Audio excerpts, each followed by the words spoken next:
Burnett for all my ideas.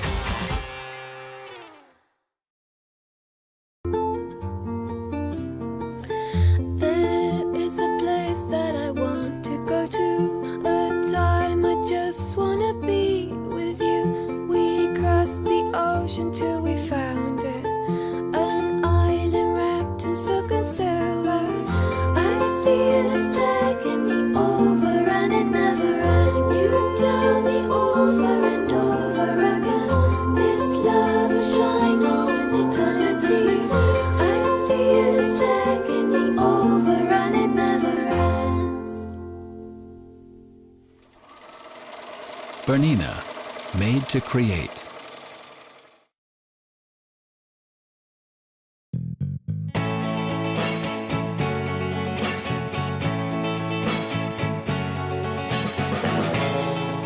My name is Tiffany Pratt. I'm a designer and a maker.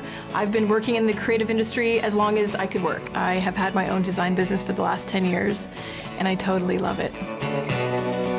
I love working on a Bernina because I know it will sew through anything I put underneath that needle.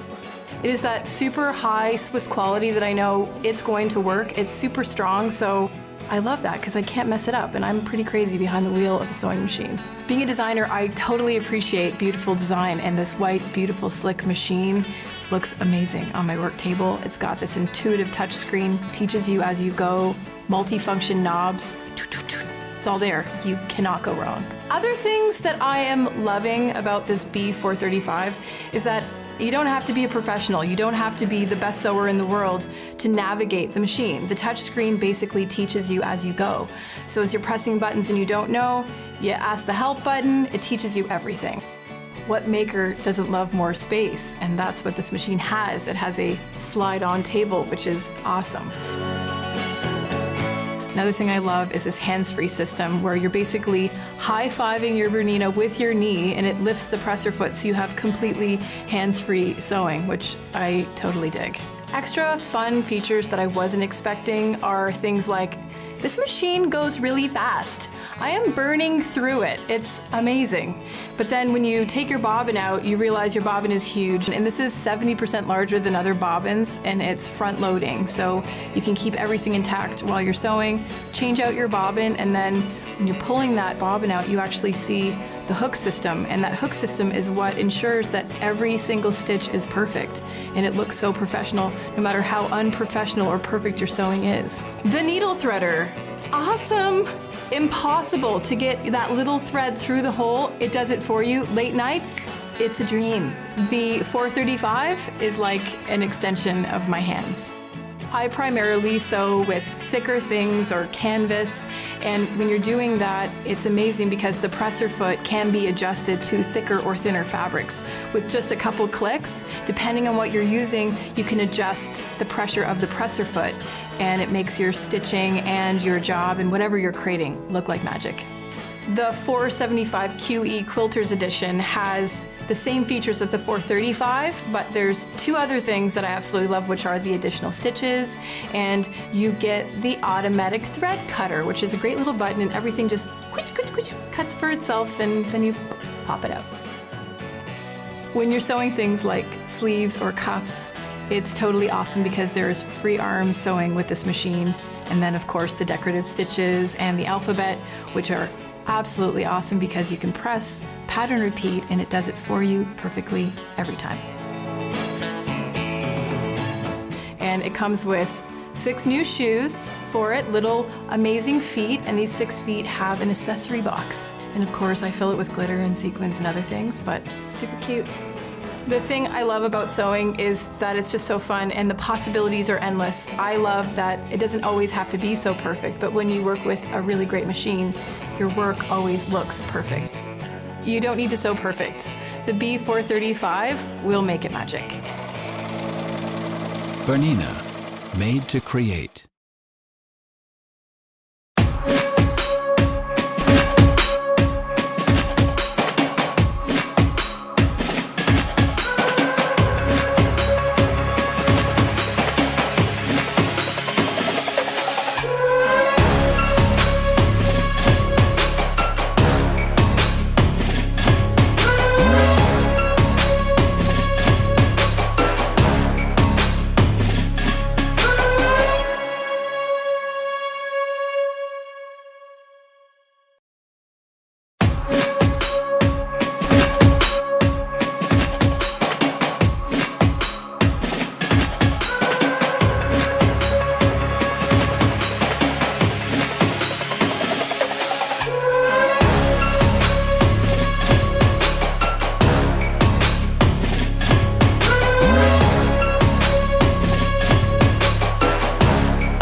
Hi, my name is Susie Williams. I'm a modern quilt and textiles designer in Chicago, Illinois, and I've been quilting for 16 years.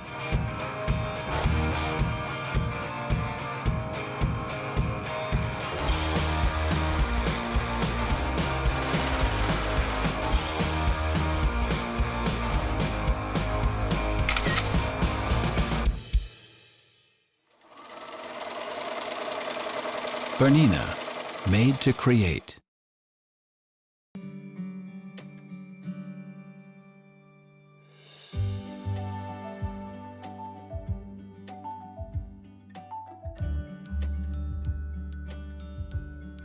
My name is Andrew Lamborn, and I am the technician here at Sew Dallas.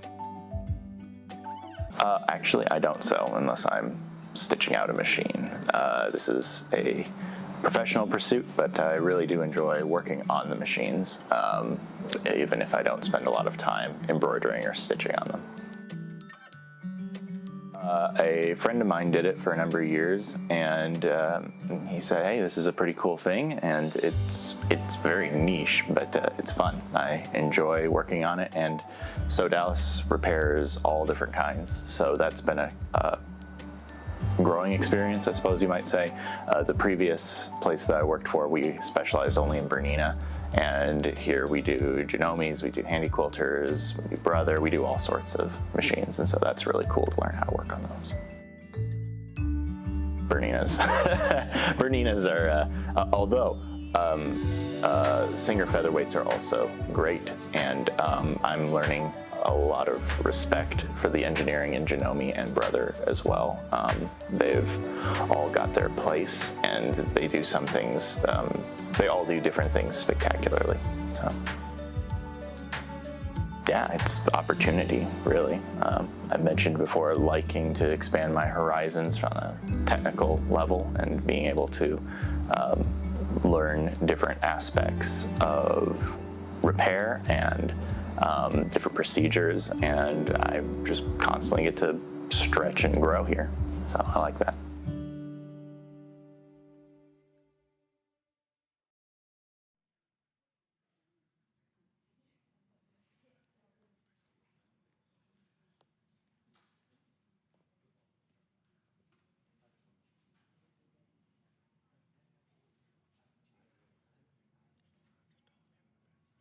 Good morning, everybody. Welcome back to day 2 of the BERNINA Stitchhouse Summit. Yes. I'm so excited to be here. Welcome back. I am too. Believe it or not, I'm only on my 3rd coffee, but I feel like I've had about 10 of them. We have been just moving and shaking all morning. All morning. So for those of you who didn't tune in yesterday, or maybe you're watching this video for the first time, I'm Jessica. And I'm Brian. And we are the owners of Stitchhouse here in Plano, Texas, which is a really great sewing store that sells lots of really cool things. If you don't know about us, we did a whole little video and intro on it yesterday, right, Brian? Sure, you can kick back and check it out.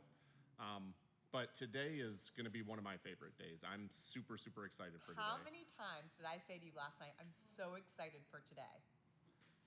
A few. Quite a few times. Honestly, today is going to be all about BERNINA quilting. And nobody does a quilting machine quite like BERNINA does, in my opinion. It's different, you know, and I'm sure some of the guest presenters, today's slam-packed with presenters. We're going to have Betsy, we're going to have Terry, we're going to have Sylvain back. As it turns out, he was good yesterday, and I had a ton of compliments. And even his boss called and said, "You know what? He's you making some very funny hand signals." He said, "How did you get Sylvain to clean it up?" And I said, I guess, you know, day 1 he's on his best behavior. We'll check back on day 5 and see." You know, it was never Sylvain I was worried about. It was more you, to be quite honest. You're kicking me down right on live TV. She's getting after me already this morning. So if you joined us yesterday, or if you watch any of the videos again, and I'm just going to keep talking about it because I want to know what it is today. It's the vibe. So we want to create a vibe in the store. Jess wants to create a vibe with everything she does. So I'm asking today, this is cool. What's our vibe today? Well, actually, my vibe today was comfort. Yesterday I wore a pink suit. And this is a really cool brand called Rivet Utility. It's made by women, all made in LA by all women. So love that. Okay. It's Rivet Utility, and I'm wearing my Rosie the Riveter jumpsuit. So hashtag no free sponsor doesn't count when it's an all women owned company. This was not gifted. I wish, but it was not gifted. It was a Goop purchase. So. More sponsorship. Well, tell me about your vibe, Brian. Well, I always heard in my past life and in going through school, my parents always told me, they said, don't dress for the job that you have, dress for the job that you want. And when I was in corporate America, it was, instead of wearing khakis and a polo, wear a tie and a suit, right? Okay, and so I've elevated that, and I no longer dress for the job that I want. I dress for the place I want to be. Which and is so this in has, Mexico, I'm assuming? Well, it has leis and pineapples. Hawaii. Yes. Awesome. Yeah. We are not there. We're in Plano, Texas right now. We're in Plano, Texas, and it was frosting last night in the 30s. It was not Hawaii temperature. You know, for those of you who don't know, we've been open since late 2017. I moved here. I'm originally from Florida. Brian's Michiganer. We talked about that yesterday, but I moved here from California, where my mom's shop is, and it's very hot in California. Pretty predictable weather in Fresno. It's the Central Valley of California. In Dallas area, you have to wake up every morning and check the weather, because tomorrow it could be 110 degrees and today it could be 30. You just never know what's going to happen with the weather here. So It makes for great sewing, because you could just stay inside and really enjoy the day. I'm not sure that I could stay inside all day and sew, but I could stay inside all day and quilt. Oh, and that's what we're doing today, which is really exciting.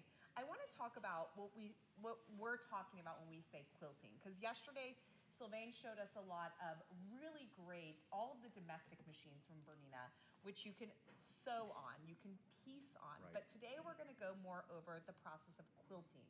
And there is a difference between piecing and quilting.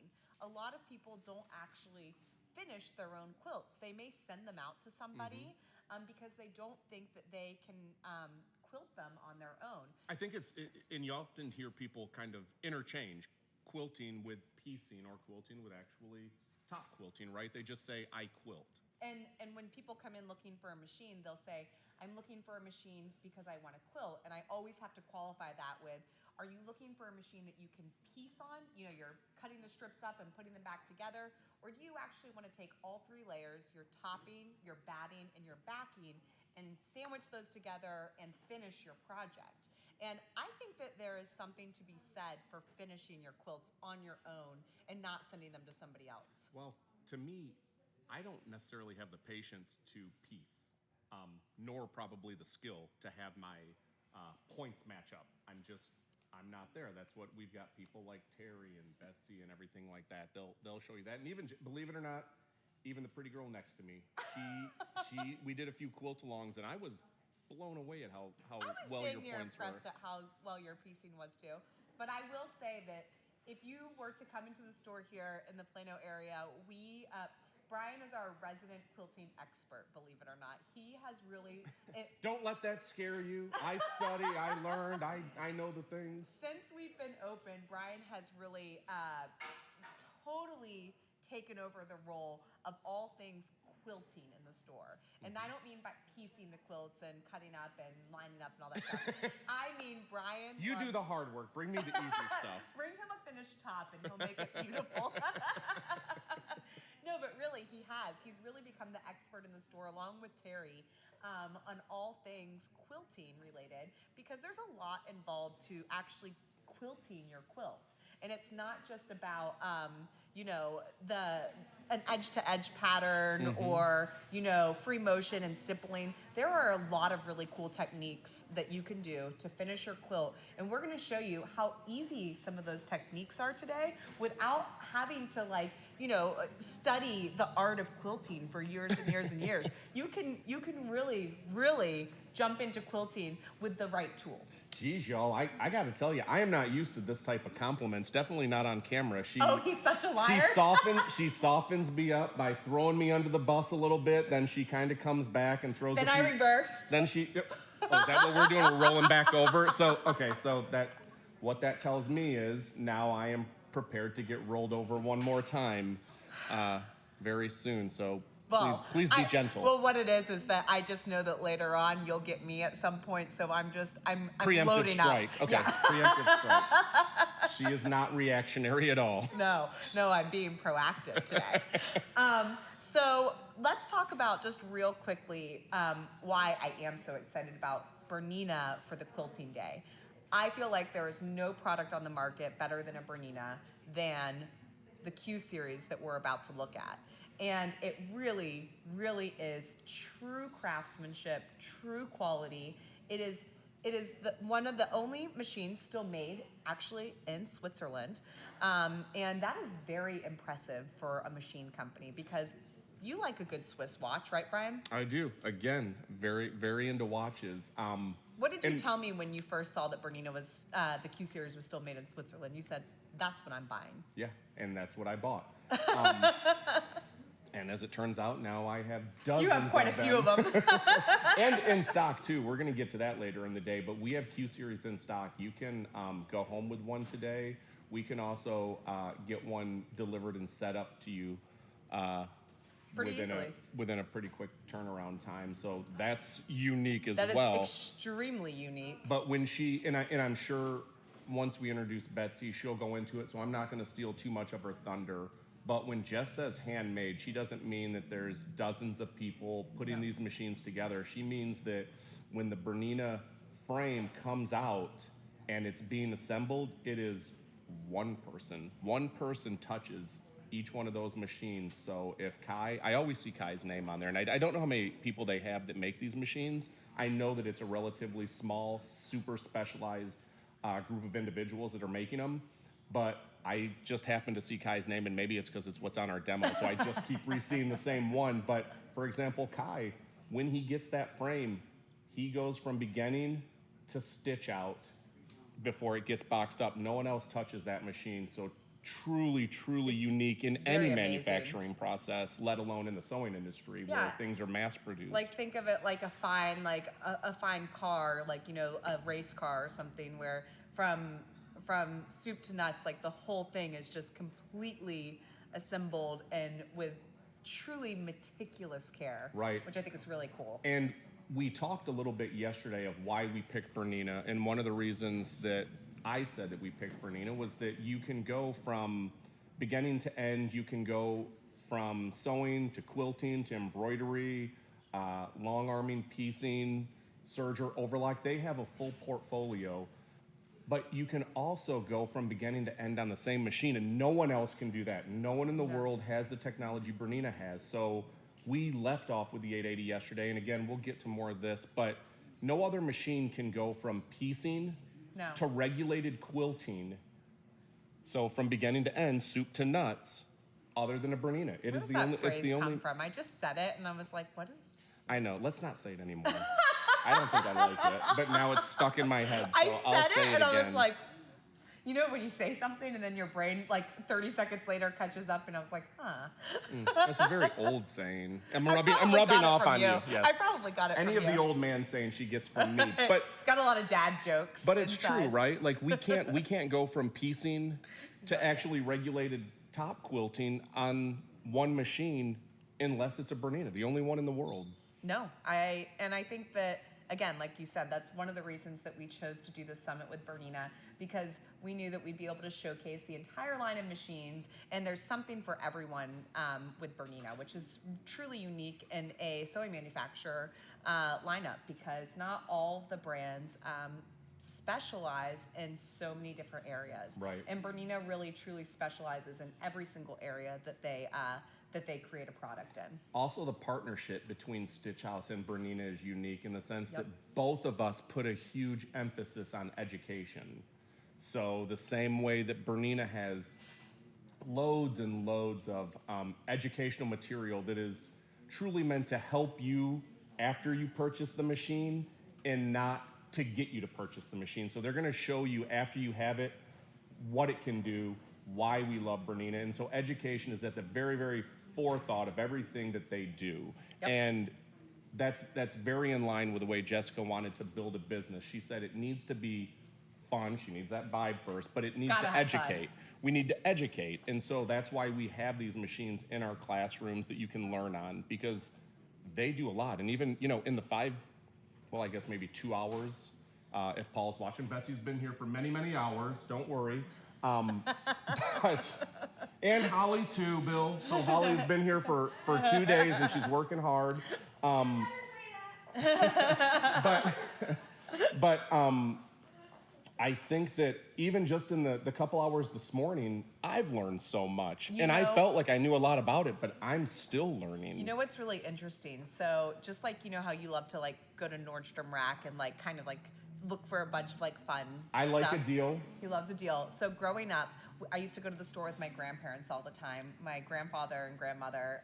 My grandfather's actually who really got my whole family into this business. We used to go to the store, and I don't know if it was a nationwide chain, but I was very young. It was called Sims.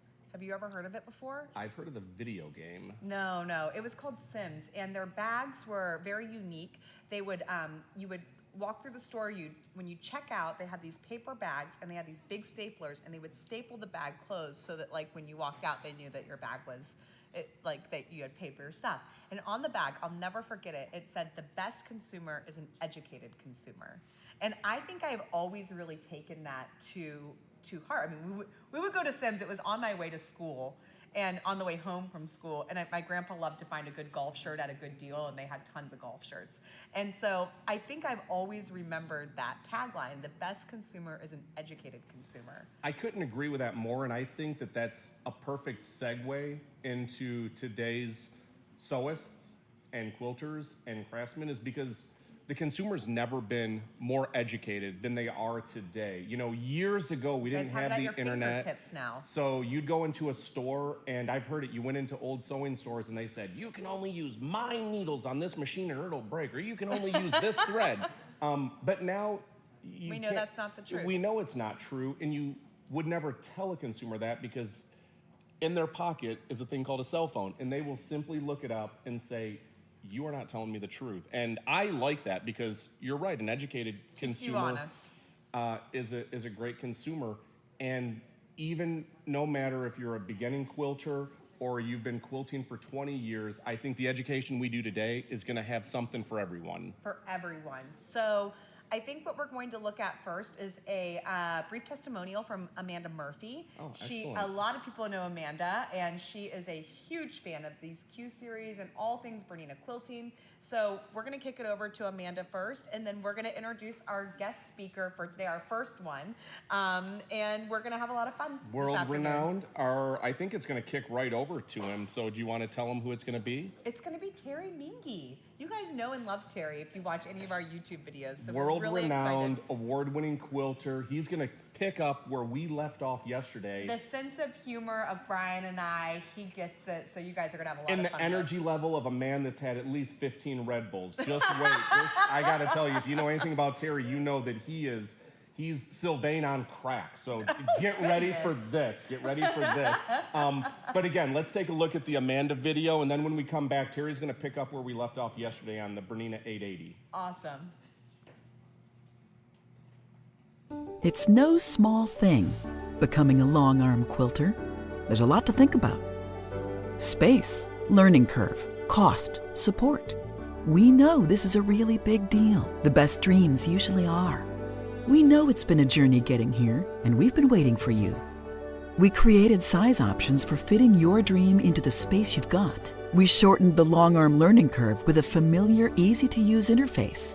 We moved barriers with pricing and financing options that work.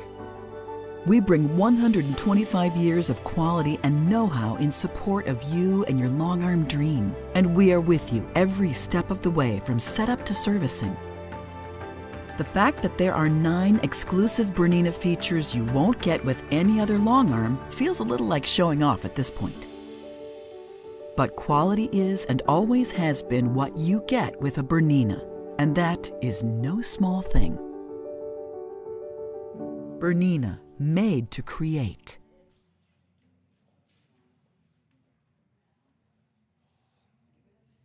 All right, Brian. So tell us why we're sitting back here and not over with Well, Sylvain. beautiful Terry Mingy. She has a wonderful head of hair This now. is Terry's best hair I've ever seen. No, There I'm you just go. kidding. Gorgeous. No.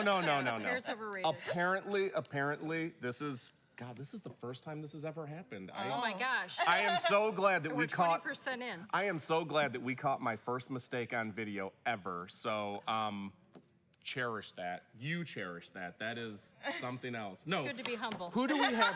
Who do we Oldest have? and humble, too. Right? Who do we have next to us? We have Betsy from BERNINA here today, and we are so excited. I'm going to let her introduce herself. But Betsy walked in, she goes, I go to your mom's store all the time. And I go, oh, really? Yeah. There's things my mom doesn't teach me sometimes. I know. Gosh. Like how well we do.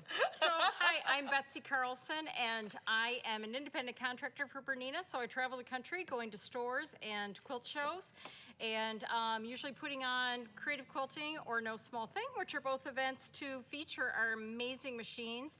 I've said and when they asked for the bio that I quilted 35 years, but really at the age 16, I bought a kit from like Ladies Home Journal. Yeah. Marty Michelle had designed, and it was a quilt as you go. And she stayed at my house a few years ago, and I showed it to her. She said, "You're the youngest person I've ever met who finished it." No way. Yeah, I made it.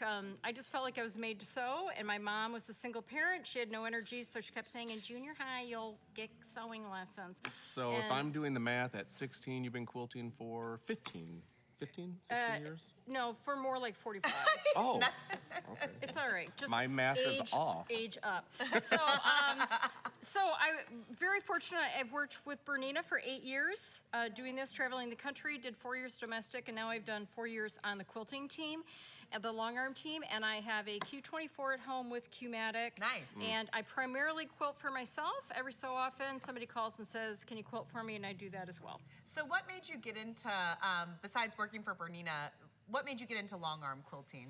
Well, I had, like I said, I started quilting a long time ago, and then about 36 years ago, I took a hand piecing, hand quilting class. I loved that. Wow. And then I thought, well, gee, I'd love to do some of this by machine. And so one thing led to another. And this is an odd thing, but I think it's cool that when we're gone from this earth, as quilters, we're leaving something very tangible and usable behind. Yeah. You know, that's something the family can wrap up in. And I had that idea of the quilts at the funeral long before it became a Facebook thing, okay? Hold, is this, I don't know what this is. Well, Is this a because thing? bring all your quilts to the church and put them over the pews, and then people, if they want to take comfort, they could wrap up in your quilts. Did you know about this? No, I didn't. Yeah. This is So, great. for the morbid son of, no. Let's bring it down. But in Okay. reality, I'm going to show you today a quilt top that I picked up at an estate sale. Yep. So when you don't finish your quilts, what you end up with are items at the estate sale. And I just finished one 2 days ago. My Facebook page is 9 Patch Sewing Company, and you'll see a grandmother's flower garden that I made. And it ended up at 82 by 105. Wow. So that's a lot of hexagons hand sewn together. Wow. And I quilted it. It's on our bed now. And I picked that up for $32. You know, I think it's going to be harder and harder to find unfinished quilt tops because the young kids are out there looking for them They are. like mad now. Hopefully to they're make- working during estate sale. Well, I'll tell you. Yeah. So Jess, she says that because we were just out hunting for old unfinished quilt tops as recent as a month ago. No one loves an estate sale more than this Oh my one. God, it is so great. And now my husband's retired, so we can like go to the weekday ones together. Yeah. Actually, recently, my daughter is in Colorado, so we were doing video chat, and we said, well, we're going to an estate sale. She said, keep me on, I want to go to the estate sale. And I looked down, and in the base of a closet was a red and green quilt for $4. No way. Oh my goodness. $4. No People, way. the people don't know what they have. Well, it's tatty, but it's a quilt. And But it's cool. It's Yes. It's mine now. So I love the last year. I generally, my life is that I would travel, be home 2-3 days, travel, and I didn't get as much time to use my machine. And so making lemonade out of lemons, I really embrace taking the time to learn a lot more about my machine. Cool. You as a dealer, you're going to make sure that everybody who buys from you absolutely knows the mechanics of how to use 100%. their cue. But then it's incumbent on us to learn how to be a better quilter. So I've taken lots of classes with Natalia Bonner this year, and then of course Amanda Murphy is a Bernina's quilting expert who you just met, and she has a Facebook page, Quilting with Amanda Murphy, Thankful Thursdays, first and third Thursday of the month. Great education there. So many people have watched her and then said, oh, I need a Q. I mean, the number of Q16s and Q20s that people have said, and now I get it. You know? And that's our goal today. We want you to get how it works. To find out long arming's not scary. It's just a new tool in your sewing room. So it's the next step up. So do you also piece, or do you? Oh yeah. Okay, so you're a piecer, you're a quilter. What do you piece on, out of curiosity? Well, I haven't. Which ones, I should say, because I'm sure there's more than one. I own a few Berninas.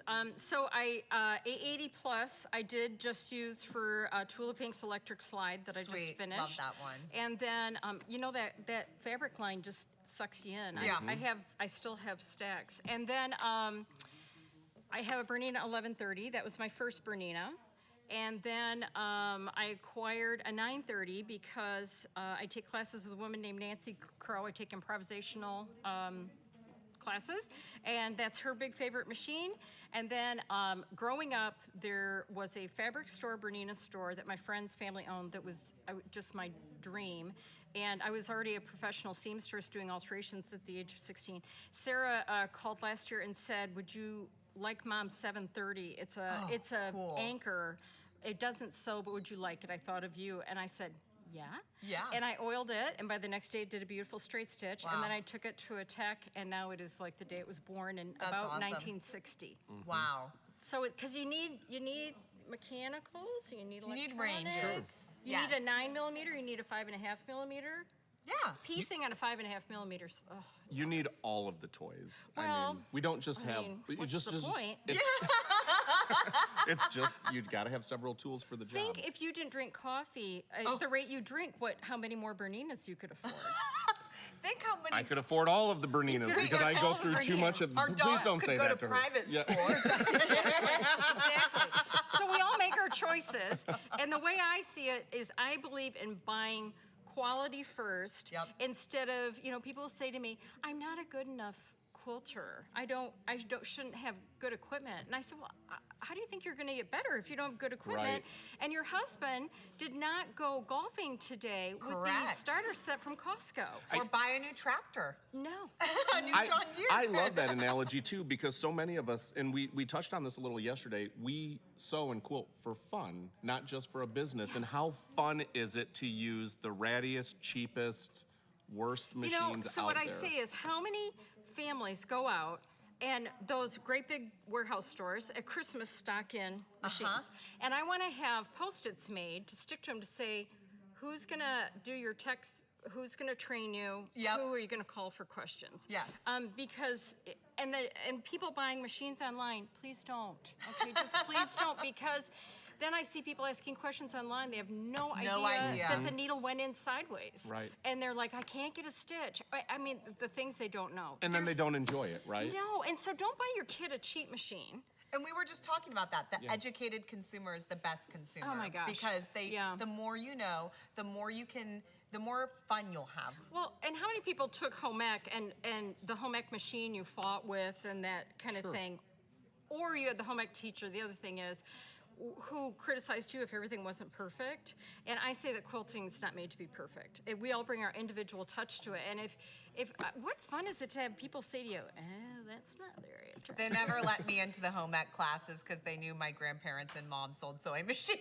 Well, and You got the pass. you can take that. You can take that two ways, because as quilters, how often do we have this beautiful quilt that we've spent hours, days, weeks on, and the first thing that so many people say when they show it to you is, look at this. Oh, right look here. what I screwed up. Yeah. Why No do you one guys sees do it. Guys, that? stop doing that. Never do that. You don't see it. We never see it. No, because Never. your nose is this close, right? Yes. Yeah, so I And you hired a guy focused to on help it. me lay hardwood, and I came back to my house thinking my kitchen would be done, and like 3 feet were done, and he said, oh, these boards, the pre-finished boards are not all the same height.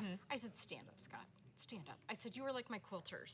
I said, now look down, what do you see? I said, this is not important, let's go. And then in an hour, we had like, you know, many feet more done. I said, move along.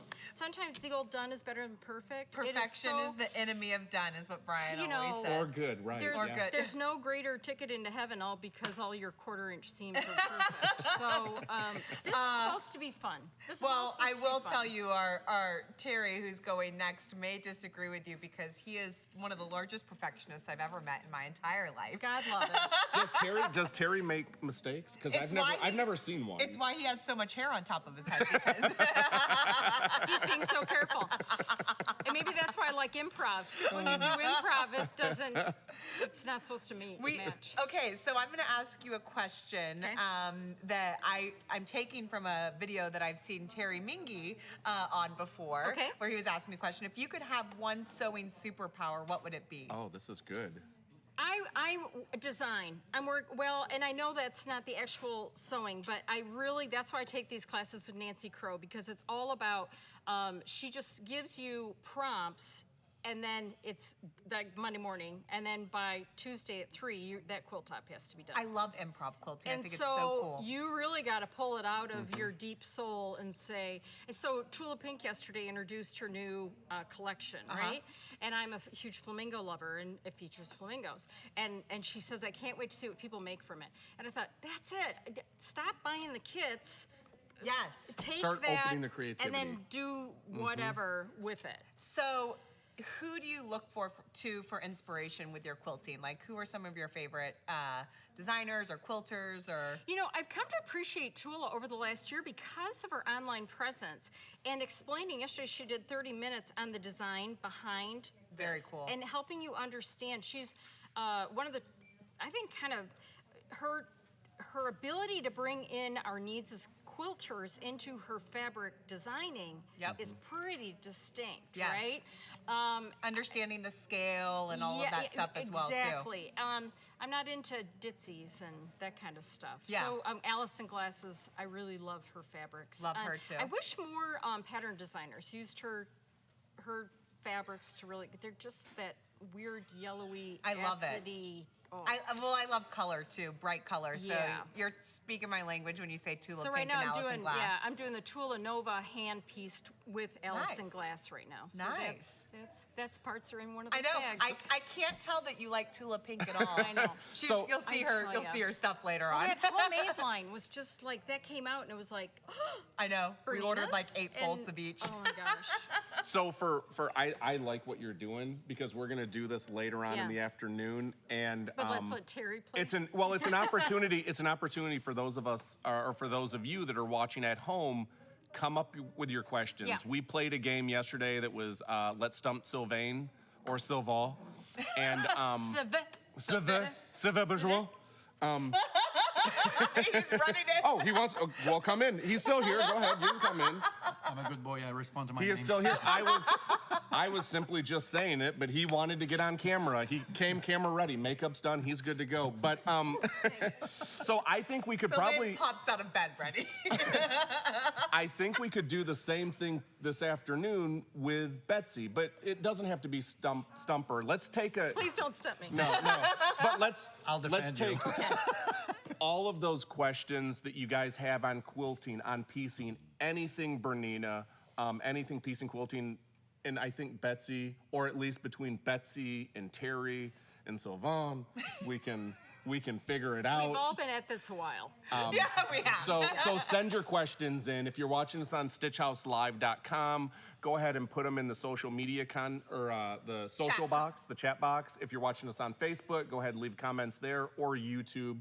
Again, you can leave your comments and questions there. We're watching all the places. We're watching them, so we'll take them down, and we'll be sure to ask these three experts the questions this afternoon. If you have any questions on what we're about to show, I'll just reiterate a few more times today. Support at shopstitchhouse.com, or you can give us a call here at the store, 972-596-5628, or leave a comment anywhere. But I think what we're going to do next is we're going to see a little bit more in depth with Amanda on what she loves about quilting. Then we're going to kick it back over to Terry Mingy. And Terry's going to show us a little bit about the 8 series, right, Terry? Perfect. Yeah. Okay, so let's check out this short, this in-depth commercial from Amanda, and then we'll go check out the 880 for quilting. I'm Amanda Murphy, and I'm a quilt and pattern designer. The BERNINA Q16 is quilting magic. One of the hallmarks of a great quilting experience is when you lose yourself in your work.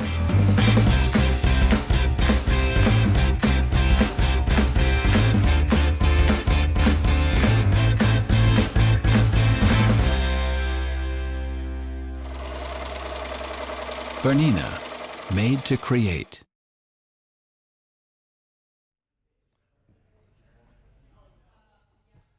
So today I'm going to be talking to you a little bit about domestic quilting. One of my favorite machines in the store is the BERNINA 880. If you know me here at the store, I usually don't wear this particular shirt, but today I'm actually showing you one of the things that I like most about BERNINA, and that's the 880. You have total control over everything that you do. And remember, yesterday Sylvain talked about the adjustable speed of the differential feed. He also talked about each foot and how it's engineered specifically for a specific task. So today I'm going to talk to you a little bit about free motion quilting, then ruler work, and then my favorite part, OCD. Oh. You do that very well, Terry. I know I do that very well. I didn't mean to say that out loud. I meant sewing superpower is how OCD he is. I meant to say BSR. Oops. So not OCD. Wrong okay. acronym. All right. So one of the cool things about the machine is the presser foot, or the foot pedal, and I want to show you just that for a second. When you tap on the front of the pedal, the needle will go up and down. And then when you hit the rear part of the pedal, that is your speed. So what I do is I use the front of the pedal for lifting my bobbin thread up, and then I use the start-stop button on the front of the machine to get the machine going. Remember, when you're doing ruler work on the BERNINA, it's not a regulated stitch when you're on the domestic machine. And so I have the ruler foot on. It's the one I like to use is number 72. And I am going to show you how I can do this with only one finger to start. So first I'm going to grab my tail, and then I'm going to tap the foot pedal. On the back side, it will drop my needle down, and then I'm going to lift it back up. And you'll see that I have a long tail. So what I do to start with is I never use the thread cutter, because if you do that, you're going to be forever on the back of your quilt clipping these little tails. I've done that, and I don't like the look, so I actually just will pull it to the side, pull my bobbin thread up, and clip with scissors. So now I'm at the right position. I'm going to lower my feed dogs, and I'm just going to use this foot to show you how I free motion quilt. So if I hold the pedal in, and so now we have the machine at a super fast speed. Okay, so that's as fast as it goes. And if I can't keep up, I'm not going to be able to have a regulated stitch. So a lot of times I start with the machine in the middle speed, and then I gradually go up or down. But I only adjust the machine. I don't adjust the way I actually will quilt. I always go the same speed. I make the machine go to my speed, and so now right now I have a pretty regulated stitch when I'm actually doing this, because I will move at the same speed. And if anybody knows me here at the store, I'm more like a therapy person than I am anything else, because when everything's going crazy, just look to me and I'm pretty much the same no matter what's happening. Also, to make it a little easier, I'll actually use some quilting gloves, but the key is to just to make sure that your fabric is moving. You have a large throat space on the 880 that you can actually roll your quilt up, especially for ruler work. I'm going to lift my needle up I'm gonna pull my quilt to the side. Now I'm gonna grab that top thread, come back to where I was, do a needle down, needle up, and I'm gonna pull, and here is all my threads. My bobbin thread, my top thread, use my little pair of scissors, and then on the back side, I have a perfect point. So I learned that probably because of the OCD part. So that's what I do a lot of. And so I also teach ruler work here at the store. And this is the foot that I would use. So Bernina has a ruler kit that you can actually purchase here at the store. And they have an oval inside feature, and they also have a circle. So gradually the circles get larger, but it's all inside. So if you have a hard time of following something on the side, you can start with those circles. They also have one that you can do like apple core quilting through blocks. But my favorite one is the straight ruler. I've left the white on the back so you could see it a little better as we're quilting. There are stop marks on each one, so you can actually get that stop mark a 1/4 inch from your edge, and you'll always be close to where you're at. So again, I'm gonna grab my top thread. I'm gonna tap my foot down, lower my needle, and then I'm gonna do it one more time, and now I'm going to pull up my bobbin thread. Remember, I left it long, so I was able to grab it again. So here, you can also start with a lock stitch, or you can just use your needle down, needle up, and just move it a couple hairs to create a little bit of a start point. Lock those threads in, and then you're going to place your ruler up against the foot. And so while we do that, I want to tell you something, and they're not watching, so I can tell you all this. Oh, I'm always watching, Terry. They were wondering where they got the comment of soup to nuts. Well, Brian and Jessica are the soup, and I'm the nuts, so we keep it real around here, so that's how it works. So now I'm gonna actually put my foot down, and remember I already got a free motion stitch that I like, and so now all I have to do is, with that speed, is just move my ruler the same speed that I did before, and now I can have a pretty good regulated stitch. And I can go frontwards, I can go backwards on this machine, and always putting my foot down, I can also go left and right. So even a 45-degree angle. So that's a nice thing about this machine. So he talked to you yesterday about the bobbins, and he's got the large bobbins on his machine. But the other thing is, that the thread releases straight up because of the hook that's in the machine. And because of that, you always get a perfect straight stitch. And when the needle forms the loop on the back side, it's always catching that loop, and you never get a skip stitch. So definitely one of the machines that I like to sit at when I'm here is because of how perfect everything is. So again, if your rulers are slipping, sometimes I'll pop on my machine gloves and get there. So remember that free motion quilting, you're going to set your stitch length by your speed of the machine and your speed of moving the fabric. And if you have little tiny stitches, you're going to either slow the machine down, which is what I usually do, or change the way that you're moving the fabric. So rather than changing your behavior, which you already know what it is, change the machine's behavior. And you can do that with a Bernina. So the other cool thing about the Bernina, oh, here, I'm gonna show you again how to get your bobbin thread up, because even on this sample, I still won't use the thread cutter. So I'm gonna move it over to the side, and again, drop my needle down, needle up, and pull it, and here's all my bobbin thread and my top threads. All right, so remember, I suffer from OCD, so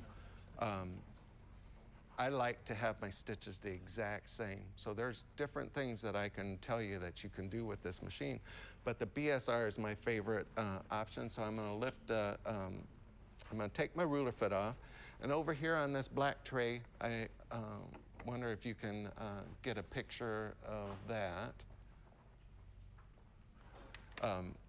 And right here are all the feet that I can use on the domestic machine. And that's one of my biggest things is I never speak loud, probably because I'm afraid that somebody will hear me.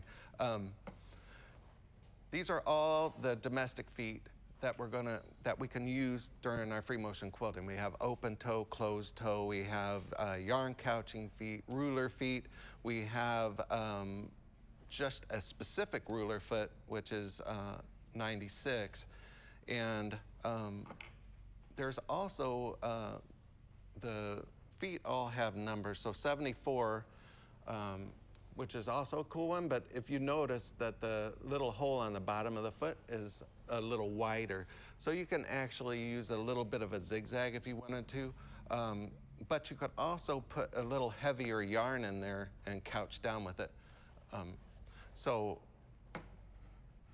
we have all the different feet here. You have clear feet, you have echo feet, pretty much anything that you would need. Even on this little ruler foot here, I can put plastic discs that are 1/4 inch, 1/2 inch, 3/4 inch away from the center.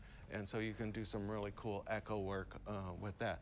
And then also on 72, there's these little discs, and they have different size holes in the bottom, and you can put different size cording and smaller baby yarn, things like that through those feet, and then you can couch down. So these are domestic feet, and I want you to pay close attention to the tray because it's going to have some special magic here later on today. But this is the only one that I'm going to take off the tray. This is the BSR, and it's easily put back onto the machine. Terry, before you put the BSR on, someone wanted to know, how do you keep that ruler in place without it sliding around? There's a couple different ways of using the ruler. So if I take this one that I've taken the plastic off, I can see it a little better. What I can do is use, I think I'm always too tall. Here it is. So what I can do is put different types of tape. So there's like sandpaper discs and different materials that you can put on the back. We actually have one that I like. It's actually clear, so you can actually still see the lines and everything on your ruler. And so that will actually hold the fabric down. But the easiest way, really, for me, because I never put the tape on any of my rulers, is I'll actually put on my quilting glove, and I can actually put my fingers, and the grippy part of the ruler, or the gloves, will actually grab the ruler and keep it in place. And so I actually will put one finger on the edge of the ruler and on the edge of the quilt, and I can push away, and that will hold that ruler. And then I'll also put another finger on the side, and the pressure of the foot will keep it into my finger, and I'm able to go right down and do that very same thing. Another thing you can do to make it easier to use the rulers is to have the appropriate surface on your machine. So this particular one is really slick, but I sometimes will actually put a note card over the base of the machine where the needles are, needle plate is, and then I'll actually use a silicone spray, especially when I'm trying to make sure that the quilt will actually move very easy under there. Sometimes when you just use your fingers, you can't just grab the ruler just right. So the quilting gloves and some different ruler tape will help you out with that. So Terry, yesterday you asked some really difficult questions to Sylvain. And so Jessica suggested that we rub the special little Bernina lamp and see if we can't have the Bernina genie ask you a couple quilting questions. I did suggest that. So can I do it? You could do it. Do I have to spit in my hand first? I'll blow. Good morning, darling. I'm back. Well, special Bernina genie. What questions do you have for the world-renowned Terry Mingy? Well, actually, are you a mode 1 guy or a mode 2 guy? So what he's referring to is the BSR. One mode will stop when you stop, and the other one will continue to sew. And when I use the, I have to start the machine to remember which one is which. You're close back there, Terry. I see you looking. We have a nursery rhyme. Mode 1, it runs. Mode 2 is on you. Oh. I like that. Say it again. Mode 1, it runs. Mode 1, Mode 2 is on you. There's a national Bernina educator right there for you. Well, so I got to be honest. I expected much tougher question. That could have been answered any number of ways. I'm the nice guy. Okay. We'll save the tough questions till this afternoon. But again, I figured he was the perfect person to ask engineering questions for, and he answered every one of them exactly the way I would have answered them. But which mode do you prefer actually when you work? Like I'm a mode 2 kind of guy. You know, that suits my speed better. Right. Which one's yours? Well, the continuous mode, which is mode 1, is the one that I usually use if I'm doing a lot of points, because that way when I pause at the point, I'll get 2 or 3 stitches and then I'll move on. Yeah. And so you'll especially for geometric quilting and things like that, I'll actually use mode 1. And that helps prevent eyelashing on the bottom, right? Yes. Yeah, that's cool. I think Terry is a mode 5 guy. He doesn't. Terry doesn't march to the beat of anybody's drum but his own. I'll be honest with you. I think he marches to a tambourine. I'm not sure. Good for you. This is my tambourine right here. There it is. It's the only color you're going to see because there's none up there. Well, this is what it's like to be at Stitch House every day, to be quite honest with you. It's chaotic, it's crazy, it's wild, but at the end of the day, we all COVID hug. Oh. So, all right, so what are we COVID hug at 6 feet away. Yes. So Terry, have you shown them the BSR and all of that yet? Well, I was just gonna go over that real quick if you want me to. Okay, go for it. We interrupted you. I'm sorry. Oh, that's fine. Broke the flow. Well, Sylvain, he's important. And I feel special. His bobbins carry 70% larger stuff than mine do. Terry came to us yesterday after Sylvain finished the 880 Plus demo and said, I need a raise because I need to upgrade my 830 to an 880. Yeah. Terry has an 830 at home amongst many other machines. But go ahead, Terry. Well, sorry, we jumped in. Actually, I sat there in the chair while I was watching the YouTube of all these things yesterday, and I was trying to memorize every word he said. And so I looked around my room and I thought, so I have a machine there, and I have a machine under the TV, I have a machine over there, and I have 7 machines in my bedroom, and I use them all. And then in the spare room where I do all my embroidery, I have 3 machines in there, and that doesn't include the ones that are in my U-Haul storage. Typical quilter. Yes. You get a new machine for each thing you do. Yes. Trust me, you'll be happier in life.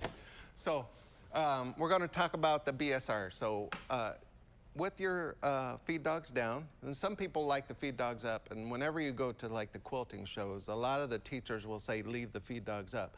In theory, it actually helps with the stitch, but on a Bernina, you really don't have to do that. And so I've got the feed dogs down, and it also makes it a little easier to move the fabric. The other thing I've done is also released the foot pressure from the foot into the fabric. So I've got it probably around 18 or 20. And so that way, again, I'll be able to move around a little more, and it'll kind of hover a little. I've got the closed toe foot on this BSR right now, but they do have an open toe and a clear one that you can do echo quilting with. On the screen, I actually have 2 modes. And so usually I'll push one and move, and if it stops, then I know I'm not in the right one. So mode 1 is... It runs. Mode one, it runs. So I have to, I'll memorize that. You guys come in, I'll tell you the same thing. So again, I'm still going to use the cool Bernina foot pedal and use the front of it to lower my needle and bring up my bobbin thread. So I'll still do the same technique and then come back up and then I'll bring up my thread. And then if you want to, you can do a couple little stitches in place. I usually move the fabric about 1 thread or so, and it's really 1 thread. I'm sorry, I'm really OCD like that. I will do that and form a little catch part there, and then sometimes I'll stitch away into my regular stitching, and then I'll clip the threads before I go back over that section so I don't get all tangled up.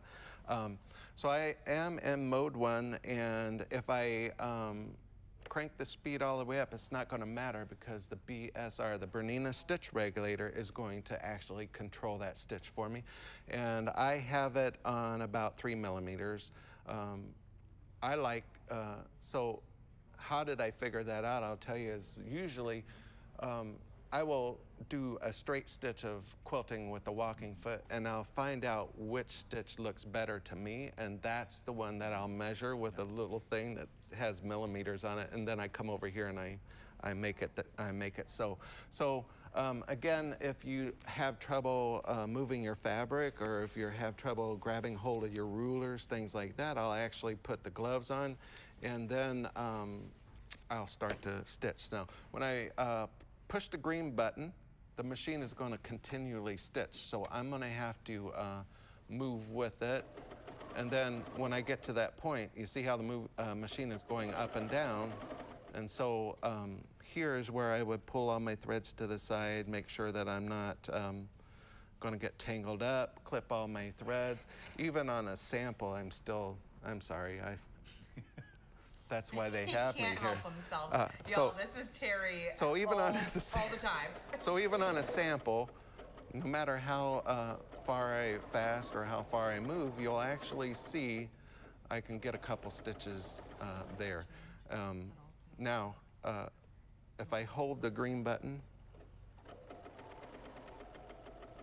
and then I slowly move, but I can move fast also, and you can actually hear the machine whirring. And what it's doing is it's trying to keep up with the speed that I'm going to create that stitch. So underneath the foot, and they'll talk to you about that a little more, about the engineering of the foot, but you'll actually see a little red light coming down, and it's actually sensing the speed of the fabric and how fast it's going through.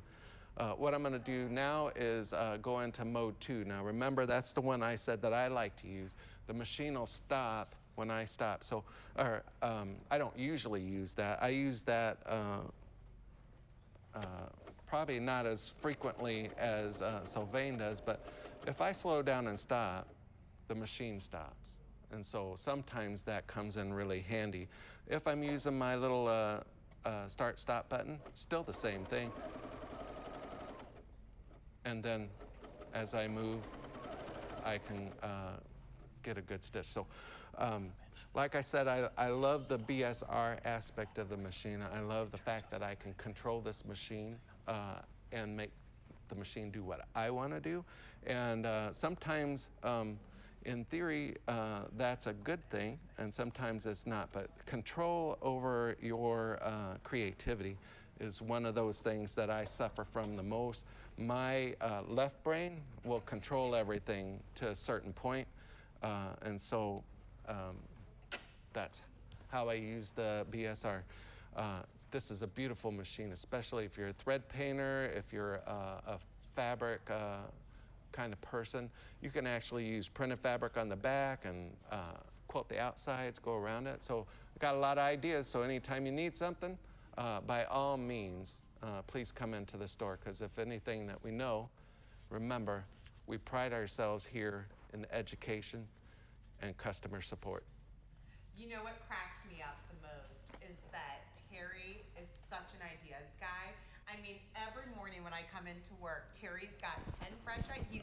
He slept, and then he wakes up, and all of these things he thinks about. He's like, Jessica, and did you know we could use fusible thread in the lower looper, and we're gonna do binding on a serger, and I'm gonna do a video every morning. And you know, the funny thing is with Terry is it's not just, he's coming in with ideas for projects. He comes in, so I'm not sure that he sleeps. Like No, I don't he know if says he he does, but I'm not sure he does because His brain does not sleep. Because he comes in and tells me, he goes, so I'm watching this show, this quilting show at 2 in the morning, and they come on every day at 2 in the morning, and I watch it, and they're doing this, and they're doing that, and you guys got to do this. He comes We with get text all messages from kinds, Terry yeah. at all kinds of hours. Terry, you need to sleep sometimes. I'll sleep when I'm dead. Toes up with a smile on your face, because then you'll have quilting all day, all night. Well, that's a lot more pleasant than I was going to say. I think that Terry does a fabulous job on really inspiring people here at Stitch House. You know, Terry works here full time, and if you ever need some quilting inspiration, Terry is always here to help answer those questions. And I think that was a really nice kind of end cap to what you did yesterday, which was go through all the domestic machines, and you touched a little bit on the BSR.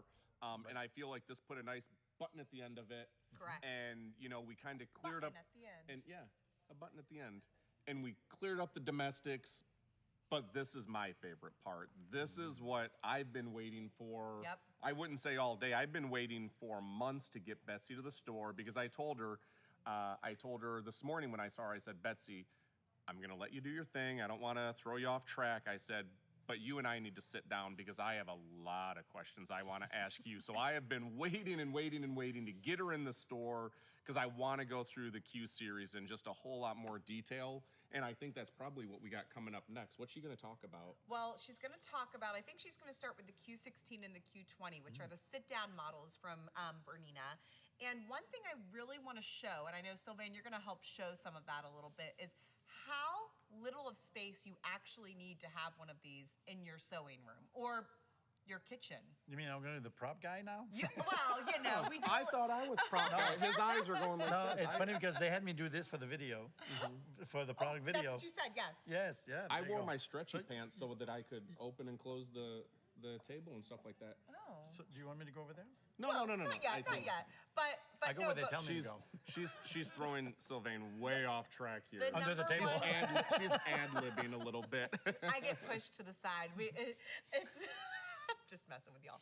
No, really. The number one complaint I hear for people about why they don't finish their own quilts is, one, they don't think that they are confident enough or talented enough to do that, and that's absolutely not true. There is a way to finish your quilt no matter what you're doing or what your skill level is.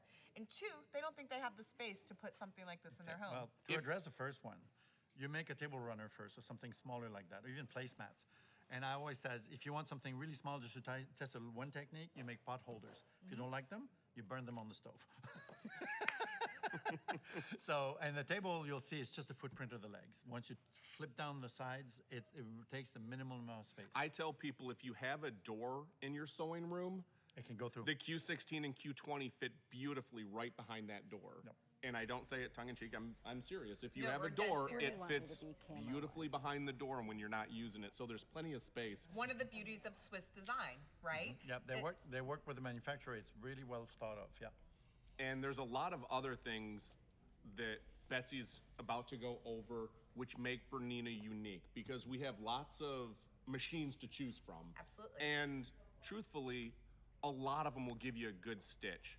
But there's stuff that Bernina has that no other quilting company, no other long arm company in the world has. And it just, again, it's that Swiss engineering. It adds to the ease and the joy of what you're doing.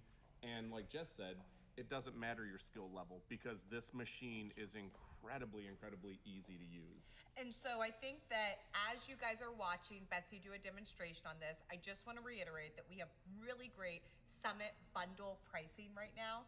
So, and they're in stock here at Stitch House. So that is unique nationwide because a lot of dealers are out of these machines. We have them in stock. We love, love, love this Q Series product, and I'm really excited for Betsy to get going and kind of show us a little bit about what makes the Q Series unique, because it is definitely not like anything else on the market. No, and I think having the Q Series in stock is unlike any other store in the market that we have those. The availability. I see Holly's Holly, who's our behind rep, us she's shaking like smiling. this. She goes, no one else has those. So yes, we have them. You can get a Q Series. One of the things that's really great about our store is, and when we were looking at spaces, it was something that we definitely wanted. Was we have like a 4,000 square foot warehouse above where we're sitting. It used to be a bike shop before, so they had to store big bikes and stuff. And so we've got a lot of space to store things. It's great. It's nice, and my favorite thing is, Sylvain, you haven't gone for a ride on this yet, but we have a conveyor belt in the back that takes you all the way up. And if you behave this week, we'll stick you in the portable carriage. So we have a little chair that we can put you in, and it will ride you up there. We had to do that. So Jackie's going to be on next week, and Jackie wants to go up into the warehouse. She said, Brian, I want to go in the warehouse, but I'm 103 and I can't walk up the stairs. So I said, Jackie, if that's the case, I'm going to make... Our HR attorney is rolling over right now. I'm sorry, she's not 103. But I said, Jackie, I saw one of those little videos online with the Medicare commercials where the little chair takes you up the stairs. I said, we've got a conveyor belt. I think we can do this for you, Jackie. She's got a new hip. She's doing just good. But she won't go up the stairs. Yes, No, she won't. I'm telling you, she needs the chair. So, Leave Jackie alone. Okay. Well, don't. Jackie will defend herself. Do not worry about that. That is true. So I think we're getting ready. We're just behind the scenes, kind of getting ready for Betsy and getting our roaming camera working. So we can tell jokes all day, y'all. No. I think we're ready. I'm getting the cue sign, and Betsy's giving me the look like, come on, guys, enough with the ad lib. Give me my turn. So it's all about me. We promised her time, so let's kick it to Betsy. All right, Betsy, do your thing. All right. I'm going to right away address the space issue because they talked about it. So when you look at, this is the Q16 and this is Q20. And we used to call them sit down, but now you can sit down or stand up. So table model, whatever. But here's the deal. On both of these, while they look significant in size and they're bigger than your standard domestic sewing machine, they take no more. I quick had them cut this for me. Do you have one of these at home, a yard of fabric? You do not need any more space than this to fit this in your home. You already have a yard of fabric. I want you to go get it right after I talk. Okay, wait, hang on. But you can walk around. And if you have tubs of sewing supplies, which I know you do, if you're a quilter, you have tubs, they fit underneath. All right, so you don't have to worry, you've got space. So I am currently at the adjustable height folding table. It is the place that is the most economically priced and that fits in the smallest space, because you can see it is a little bit, really, it's the yard of fabric, but see how open it is and all that. When you get this table, you can set it up to be 28, 30, or 32 inches high. So you just go around, check your desks, check your current sewing cabinet. What is the height that's good for you? Because when we say adjustable, it's adjustable when we set it up, but we're not going to just be able to change it, okay? We have the Q16 here, and this is the newest of the long arm family. Why are they Q16 and Q20s? What we're doing is we're measuring from the needle to the back of the machine. That is how we determine it. So this is 16 inches with 11 inches of height. The Q20 is 20 inches from the needle to the back. And the Q24 that we're going to look at after lunch is 24 inches. So the Q20 and the 24 can go on our frame, and you can add pantographs and you can add Q-matic, which is our automation. So when you look at the back of the Q20, you see all those ports? Well, when we flip around to the other side, you're going to see the back of the Q16. You'll see I don't have all those ports. So that's why I can't take this and move it on over to the frame right now and have all that automation, okay? So now we're going to look at you. Think about the kind of quilter you are. Do you love quilting under the needle? Because that's the deal, right? Are you a person who likes to do this? Do you like moving your quilt under the needle, or do you think you want to move the machine over your quilt? Differences, and that's why I always say please try both. When you see us at shows and we always say try it, it's because so many people are just intimidated and they've never tried it, and once they do, they fall in love. This little Q16, in terms of differences besides the frame, the other thing is speed. So on this one, we have the 1,000 stitches per minute. When we go to manual, I can go up to 2,000. When I go to that machine, I can go to 2,200. So we have a little speed difference and size difference, all right? Other than that, let's go around over to the Q20, and I think that will be a great place because we'll do some sit-down stitching and things as well. So I'm gonna walk on over this way, or, all right, this way. All right, because we know Jade's really the one in charge here. Yes. So, and that's fine. So now I've got this bigger space, and here I'm at the horn lift table. When this came out, this quickly became the #1 selling table because of, I think, the clean look. It's so modern. It's got pull-out drawers. We also have a koala cabinet that opens up and has storage inside and leaves that go in. But these drawers are right there. The plexiglass right here, so you can look right through to see your bobbin area. Under here are magnetic shelves for your scissors and your M&Ms, because everybody needs dark chocolate M&Ms in their sewing room. And here's the big thing. So see how right now I'm standing up? This table is height adjustable. It's an electronic lift. So I could make this so that I could sew standing up. So some of you with back issues, I meet you on the road and you say, it's really hard for me to sit down. And sometimes you have to stand up, and you can do that. So let's look at the front of the machine, and we'll start talking about the features that make us different. When we looked at long arms, we could have made the same cast iron head that everybody has been making for years and years and years, okay? Instead, we started from the ground up, and the reason we did this is because our Bernina owner said, I want a long arm, but I still want the Bernina quality. Makes total sense, right? So we took, we had 2 quilters from America that flew to Switzerland on a very regular basis. We brought in European quilters because they just have different quilting styles and ways of approaching it. And they worked with them all the way through. So this is not designed for engineers, it's designed for quilters. It's what they wanted out of a machine. So let's start right at the beginning, threading. My thread is in the front. I'm only 5'2", and I can reach my thread.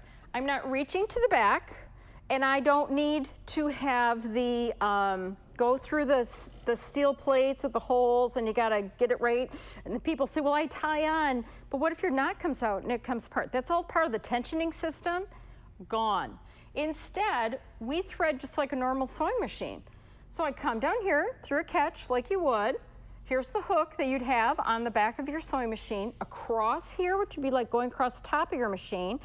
And then on this side, I go down and up through the tension discs and through the take-up lever, right down here to a domestic needle. That is a big deal. Now, with a domestic needle, it's flat to the back. You've already got them in your sewing room. And so you can vary your needle to what you need for when it comes to quilting. The other thing is, Betsy, out of curiosity, yes. How long does it take you to thread that machine? Well, obviously it's a challenge. I ask because we go to the quilt shows, and I love to ask their educators how quick they can thread the machine. And I don't think there's another machine that can be threaded under a minute. Seriously? Really? Well, No, he's talking about those other long arms. Now, one of the first things about the threading is my foot goes up and down. That's amazing. So we're the only ones with a presser foot that goes up and down. What does that do? Here's my tension discs. And I open put up the presser foot, and they go, oh, give me some thread. I want thread.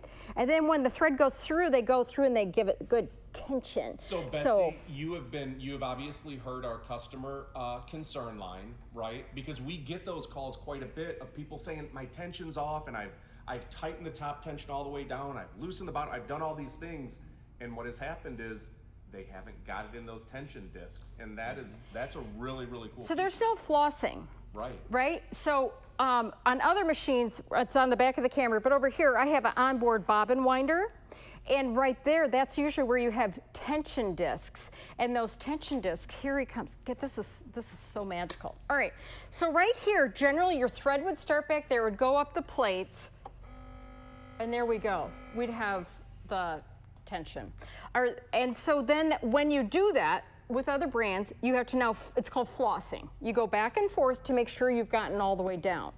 With ours, you're gonna come around, go down. All right, so I'm gonna do it. So I'm gonna go under the hook, across, down, up. Now, instead of a slot, we have a circle here. And the reason that we have a circle is because we quilt much faster than we sew, and that is lined with ceramic. You leave the door closed because it helps push that thread right in place. And then we're the only ones that have a threader. So it's the same threader that's on your 7 series on down, and I pulled it halfway down, I come around, and there you go. That is absolutely, I mean, that's amazing. I Isn't don't want to gloss over that because that You really, can't. really is amazing. You know, with a lot of the other machines, you can thread it wrong.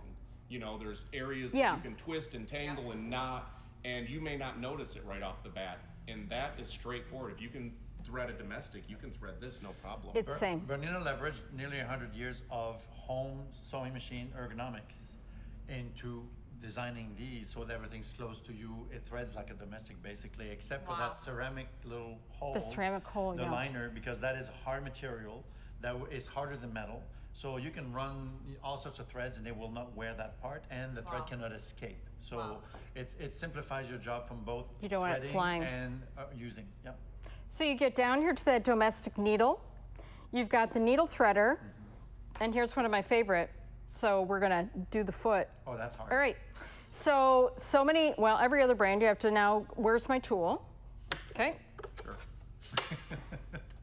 I love that. I absolutely love that. My foot changed. What it was that 3 seconds? Yeah. Maybe. And if you have a 790, 880, or any other Bernina at home that uses those same feet, are they any different? Or can you use them all on your Same feet. So that question got asked a lot of you yesterday, Sylvain, with people saying, if I get this 3 series, can I use my feet for my 7 series? As long as it's a current Bernina, I say if your machine has a needle threader, then they're all the same feet. The pull down needle threader. That's easy because that's when who remembers model numbers? Yeah. Sylvain does. Yeah. And dates and years and everything. I do not. So, so all of these feet are options for you. It's gonna come with this, the darning foot, as your standard foot. But as long as it has a springy foot, then you can use it on this machine. Then we have the height adjustable feet, and they come with this brass ring. So what I say on that is you always start with that brass ring all the way up, then you lower the foot. Now what's cool is you can lower the foot 3 different ways on this machine. I've got a picture of a presser foot that can go up and down. I have the icon of the presser foot with stitches coming from it. I can tap that, or I can do a quick toe tap on my foot as well. That brings up a good point. Bernina typically will have 2 or 3 ways to do the same thing. And I always tell my students, right, the one that works with your brain is the right way. Some people are visual. Some people will do the foot. You know, I drive a stick, I use the foot. So whatever works for you, you pick that method. And on domestic, it's huge because if you do the button, it goes down and bounces, and if you do the foot, it goes down and holds hard. Exactly. So we even build in different functions within that. I mean, so when I was a teenager looking at these, I was already amazed because remember, I was working in a commercial shop, and commercial machines always have cool functions built in, and I'm looking at the Berninas and the knee lift and things and thinking, oh, it went cross brands. So now I put that down. Now, so we did the, now we're gonna go like this. I'm gonna turn it lefty-loosey, and your goal is to have this skimming above your quilt, right? So in this case, I came all the way down. Why do I have an adjustable foot? What if I was using a wool bat? What if I was doing a show quilt and I had an 80-20 bat and a wool bat? So I've made it quite thick because I really want my quilting to show. Poly Deluxe from Quilter Stream. Those are all fatter, so you can adjust to what it is you're doing. This is key. There's some people who forget this, and then if they have skipped stitches, it's because they haven't adjusted. And the foot, it's all made to work together. All the parts, I saw an interview recently with HP, who you met yesterday via video. And this person said, aren't you afraid of people duplicating your machines? And he said, you could buy one of our machines and take it apart, but it's the Swiss precision of getting all the parts and getting it back together. So the same thing here. So if you go to bernina.com/longarms, there's a video there of the machine being made in fast forward, and believe it or not, the man's name making it is Fabio. And sadly, Fabio's no longer with us because I just would love when his name tag was hanging from the machine. So Jessica has plenty of books with his name on it. yeah. I can cut off the cover for you. I would say this is the dark-haired Fabio, not the big blonde, Fabio, but he has nice muscles. So again, they're building, like they said, this machine from start to finish and signing it. So that precision is there. And if you can imagine, if you're signing your name, you're not going to send something out where customers start saying, oh, Fabio doesn't build a good machine. No. And as they said, it's a select team of people. Yes, sir. Hey, Betsy, I've got a question that came in from Kim in Atlanta. And Kim said, why does it matter that I can use a domestic needle versus a round? Huzzah. So, when you go to insert it, so flat to the back, every time you put it in, it's there. If you've ever used a round top needle, like I have a professional embroidery machine, and when I put it in, then I have to put a magnet on the front. Then I have to turn that needle about 5 degrees to the right, then I tighten the screw, then sometimes when I tighten the screw, then it continues to turn, and then I have to undo it again, all the while holding that needle so it's in the correct position, etc. Or I could just go put it right in. Now the other thing is, when you look at the needle, well, here's like 3 packs. Here's a denim, a universal, a top stitch. I had a piece, I didn't bring it in, of where I did marine vinyl and I quilted it. I was able to just go grab a needle for that out of my supply. I hand dye my own fabrics, so I do. It's funny, we talk about fabrics and yet I use so many solids. And I go to quilt it, and I was having skip stitches, and I thought, this was just supposed to be a quick quilt. I finally figured out, this is gonna sound so French, a friend said, use a ballpoint, and I thought, that's insane. I was trying microtext, I was trying all these different things. No. She said ballpoint, and I wouldn't go that far. I went to Universal.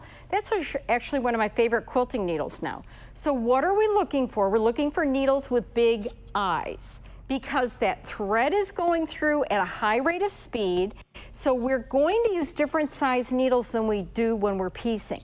A microtext that is caught on for piecing is a very fine needle, very small eye. Think about when you are piecing, you go whoop, stop, reposition hands, whoop, stop.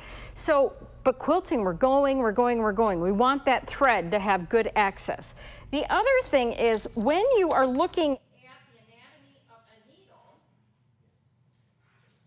this shaft that is going into your actual sewing machine, I don't know if I put it there, if there's any hope of seeing it, this part is a lot longer on a commercial machine. So all those other brands that are using commercial needles, have you ever gotten your quilt back from the long armor and you hold it up, and I call it the 1,000 points of light, because there's all those little holes. So I'm going to show you later one of my improvisational quilts that I brought. When you're making improvisational quilts, the way we do it, most of us are hand dyeing our own fabrics, and the whole idea is it's an art piece. It's going on the wall. So it's not going to get the wash that grandmother's flower garden I just did. I'm going to probably wash that and get that antique-y, crinkly look. I can't afford to have the holes. So even Nancy Crow has said to me, do you know somebody with a Bernina who can do quilting for me? Because she would have less lights. And we find more and more improv quilters are buying the Bernina because of that finer needle that we can use. And we can use smaller needles as well. 80 is pretty much smallest I would use, but even with 100 weight silk or the 100 weight Invisifil, I use a 90 top stitch or 90 universal. I'm also a huge fan of art quilting, and so I love being able to use the twin needle in there as well. Yes, and so the twin needle, you can go up to a 3.0 twin needle, and you can do this. Now you could do that with the same color in each thread, or you can vary your colors, and that's quite fun. So it becomes very much like calligraphy, because it's two apart, then on the edges it gets skinnier, and then on the back it is a zigzag, because you've only got one bobbin, and that bobbin has to go back and forth to catch both threads. So the one tip with the twin needle is you may go a little slower, because you're asking a lot to happen down in your bobbin area. But are you gonna use it all the time? I don't know. You may or may not. Here's another thing we can do, which is couching. Since we're talking about feet, here's one example of couching, and this is with Hilos La Spiga cord. But you can make a totally different look. This is Bernette Pipsqueak yarn. It's a microfiber yarn. Goes through foot 43, which is right here. So look at this effect. So you now could even do a baby quilt without ever having to piece anything.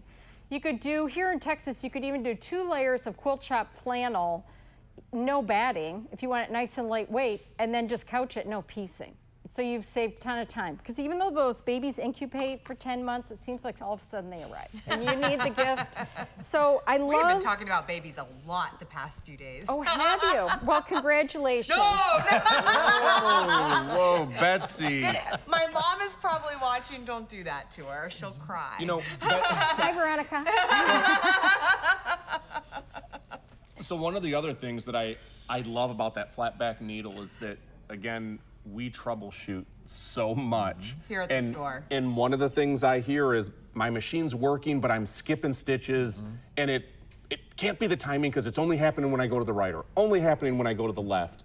And inevitably, it's that they are just off center a little bit, right? Or it just keeps breaking the thread. With another brand. And with any other brand. You know, those that's are an the issues that you're dealing qualification. with. Thank you very much. Yeah, not on the Bernina. Yeah. You know what, though, we have had, and so Denise Jones, who's our quilting staff person, educator, she just did a little test because we were getting that comment about skip stitches with the adjustable feet, and people just didn't realize about lowering the foot. Yeah. And my other huge tip, so if you're watching and you already own a queue, so your needle's down and you break a thread, go on your needle threader and do this, a teeny tap. Everything resets. The needle threader is a little wire that goes through the eye of your needle, grabs your thread, pulls it back. If you pull it all the way down, then all the mechanics of the needle clamp are going past and they can blow out your wire. But if you always just do this little preset, then you're good to go. And you'll be fine, absolutely fine. So, and these are so easy to change actually. That's the other thing. There, I just popped off the needle threader, I put it back on, and I click it in place. So okay, easy. Don't you put our text out of business. Easy. Don't you do that. I was going to say something different. I was going to say don't gloss over that because that is a huge feature to be able to change your needle threader. Yeah. I mean, it happens all the time on other brands. The needle, well, if they even have a needle threader. Well, on every machine, right? It's, I mean, that's not a part that lasts for a long time. Sure. So let's talk about maintenance. Okay. We haven't even gotten to the screen features, but we're flowing with what comes up, right? Other machines, you actually have oil up here. And there's one brand where they'll say, like, park your machine to the side at oil at night, park it to the side, because then the oil won't drop on your quilt, which I just find horrifying. The only maintenance is that we go in here and we pop off the stitch plate in the morning, and I dust out this area. I put 1 drop of oil right here in the bobbin case, and then I put it back together.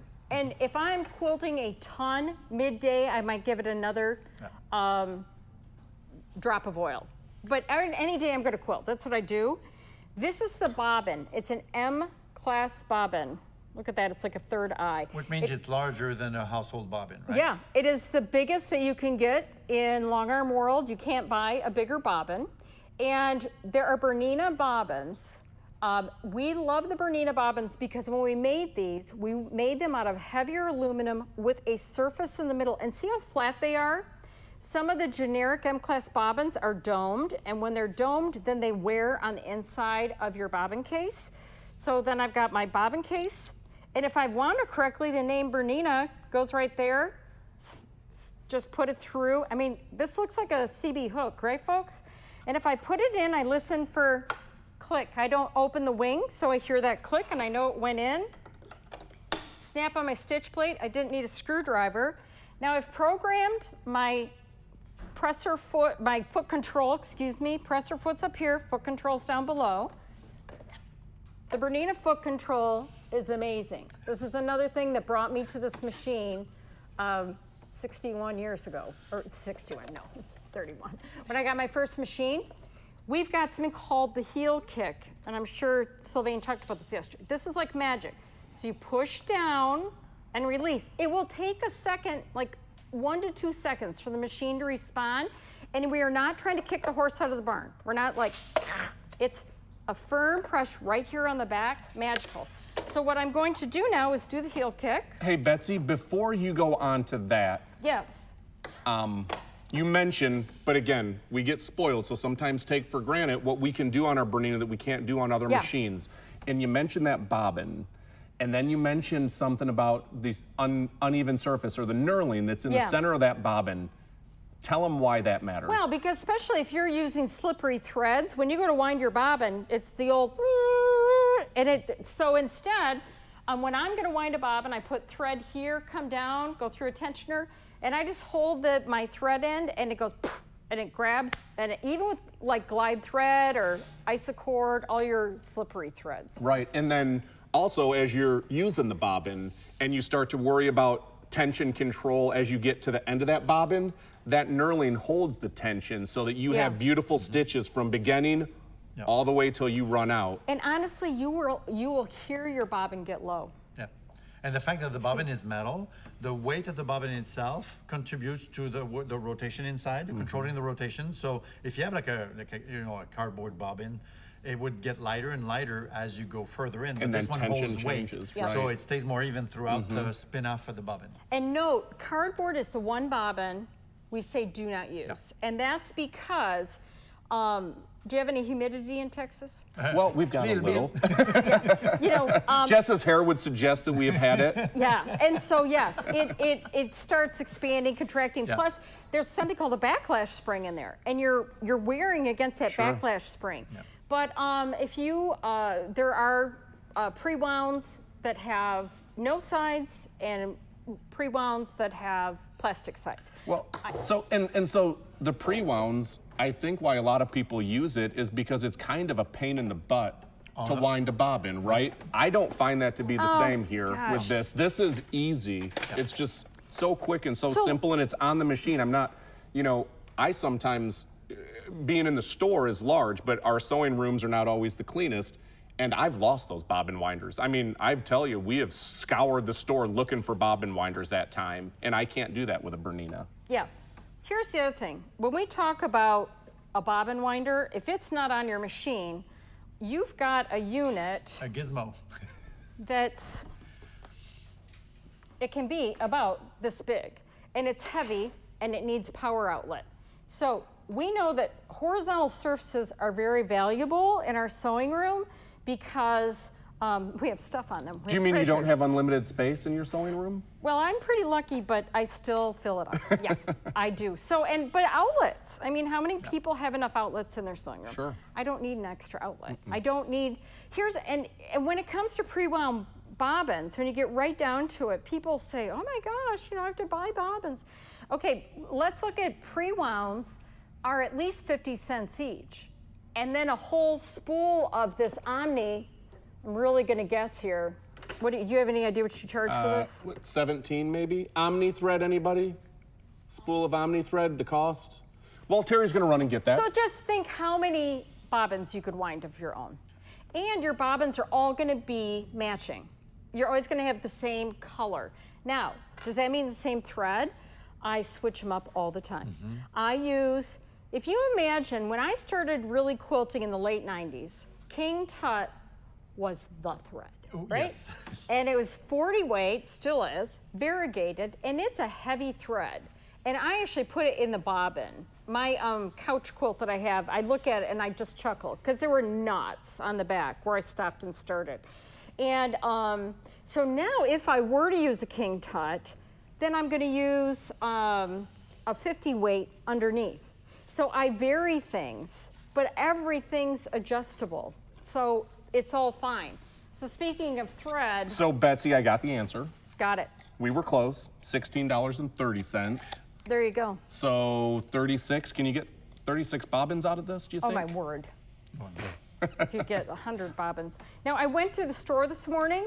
They've got Isacord. They've clearly got the Omni.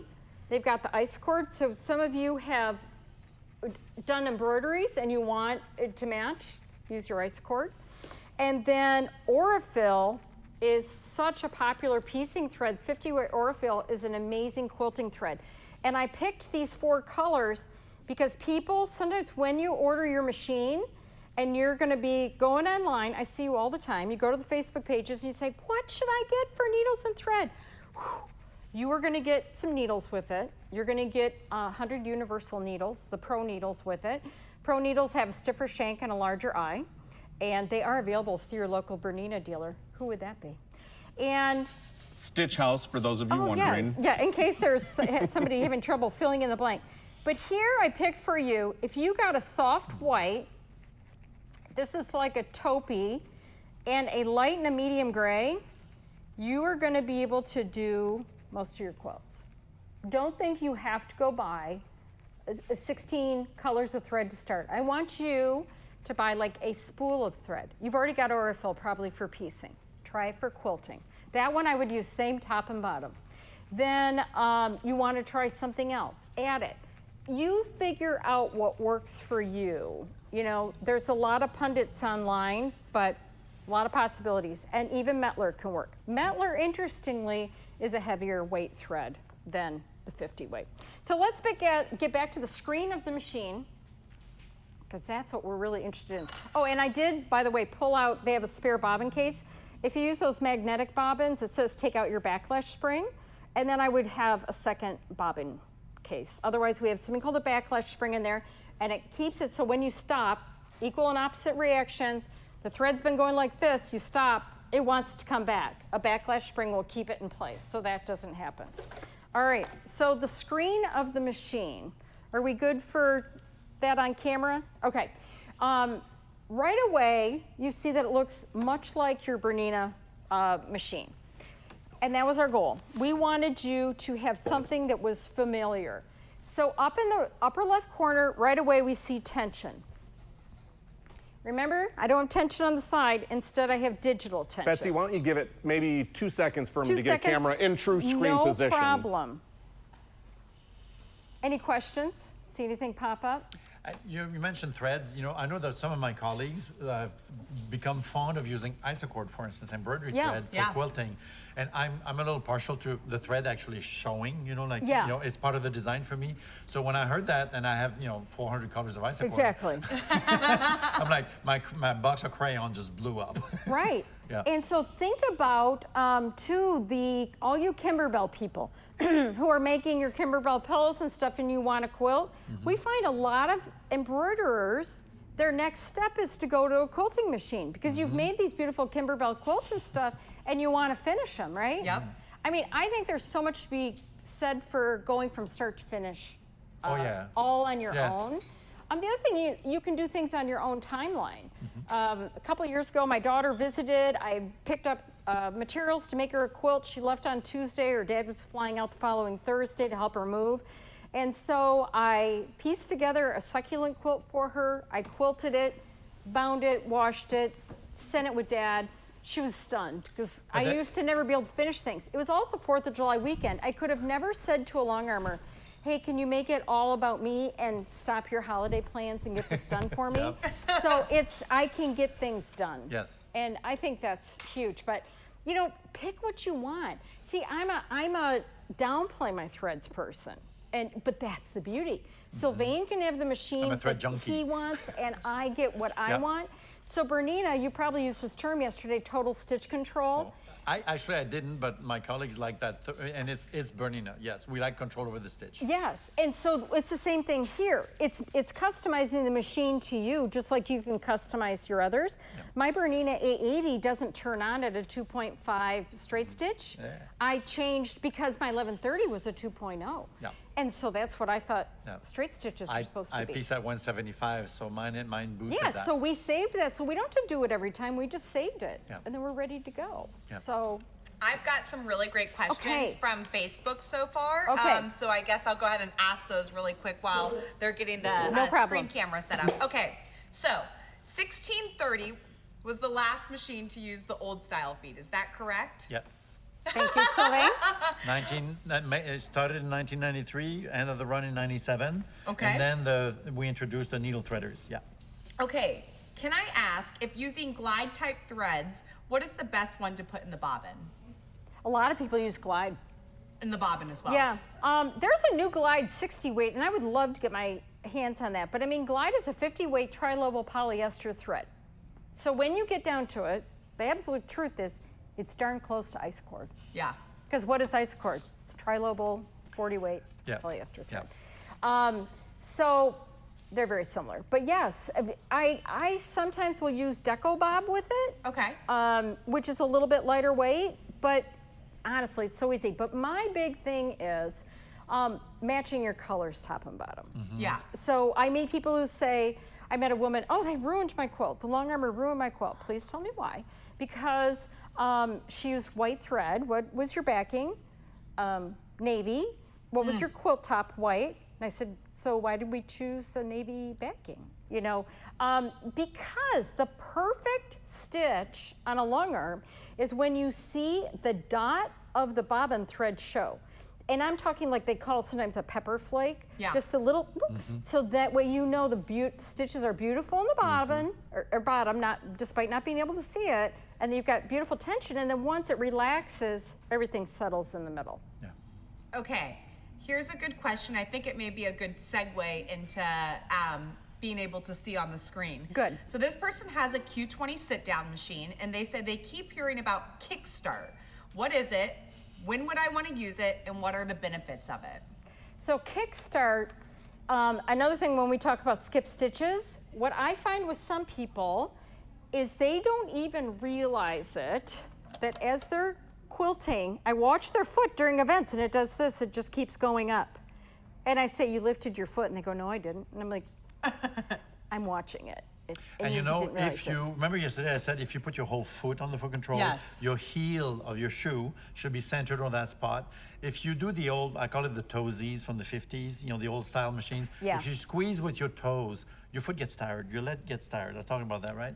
So if you put your whole foot, you rock forward, you can stay there for hours. So think about when you're piecing again, I said you go down, you come up. You go down, you come up. Quilting, you're going and you're going and you're going, and you don't want leg cramps or whatever. And here's the other benefit of this. By the way, so I've got a thread cutter on the side. We're just going I think you're good to go, Betsy, on your screen camera. Well, then I'm going to go ahead and I'm going to do a heel kick right now and watch. Let me get rid of my tension.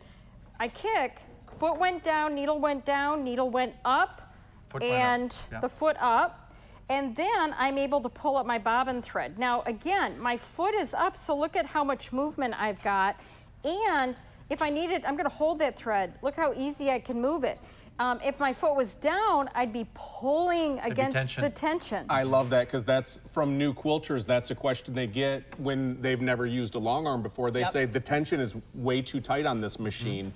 Because they're not used to having that tension engaged all the time. So now another bonus of that heel kick is I am now going to hold my heel down. And did you notice I got multiple stitches? Yep.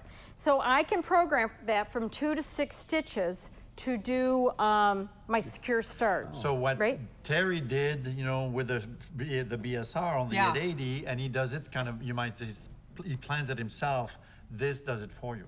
It's a step That's up. amazing. So you can, so I can program my tie-off stitches from 3 to 6 with just 2 a, to 6. 2 Yep. to 6 in with your just a back kit. programming, in your settings. Great. You're gonna love this machine. Oh, yeah. No, well, I look, already love that Betsy, machine, I Betsy. already love this machine. Don't worry about that. So now, I could do that heel kick because I programmed my foot. I had choices. So part of what I loved when I got my first machine 31 years ago was the heel kick that did the needle down. But I need one down, one up. If I go with the secure stitch, winner, winner, chicken dinner, my foot goes down, my needle goes down, my needle comes up, my foot comes up. I've got my 2 tails. Why do I have my 2 tails?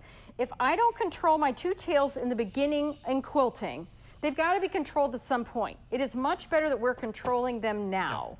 If not, you're going to get a knot on the back, and that takes a whole lot more time to release. So now I am standing up at this gorgeous Horn electric lift table. If I were to start quilting, I'd be standing somewhat like a flamingo, trying to balance on one leg. Well, that's no fun at all. That's not fun. So I am going to tap these dots, and you'll see it says exit. And what I love is right here, it tells me I'm in BSR 1, Bernina Stitch Regulator 1. And Terry already explained the point of that is getting perfect even stitches. So if I give you that, if I give you those perfect stitches, I've eliminated this. I've eliminated the whole, patting your head, Juggling. rubbing your tummy, because I don't have to think of that, right? Because they always said pedal to the metal and all that crap. So it shows you right on the screen, do a heel kick, and it starts sewing. So I'm now standing on 2 lovely legs, and I'm quilting. And your foot is not on that pedal? You're not anywhere near it? Nope, 'cause then I'd be all twisty-turny and my spine would be sad. I can't even imagine. Notice I'm not going at a crazy speed. You know, sometimes people think that quilting means it has to be fast. Now, I'm at the end, and I'm not sure what I want to do, so I did a heel kick, which left me in this screen, which means if I want to start up again, like, oh, let's get rid of this thread, you know, that's just not cool. All right, so I get rid of the thread, because now I'm away from it. I know what I want to do now. All right, so I'll heel kick again, and I'll come back and do my echo. That machine is so quiet. And the fact that this mode starts working and it doesn't stop, that means that that first stitch she took is perfectly even. You know, there was not a gap, or there was not a gap in response. And I just did 2 practice pieces for a ruler class using my 880, and I had to be very deliberate about staying in the same place when I started, or I had to skip stitch when I started. And so it's so interesting seeing people. So I now have 2 options, because again, we always try to have more than one option. I can tap exit, or I can tap my toe, and then I'm back to my normal screen. And on what you just said, because there's 2 BSRs mounted underneath the stitch plate, they react twice as fast. Yep. And they react with, sometimes we move one hand a little before the other, they will know, right? Because one will pick it up. So it's instant. And I just pulled up my bobbin threads and I'm cutting them. So let's talk about stitch regulator again. Look at that, I can just pop my foot right off, and I'm gonna pull my bobbin out just so you don't see the thread. This is the Bernina stitch regulator that you have right there on the 880. There are 2 of them upside down in here. So you see these red glowing lights sometimes under your quilt, and people have said to me, how do I turn it off? You stitch in manual. What these are LED black and white cameras that take 4,000 pictures per second. After that, as Hans explained it, it sort of went over my head, but I thought it doesn't matter if I understand it. I know what the results are. So by having 2 of them, now we can go up to 2,000 stitches per minute, stitch regulated, based on our movements. And in mode 1, you get to set your speed. That's the other thing about that. But so easy peasy when it comes to that. When I pop I've got a thread cutter down below, so I cut off the end of my thread. I'll pop back on my foot. I'm gonna do that heel tap. And what I want you to do is always pull out your thread. If it's not feeding well now, it won't feed well later. If you're stuck now, you're stuck, okay? No good there. So with the stitch regulator 1, again, it keeps going. Yeah. And on mode 1, notice we have stitches per inch, and those are adjustable. Down to 1, up to 24. And why do we have different stitch lengths? because the more you curl around, the more you need a small stitch. So I say if you put a VW in a parking lot, it's like a stitch 15 doing donuts. And if I put an Escalade out there, it's out here. It's more like a stitch 8. It cannot go any tighter. I've not heard that analogy before. Do you like it? Yeah, I heard it here first. Yeah. Well, because I get people who say it's dragging or whatever, and I'm like, because these are the beginnings. This is what Hans and Franz, my affectionate name for our engineers, came up with for you. You make it you. So similarly, 250 is the stitches per minute that it's doing. The RPM, I would crank it up, but that's because I've quilted for a long time. You may be like, I am doing that stitch, all right? So the needle up and down. Now let's go to mode 2. What happens? You are totally in control now. This is what we're going to use with ruler work because we want it to pause when we pause. Look what's gone. There is no more stitch regulation in terms of speed. So I'm going to do my heel tap, bring it up, drag it out. And what's so funny is I'll find people doing this, and they say, it's too slow. And I say, you have to go. And they're like, I don't get it. You've got to go. All right, and notice the stitch quality that I got. I sped that way up, sorry, and yet you've got those stitches. I'm going to skip right to manual now. And even at 1,000 stitches per second, I am going to quilt at the same speed I just did.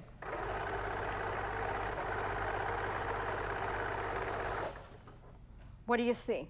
So now it's a fixed speed, but a variable rate of travel of the fabric. Yeah, and so I moved at the same rate, and I got these great big stitches. Yep. And so people will come to me at shows and say, well, I'm quite experienced. I don't need a stitch regulator. And I said, that is fine. Let's start in manual. And then at some point, I go ahead and I push that button, and they start seeing that they actually, it doesn't And then, hurt. Betsy, of course, you know, they're going to say, well, this isn't my machine that I practice on every I day. know. On my machine, they're always perfect. No, actually, what they say is, sign me up. Yeah. Oh, I always. need it. Yeah. When they see then, that. BSR 3 is exclusive to Bernina. Why can we do BSR 3? It is basting.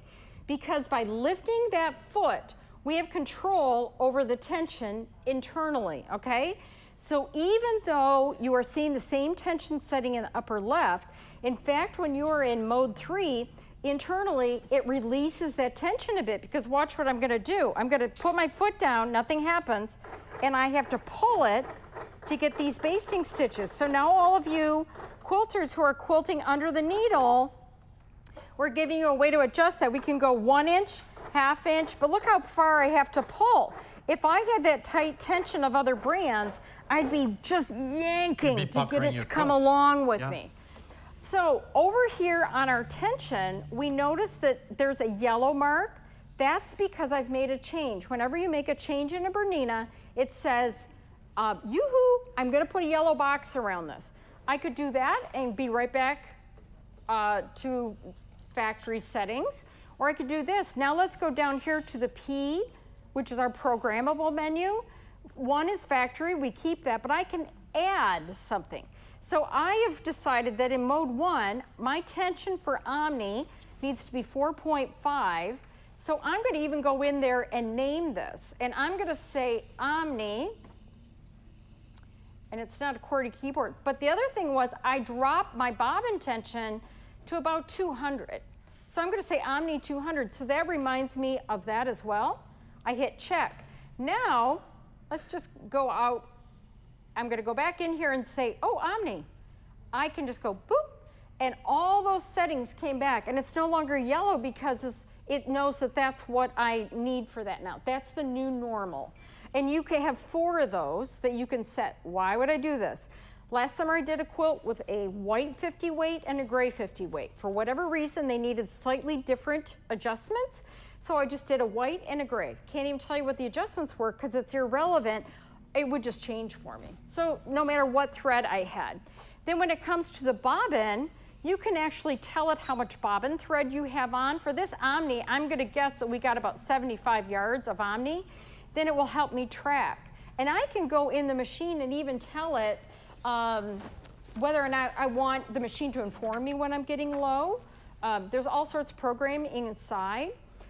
So it can just be a reminder. It is not a sensor. There's no sensors down there, but it's as long as I remember to tell how much thread it has, it will be a reminder for me. Betsy, can you talk just a little bit on digital tension and what that means and how that differs from the other long arm machines that are out there? Because a lot of them have what appears to be digital tension, right? There's a number on the screen. So how is this different? But how are they setting the tension? Well, no, it's not like anything like the Bernina. Yeah. So tell us a little bit about what So think this means. about, and feel free to, Your sewing machine, go in, right? but think about your sewing machine. So we, an interesting part, when I started this job 4 years ago, and work trade shows, people would say, I didn't know Bernina had a long arm. Now you go to trade shows and they go, oh, my girlfriend has a long arm, oh, a Bernina, blah, blah, blah. So we've really caught on, and people were like, well, we're afraid to get Bernina because it was new. And I say, 127 years of making sewing machines. Not anymore. We're not new to making sewing machines. This is what we do. So we took that same technology. Now think about, because our thread path is different, they're using a spring wound tension system, whereas we are using the tension discs that come together. So it's just a whole different mechanic. Just like a sewing machine. And so I think kind of what you were alluding to at the beginning was how do they change it? And there's a knob, right? Yeah. Typically there's a knob on the side.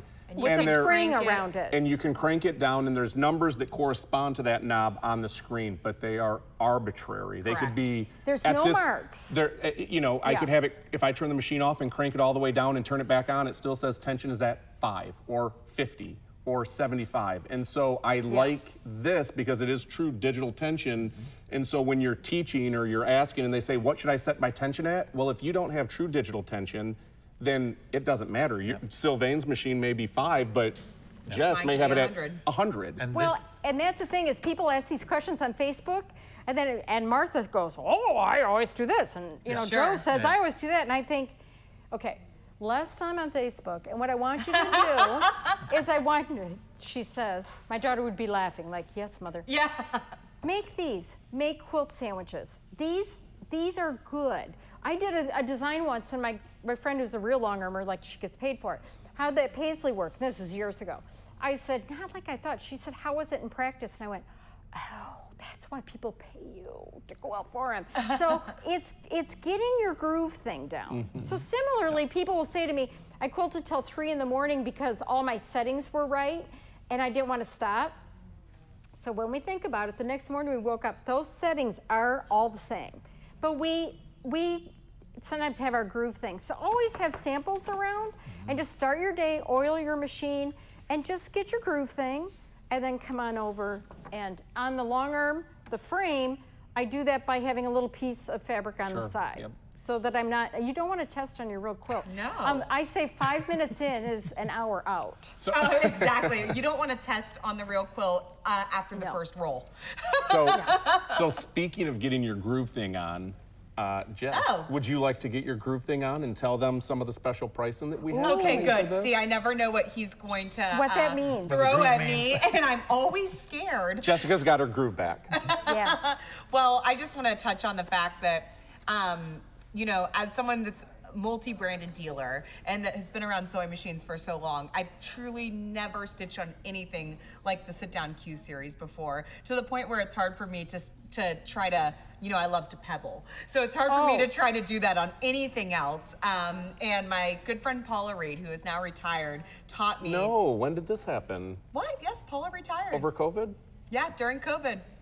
I know. She just runs marathons I did now not and lives know her that. life. Wow. But my good friend Paula has the Q series at home and absolutely loves that machine. She's an award-winning quilter, and I've known Paula for a long time. And when that Q series came out, she was like, Jessica, I have quilted on so many different machines, and there is nothing like this Bernina.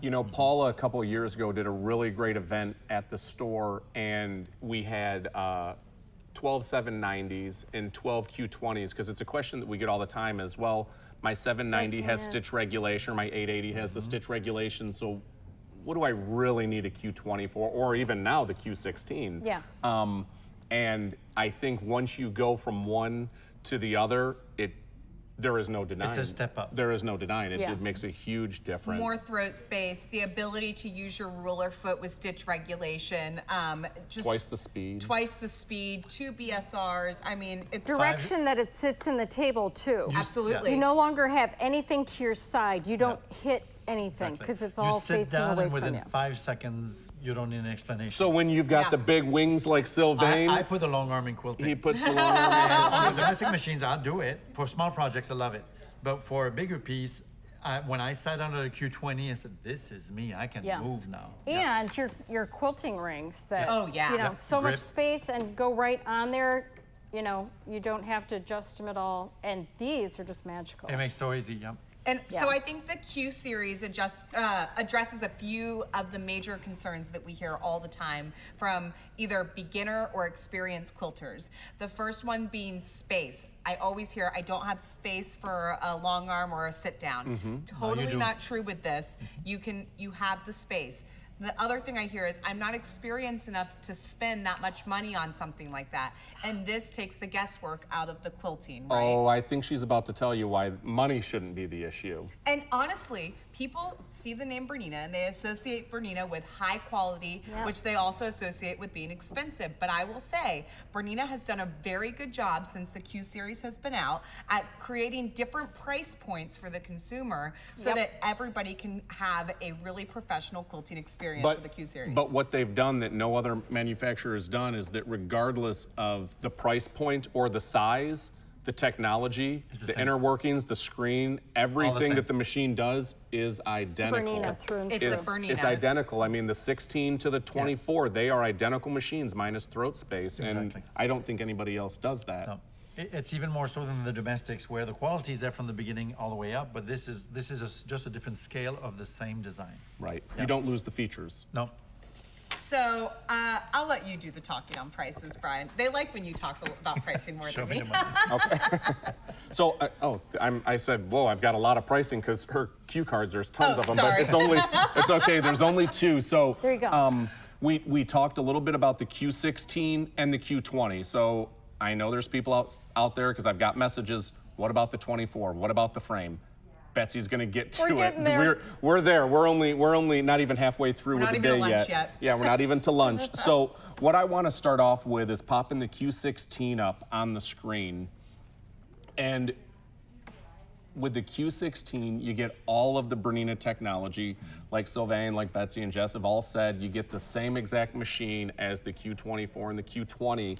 And the MSRP on that is $10,699, Which would still be a good deal, which is still a good deal. even if you bought it at full MSRP. Today, we have pricing with that folding table included with it. Not just the machine head, with the folding table of $7,999. Ooh. That's amazing.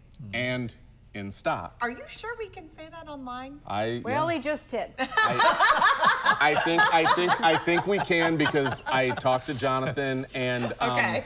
issues were that so what it was, okay, I'll tell you We have Facebook, I'll tell you from our last Facebook event. and Stitch House Yeah. Live and everybody else, what she's referring to is what we can tell you online and what we can't. And I couldn't give you this price for the machine head, but the powers that be said, you can give that price, but you're gonna have to give the table for free because it has to be table and machine. So this is machine head at $10,699. You're down to $7,999 with the table. So I said, okay. That also includes, if you call the store, there's special Summit bundles that come with the machine. We love bundles. We love a good bundle. We do, so you're gonna get some extras. We're not allowed to talk about the bundles online. We did get that information. But if you call the store or you send us an email or you leave a comment saying that you're interested, we can talk to you about additional things that will be coming with all of the machines we're showing Perfect. you yesterday through Saturday, including this Q series. So in addition to the really good price, there's also a bundle available that I think you guys will just love to know about. So definitely give us a call or send us an email. And I gotta tell you, I'm not a math major, but a free table and nearly, Sylvain, is this almost $4,000? Very, very close, right? Yeah. Don't ask me. Yes, 2,700 less. 7, That's 8. 27, okay, so I mean, almost $3,000? Almost Oh 3. my Okay. gosh. Wow. What about the Q20? So 4 more inches. 4 more inches, which makes a difference. And so what I tell people is one of my favorite things about the Bernina long arms is that it grows with you. Yep. So if I pick a sit-down model, it's typically because of space, right? So am I gonna move the fabric or do I wanna move the head? And most people typically choose the sit-down model because you just have limited space. And so Bernina created the folding table and all these other things to address space issues. But we don't stay in the same houses forever. And the kids move out, then there's 3 bedrooms. And then exactly or right. sometimes the living room becomes our quilting room. Or in like Jessica's case, she says, I want the garage, so the tools go out or the she shed gets built.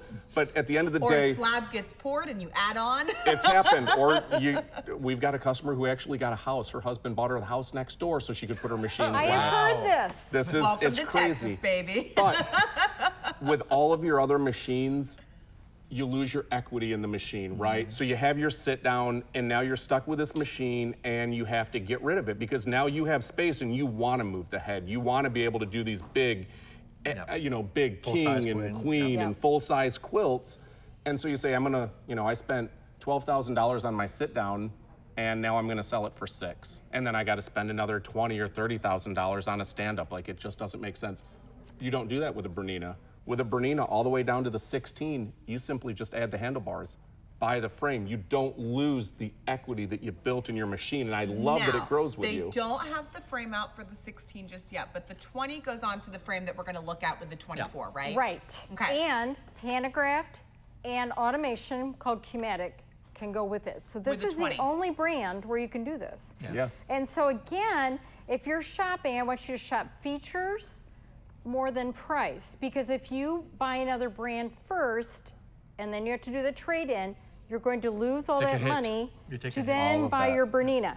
And I have this at shows because it's so nice to work the same shows year after year. People come back, they remember you, and they say, I should have bought the Bernina. Always.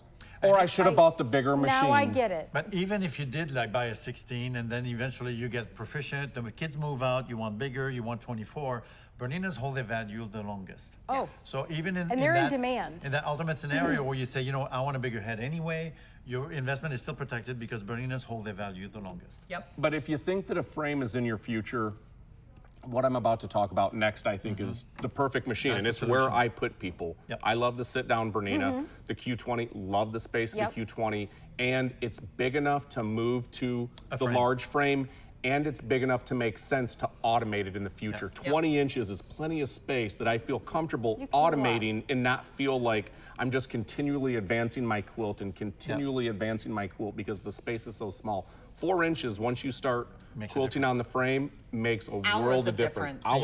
We talked about room to grow in the domestics yesterday for sewing in general, but the room to grow, the need to have room to grow is far more important in quilting. Sure. Because the quilts, will span. So there's an efficiency and it makes projects possible. So, without further ado, I gotta check this out before you start saying things. So we are looking. We did not discuss this. I see your handwriting on. We are again. So again, Bernina was great enough to allow me to give pricing, but I have to give a table for free. That is part of the rule. So machine head for horrible for you guys at home. Machine head only for the Bernina Q20 is $12,699. Today, machine head and through Saturday, and the folding table, $10,999. Ooh, wow! In stock. In stock. And I think that's Betsy's going like this. She's saying that's in stock, people. She knows everything quilting and sewing is out of stock. I want to reiterate again as well that truly this is the easiest machine to sit down, take out of the box, open up, and just go with. It's almost like you plop it in place and you're ready to go. Yeah, I mean, it takes no thought, no effort. It does all the hard work for you.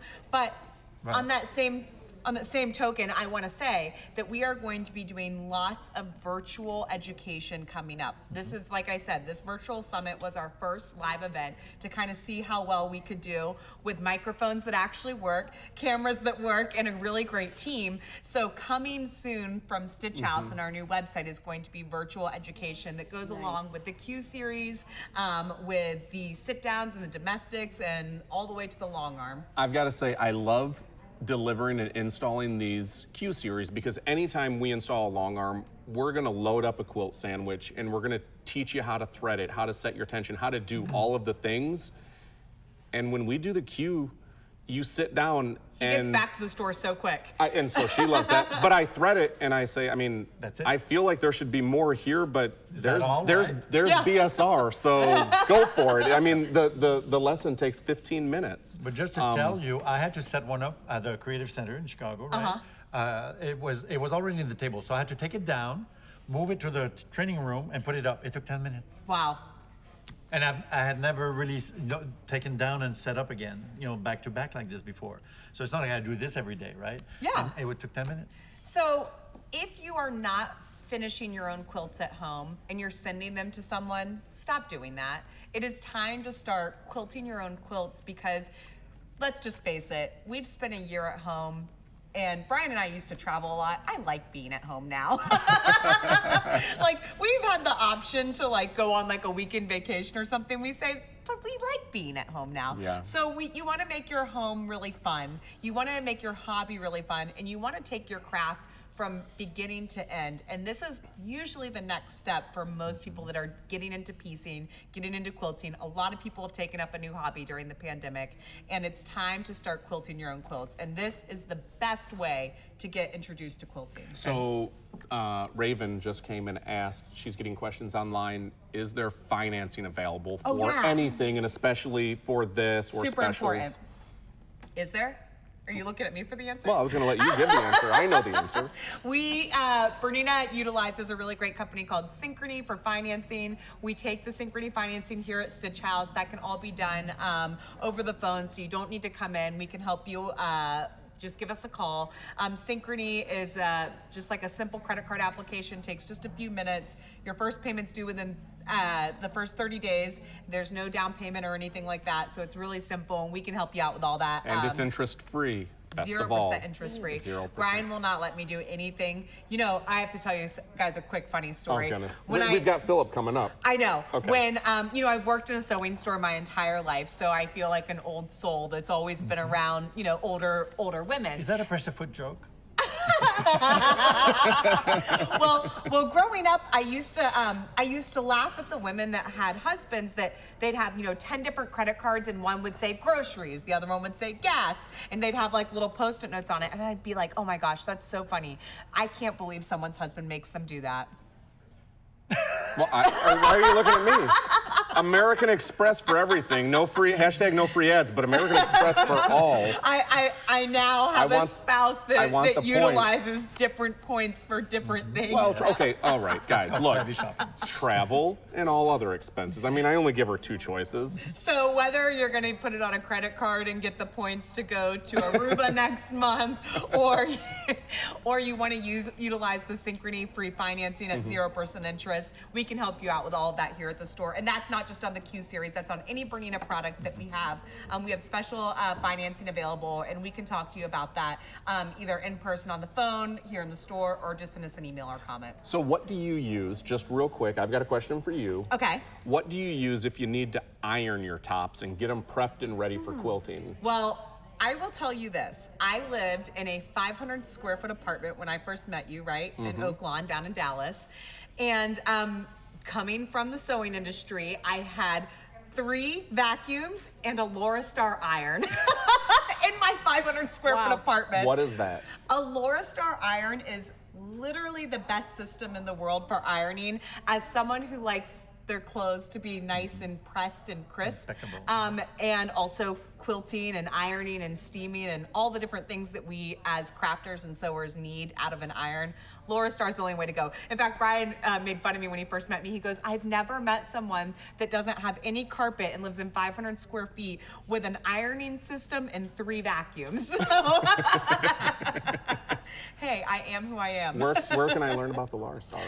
Well, I think we have Philip Olchi coming up in a video next. If you don't know who Philip is, we've talked about, you know, the Olchi family. Who are they, Sylvain? The founding family of Bernina. And Philip is going to be the 4th generation, I believe. Yep. His father is currently the chairman, HP. We call him HP, that's Uh-huh. Peter. And actually, we're lucky because Philip is learning the ropes of the business here in the US with us. And so did his father, so they understand us. These long arms were begged from Bernina by the US market, and they granted us the machines. So we are the drivers behind a lot of development, and Philip understands the business here, which is a big plus for us going forward with the company. That's pretty amazing. So as a generational family sewer, I relate to Philip quite a bit. You know, you grow up your whole life, you think, I am never gonna do what my family does. And then one day you wake up and here you are. And now your mother is chuckling quietly. I know, loudly probably. So let's go ahead and see this Philip from video. Let's see this Let's video. see what Philip has to Let's say. see what Philip has to say about the Laurastar. You guys are definitely gonna want one after you watch this. Hello everyone and welcome to this wonderful Stitch House event. My name is Philip and I'm so excited to show you today our wonderful Laurastar steam irons. For those of you that do not know Laurastar yet, Laurastar, like myself, is a Swiss family-owned company that has been in the business for over 40 years in creating the world's best steam irons. Laurastar has really mastered the craft of creating steam irons that can help you be more efficient, be more precise, and most important of all, make ironing more fun again. In the next few minutes, I want to show you what's so special about our products and hopefully get you curious and excited so you can go and try those steam irons at your local sewing machine shop for yourself. So, what is so special about our irons? First of all, it's our steam. Our Laurastar dry microfine steam is really unique. It is really powerful.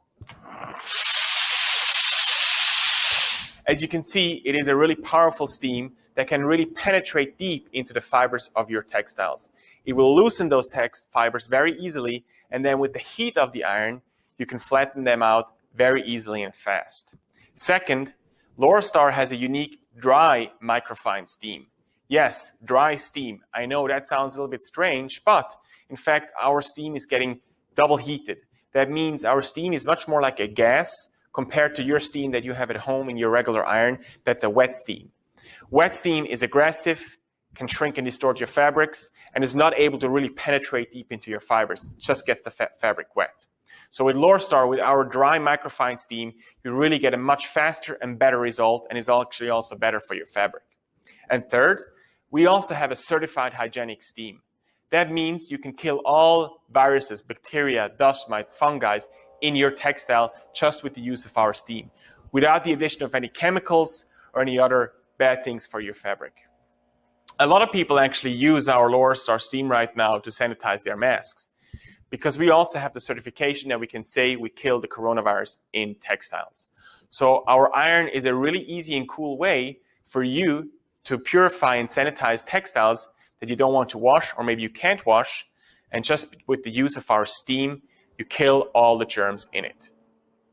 But besides having a really, really great steam, there's obviously more to a Laurastar. As mentioned, Laurastar is a Swiss company, and our Swiss engineers really develop and create products that are built to last. All of our products are built in Europe. That means they're built to last and will last you a long time. I'm sure many of you have experienced, you buy an iron and after a year or two, it starts to spit, it stops working, you throw it away and you have to buy a new one. With Laurastar, this is different. Many of our customers use our irons for 10, 12 years. And even if you have a problem after a few years, we can service and repair your product. So it's not a throwaway product. Like a good sewing machine, it's an investment and it will help you be more creative and create better products. Within the Laurastar line, we have 2 types of products. We have the systems that I'm standing in front right now, and then we also have the lifts. both product types have the same quality. They have the same quality steam and are really both made to last a long time. The big difference is that the systems are a complete system that include this unique active board. The lifts here are more portable, they're more compact, and they're great, for example, if you already have an ironing station set up in your sewing room, for example. They're great, for example, to use with a wool pressing mat or obviously with any other ironing board. They're also great, for example, if you want to steam clothes around your house. Or, for example, if you have a long arm and you want to smoothen out your fabric with the steam of the iron because it's so compact and portable. As you can see, the iron is exactly the same no matter if you have a system or a generator. The steam gets produced here in the generator, then travels through the hose and then comes out of the iron. Actually, our irons is also something really unique to Lorastar. As you can see, it is lightweight and it's ergonomically shaped. And it's really comfortable to hold. It is actually also made for left and right-handers because we have a steam button on both sides. Another big advantage of our Lorastar irons is that the center of gravity is exactly in the middle. That means when you press down, the force gets distributed perfectly all over the surface of the sole plate. Your iron at home, you hold here in the back, and when you press down, this is what actually happens. So you really have to press down a lot to get some force here in the front. With Lorastar, this is different. It's really lightweight. You only have to press down a little bit, and it glides very easily over the surface of your fabric. The lift line comes in different colors. Some of the lifts have different features, but overall, it's a really nice, compact, smaller iron. Then, of course, we have the systems, and that is really what Lorastar is most known for. Right now, I'm standing in front of the Smart U here, and I want to show you what's so great about our systems. The big advantage is that you have this active table. And in here is actually a fan that blows up or sucks down the air. And I want to show you how that works. I have here a silk shirt, and as you can see, it's fairly wrinkled. And the uniqueness is, as soon as I touch the iron, as you can see, now I'm creating an air cushion underneath my fabric. And I'm sure many of you have experienced this before. When you iron and your fabric is on the ironing board, you start to iron, and it actually can happen that you iron in your wrinkles into your fabric. And because we have this fan that blows up air, this is not going to happen. So you can see in just a few seconds, I'm able to perfectly get all these wrinkles out of the fabric without running into the risk of ironing in these wrinkles. Another great feature that I told you before is the powerfulness of our steam. And this, as you can see, by just blowing in the sleeve, I'm able to get these wrinkles out in seconds. So that shows you how powerful our steam is. But for you as a quilter, how can you use this fan? Many of you probably use batting. And when you buy batting, it can be very wrinkly. And obviously you cannot touch this with the iron because it would melt. So because we have this fan, we can now just hover over and steam. And in a few seconds, you have a perfectly fluffy, wrinkle-free, and most important, dry batting. A lot of people, again, use the lift on their long arm to get those wrinkles out when they roll up batting or fabric. But we can not only blow up air, we can also suck down air. And this is especially great if you have fabric that's big and if you want to iron multiple layers. Or if you have fabric that's thicker and you really want to get that steam through all these layers. So what I have here is a big piece of fabric, and I'm sure many of you have experienced this before. When you have a big piece of fabric, you start to iron, and as soon as it touches the floor, it starts to re-wrinkle. It's because of the humidity that's in your wet steam. With Lorastar, what we can do is we can now iron multiple layers at the same time. So you can take your big piece of fabric, fold it together, and obviously save a lot of time. So I want to show you. I press this button here in the front, and that changes the direction of the fan. So now it really pulls that steam through all these layers here. And in a few seconds, you're able to iron 1, 2, 3, 4 layers of fabric, and you get a perfect result. Another great benefit of the fan is that it actually can help you hold down your fabric. So when you have a quilt, for example, I'm sure you've experienced that before, here on the edge, it slides down. Because we have the fan that sucks down the fabric, it actually holds it in place. The same is if you have small pieces of fabric that you want to press or iron, they're not going to move around because, again, the fan holds those pieces of fabric in place and they're not going to move around. So the fan is really a great benefit for you also as a quilter or sewist. Another big advantage of our Lorastar steam irons is how hot the sole plate gets. A lot of times nowadays when you buy an iron, they're not really getting hot anymore because they're made out of cheap materials that cannot take the heat. With Lorastar, this is different. Our sole plate really gets really hot. And I'm going to show you this by fusing these two pieces of fabric together. So what you probably would normally do at home is you have your fusible, you would hold it on here for, I don't know, 5 or 10 seconds. With Lorastar, all it takes is 1 or 2 seconds of the heat and the steam, and you can see I'm not able to peel this off anymore. That shows you how hot our sole plate gets. But what happens if you don't want to have the heat? What if you have textiles or fabrics that are not able to take as much heat? For example, I have here a t-shirt that has prints on, rhinestones on, and they obviously cannot take that much heat. Every Lorastar comes equipped with a protective sole plate. This is our Lorastar protective sole plate, included in every Lorastar, also in all the lifts. All you need to do is snap on this protective sole plate. You still have the steam, and now you can go over any sensitive, delicate fabric without ruining or getting it shiny or maybe even like getting the prints off your fabric. So it's a real benefit. And once you're done with your delicate fabric, all you need to do is take your protective sole plate off and you have the heat back. Talking about the sole plate, this is also a big advantage. As you can see, we only have our steam holes here in the front and nothing in the back. Because we have such a powerful steam, we can loosen those fibers really fast and then take advantage of the back of the iron that does not have any holes to flatten them out and set them in place. So with one swoosh, you get a perfect result. Again, a big time saver. Another big advantage of our Lorastar is you can steam very fast and very perfectly. So I have here a man's jacket. A lot of people would bring this to the dry cleaner just because it has wrinkles. And with Lorastar, you can, in a few seconds, get all these wrinkles out, and you have a perfectly flat, wrinkle-free jacket. Especially important, it's dry. It's not wet. If you would use a regular steamer, you would incorporate a lot of moisture into this textile, and that's when, as soon as that moisture evaporates, the fabric starts to re-wrinkle again.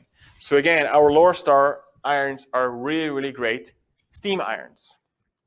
Some other great benefits of our irons are we all have in our irons a dual auto shut-off mode. That means if you, for example, don't touch the iron for 10 minutes, it will turn off. But you can also press the button down here and then the iron will stay on forever or as long as you want. So that's great if you want to go between sewing and ironing so that the iron doesn't turn off. Another big advantage is of our irons that we have a big water tank. As you can see, this is a big water tank. It holds a lot of water and will last you a long time. And even if you run out, I don't know if you can hear, but the iron is beeping right now, telling me I have to refill the water. I can just take this water tank out, refill it with tap water. In here is a filter that takes out most of the minerals in your tap water. So again, that's a big advantage too. The Lorastar system here can also be height adjusted. It can be folded together. You can store it. It has rolls. And one of the other big advantages that we have with the Smart U here is that we have some special features. First of all, we have a feature called pulse steam. So when you normally steam, the steam comes out like this. If I engage the pulse steam, the steam is coming out in pulses. So you can hear, now we only use half the amount of steam that comes out of the iron. That is especially great if you iron or press slow and you don't want to use as much steam. Another big advantage of Lorastar is actually, you can see, I can have my hands right in front of the iron. because we have the fan that sucks down the air, I'm not going to burn my fingers. So if you have delicate small pieces of fabric that you want to press, you can do this with our iron. Another feature that we have with this Lorastar Smart U here is called Sense Steam. In the iron here, we have a sensor that recognizes my movements. And this is especially great if you iron for a long time and you don't want to press the button all the time. So now I can move forward without pressing the buttons. You can hear the steam coming out, and I don't have to do anything. So in here is a sensor. Whenever I go forward, the steam is coming out. So this Sense Steam technology is really great. So you can see Lorastar irons are much more than a regular iron. They are really tools that will help you be more efficient, help you create more beautiful projects. Hopefully you got a little curious, and if you want to know more about our Lorastar products, you can visit our website, lorastarus.com, or you can talk to your dealers. Many of the Bernina dealers actually carry our Lorastar products, and you can go and try them out. Like a good sewing machine, I think you always have to go and try them out before you really understand what makes our Lorastar products so special. So hopefully you learned a few things, you got curious, and as I said, if you have questions, you can reach out to us through our website. The folks at Stitchhouse can also answer your questions. I wish you a wonderful rest of your day, and it was nice presenting you our wonderful Lorastar products. And thank you very much for your attention, and have a wrinkle-free day. Thank you very much. Bye-bye.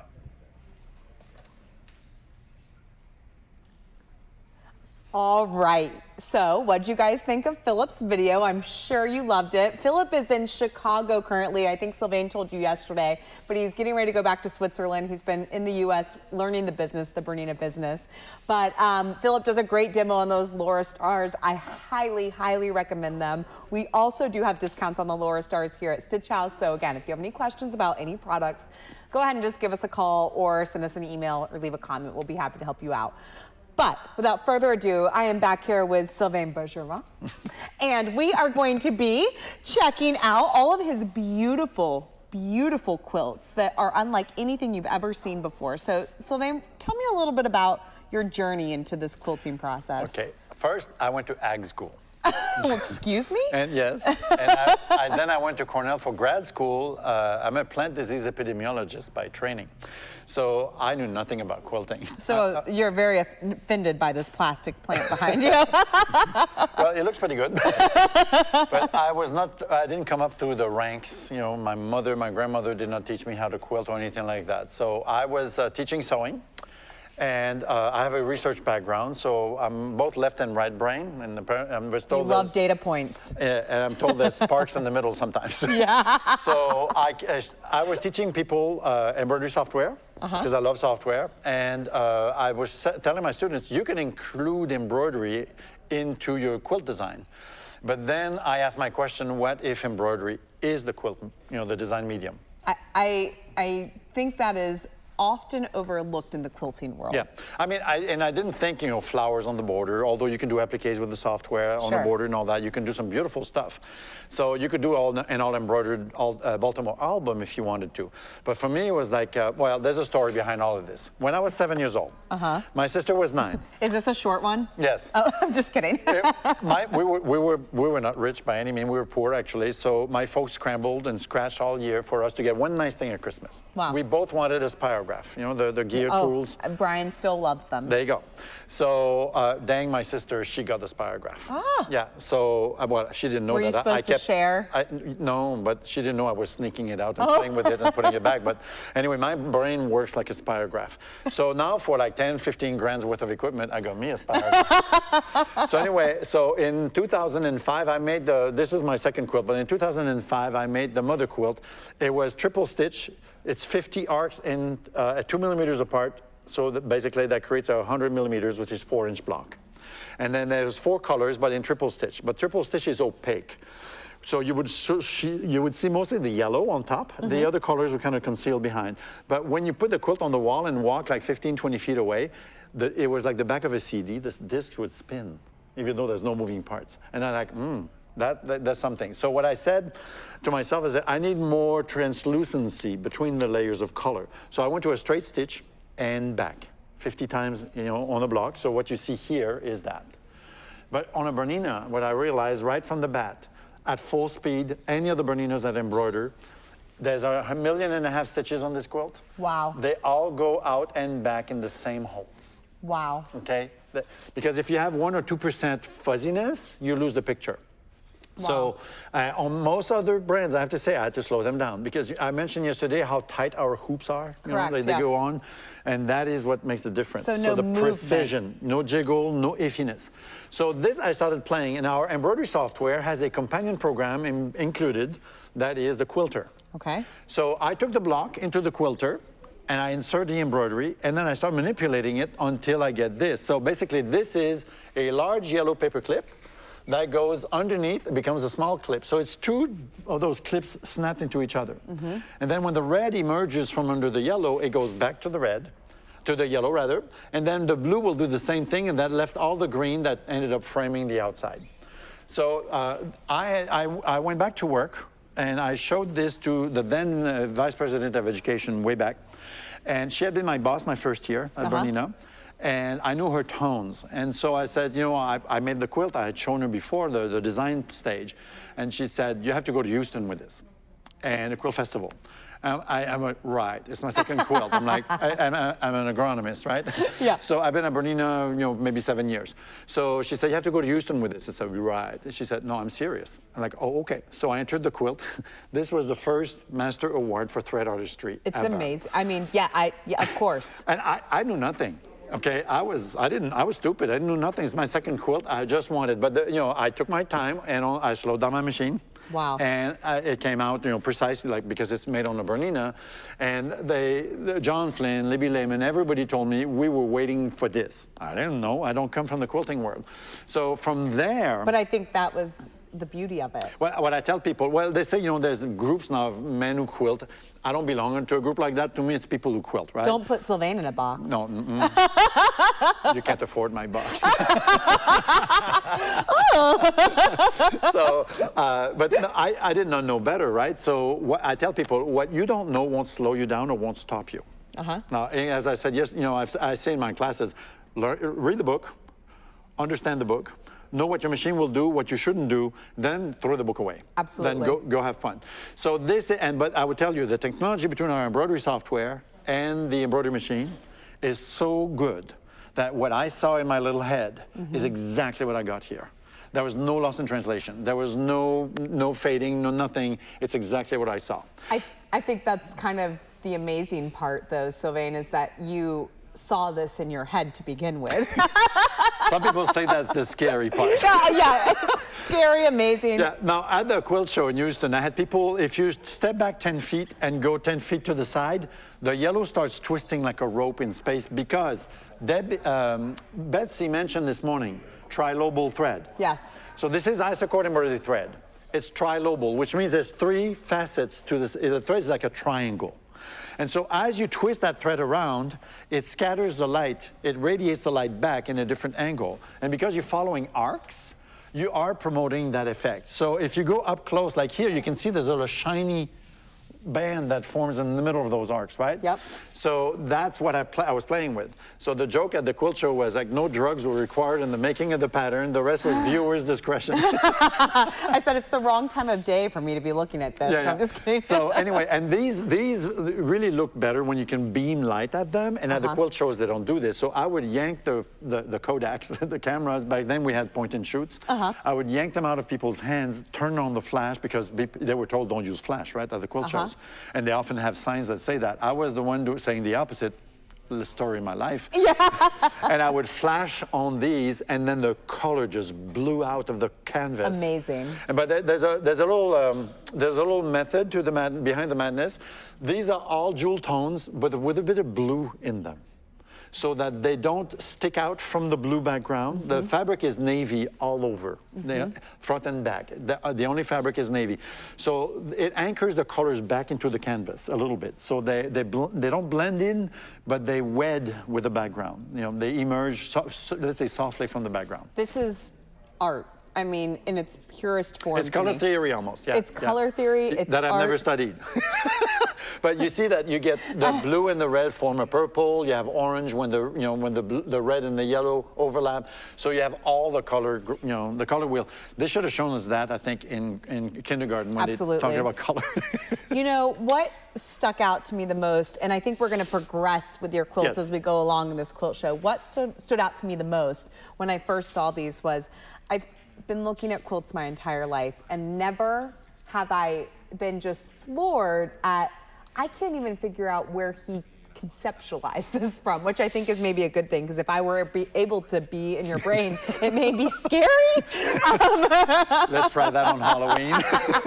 Right. No, but really, when I look at this, I know what it takes to digitize something, to not just digitize, but to come up with the concept, and then to actually execute. It's just insane the way that you did this. Well, I'm visual, and I like this paragraph, right? Now, there's only one unit here.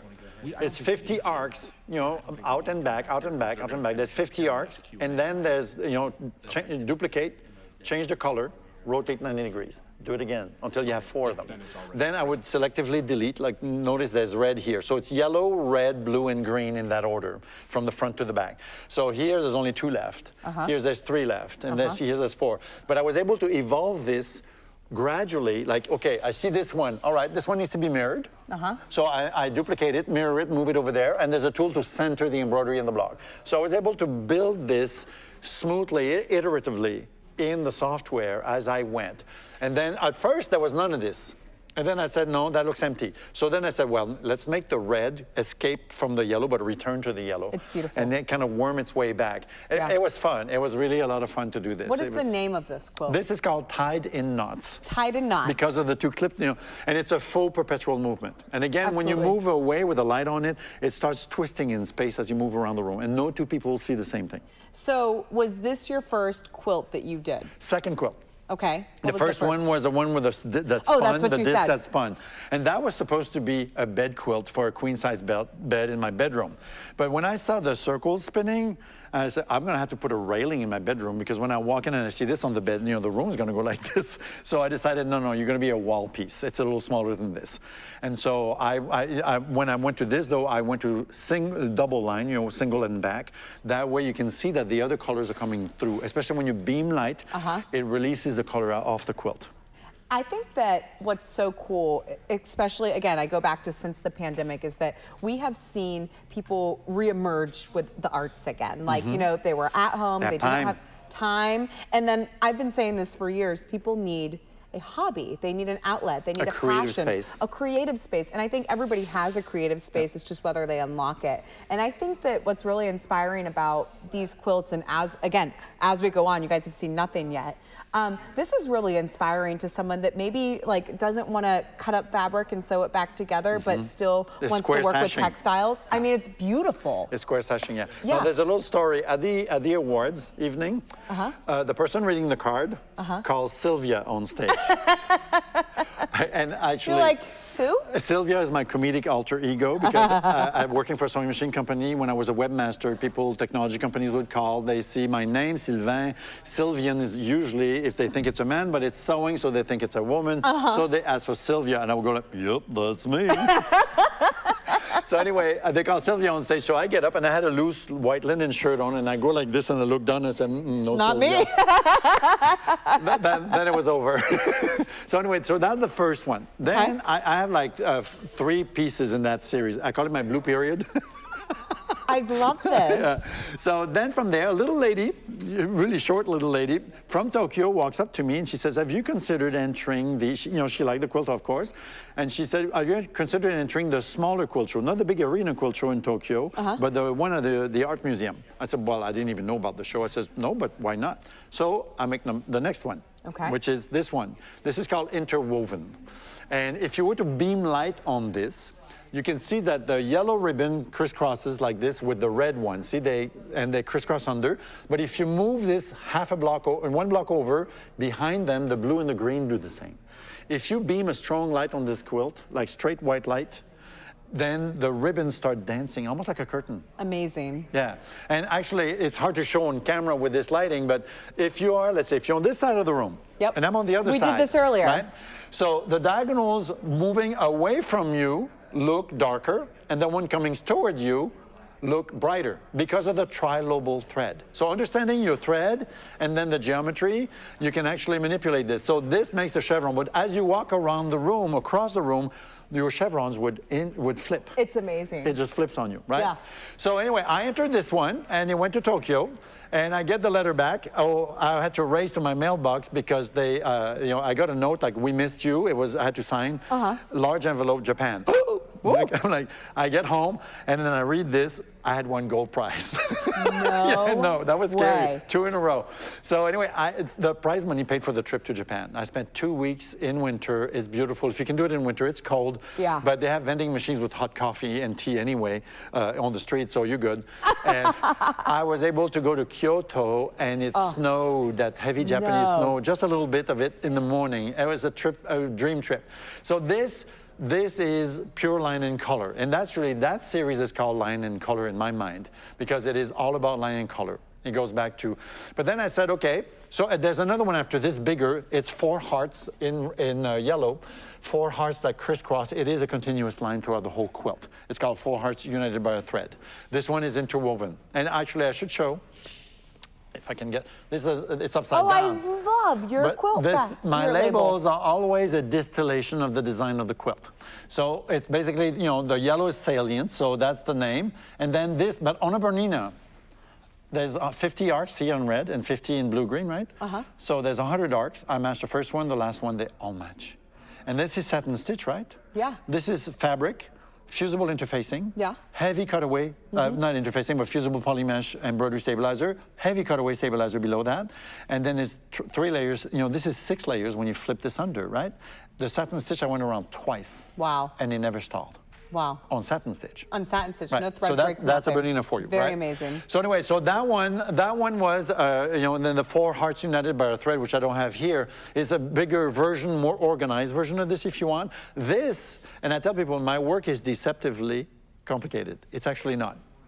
This block is the same as this block. I still don't believe him. No, look, this block is the same as this block, is the same as this block. Yes. There's only 4 different blocks in this quilt. And they're just organized, and it forms the whole picture. But in the software, I'm able to tile this up, and it all shows up for me. So I know what I'm gonna get. And again, what I got here is exactly what I saw on the computer. So after the 4 hearts, I said, okay, now we know that embroidery can be the quilt. What if the quilt is a single embroidery file, but with 121 tiles? I don't know how you even come up with this stuff. Like, oh, you push it to the, well, okay, I learned 2 things in research. One, if you want to reveal something, throw way, way, way far, like do a long pass, like exaggerate the trend, to reveal something. Then scale it where it works, to measure it, right? So that method kind of stay with me. So the next one. This one blows my mind. Okay, the father is Excel spreadsheet. The mother's a Bernina. It blows my mind. And I had 2 ladies at the Rosemont, the Chicago show, that said, it looks like there's math in it. This is based on a 2% compound interest formula. Excuse me? Yes. So, my brother's the finance major, not me. would I love have an this. accountant. Yeah, keep going. Okay, you see this is quarter circles, right? Okay. So the radius grows by 2 millimeters at the beginning. But then I put a formula, the radius grows by 2%, every time. So basically instead of 2 millimeters, the next one is going to do like 2 point something more, and until it's like 3, 4, 5. So as the red quarter circles grow, you see they get further apart. Absolutely. Until when the red meets the other corner, it stops. Look, the last red line is here. Yeah. Right? So And if you look at this on plane, like a tight shot, it looks red all the way in. Oh and my if you look at the gosh. purple, it's all the way in.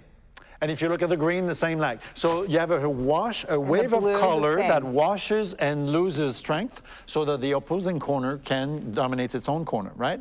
And in the middle, there's what I call the little satin stitch booger. That's a technical term. That's the focal point. My programmer back then called it my Lamaze quilt.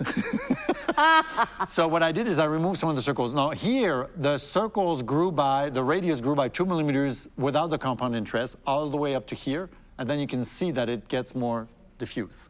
So that created like a solar flare, if you want, a spot in the middle. Now what I did is I did not cut the design.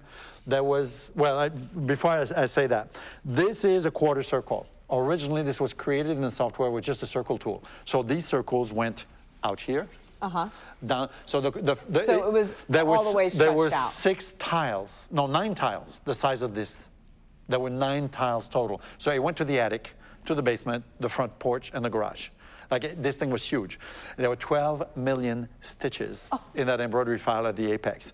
I would click to do a next stage. It would take 20 minutes before the computer came back. It was like, I was cooking in the kitchen, my computer was there, and I was like going back and forth. So this I did not cut and spread out. Look, do you see this circle here? It continues. Yep. It's perfectly even. Yep. It continues uninterrupted, right? Just by the sashing. Remember those rotary cutters with 2 blades? Yep. You could strip fabric. So what I did is I stripped out, I removed a 1/2 inch worth of stitching. I did not cut and split. I stripped out a 1/2 inch of stitching and replaced with fabric. So the integrity of the image stays. And on a Bernina, do you see that little circle here?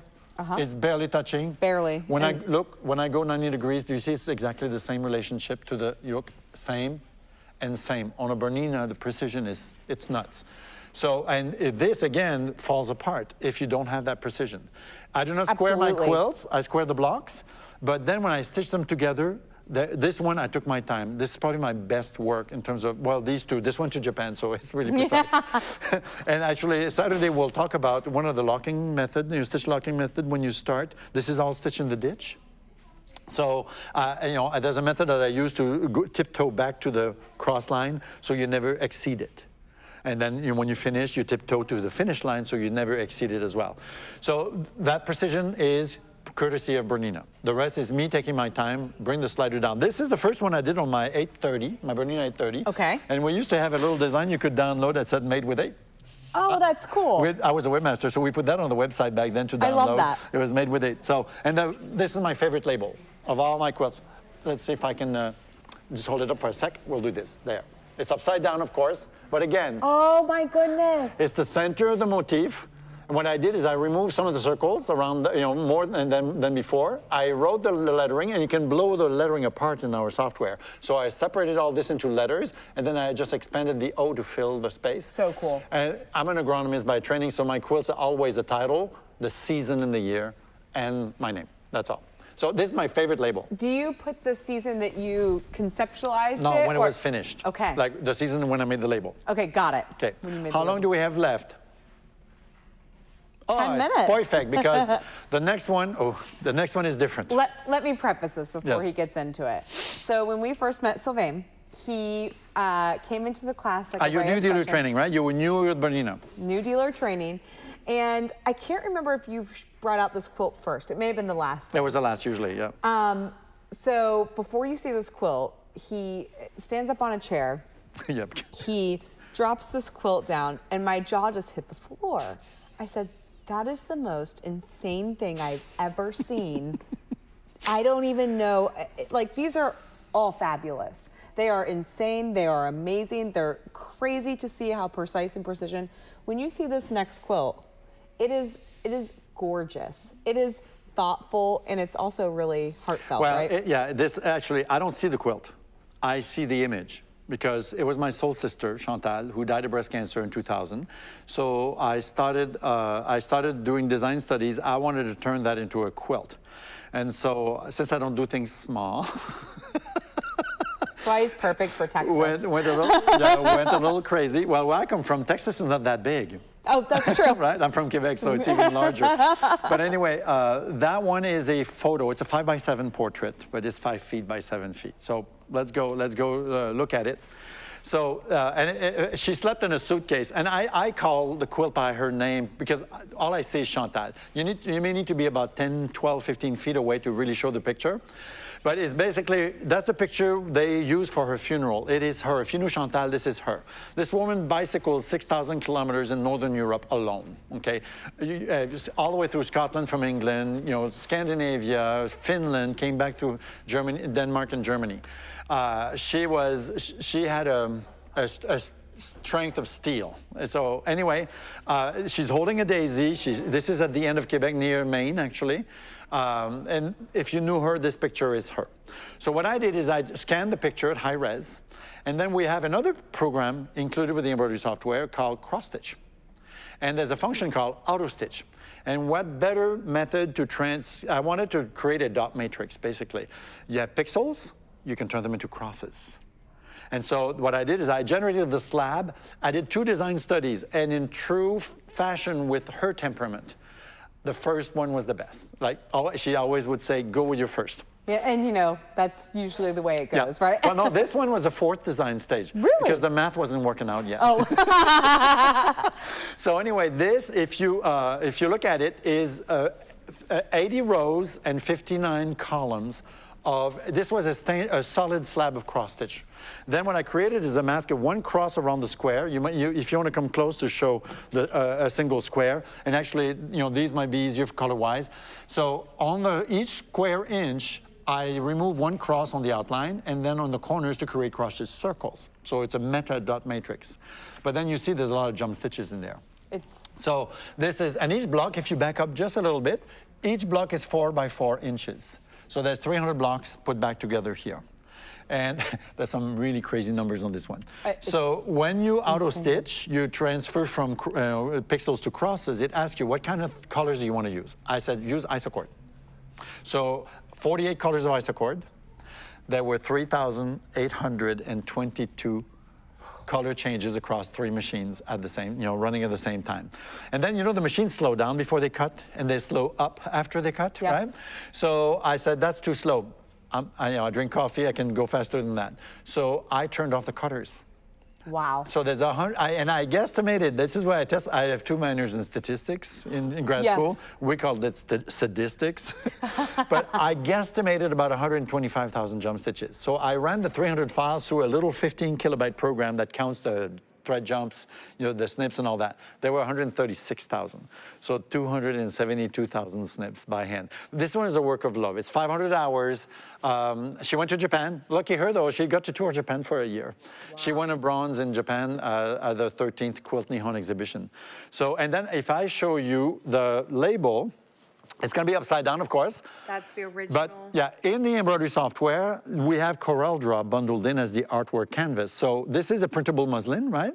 So what I did is I put the picture on there and I said, print it. Then in the artwork canvas in the embroidery software, it says, trace the outline of that picture, give me a stitch line.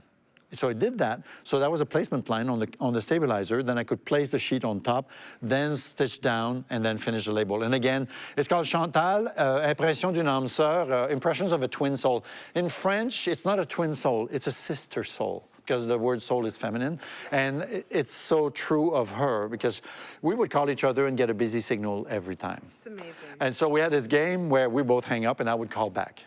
And we would look at each other, or like if we went dancing, we would look at each other, we liked a song, we'd be dancing on the way to the floor. Like we were like this, we were connected. So seeing the picture and then seeing the quilt, it's just, you really feel the emotion you put in behind this. There's times I cry when I show this thing. Yeah, last time I showed it, I had been thinking about her because I miss her. It's a sweet sorrow now. It's been long enough, but it's. But the good part of this is, of course, I showed them to my family as I toured. I showed the quilt to her folks, and her brother in California was the last one to see it. So she toured the whole family. And one of the stops, her children.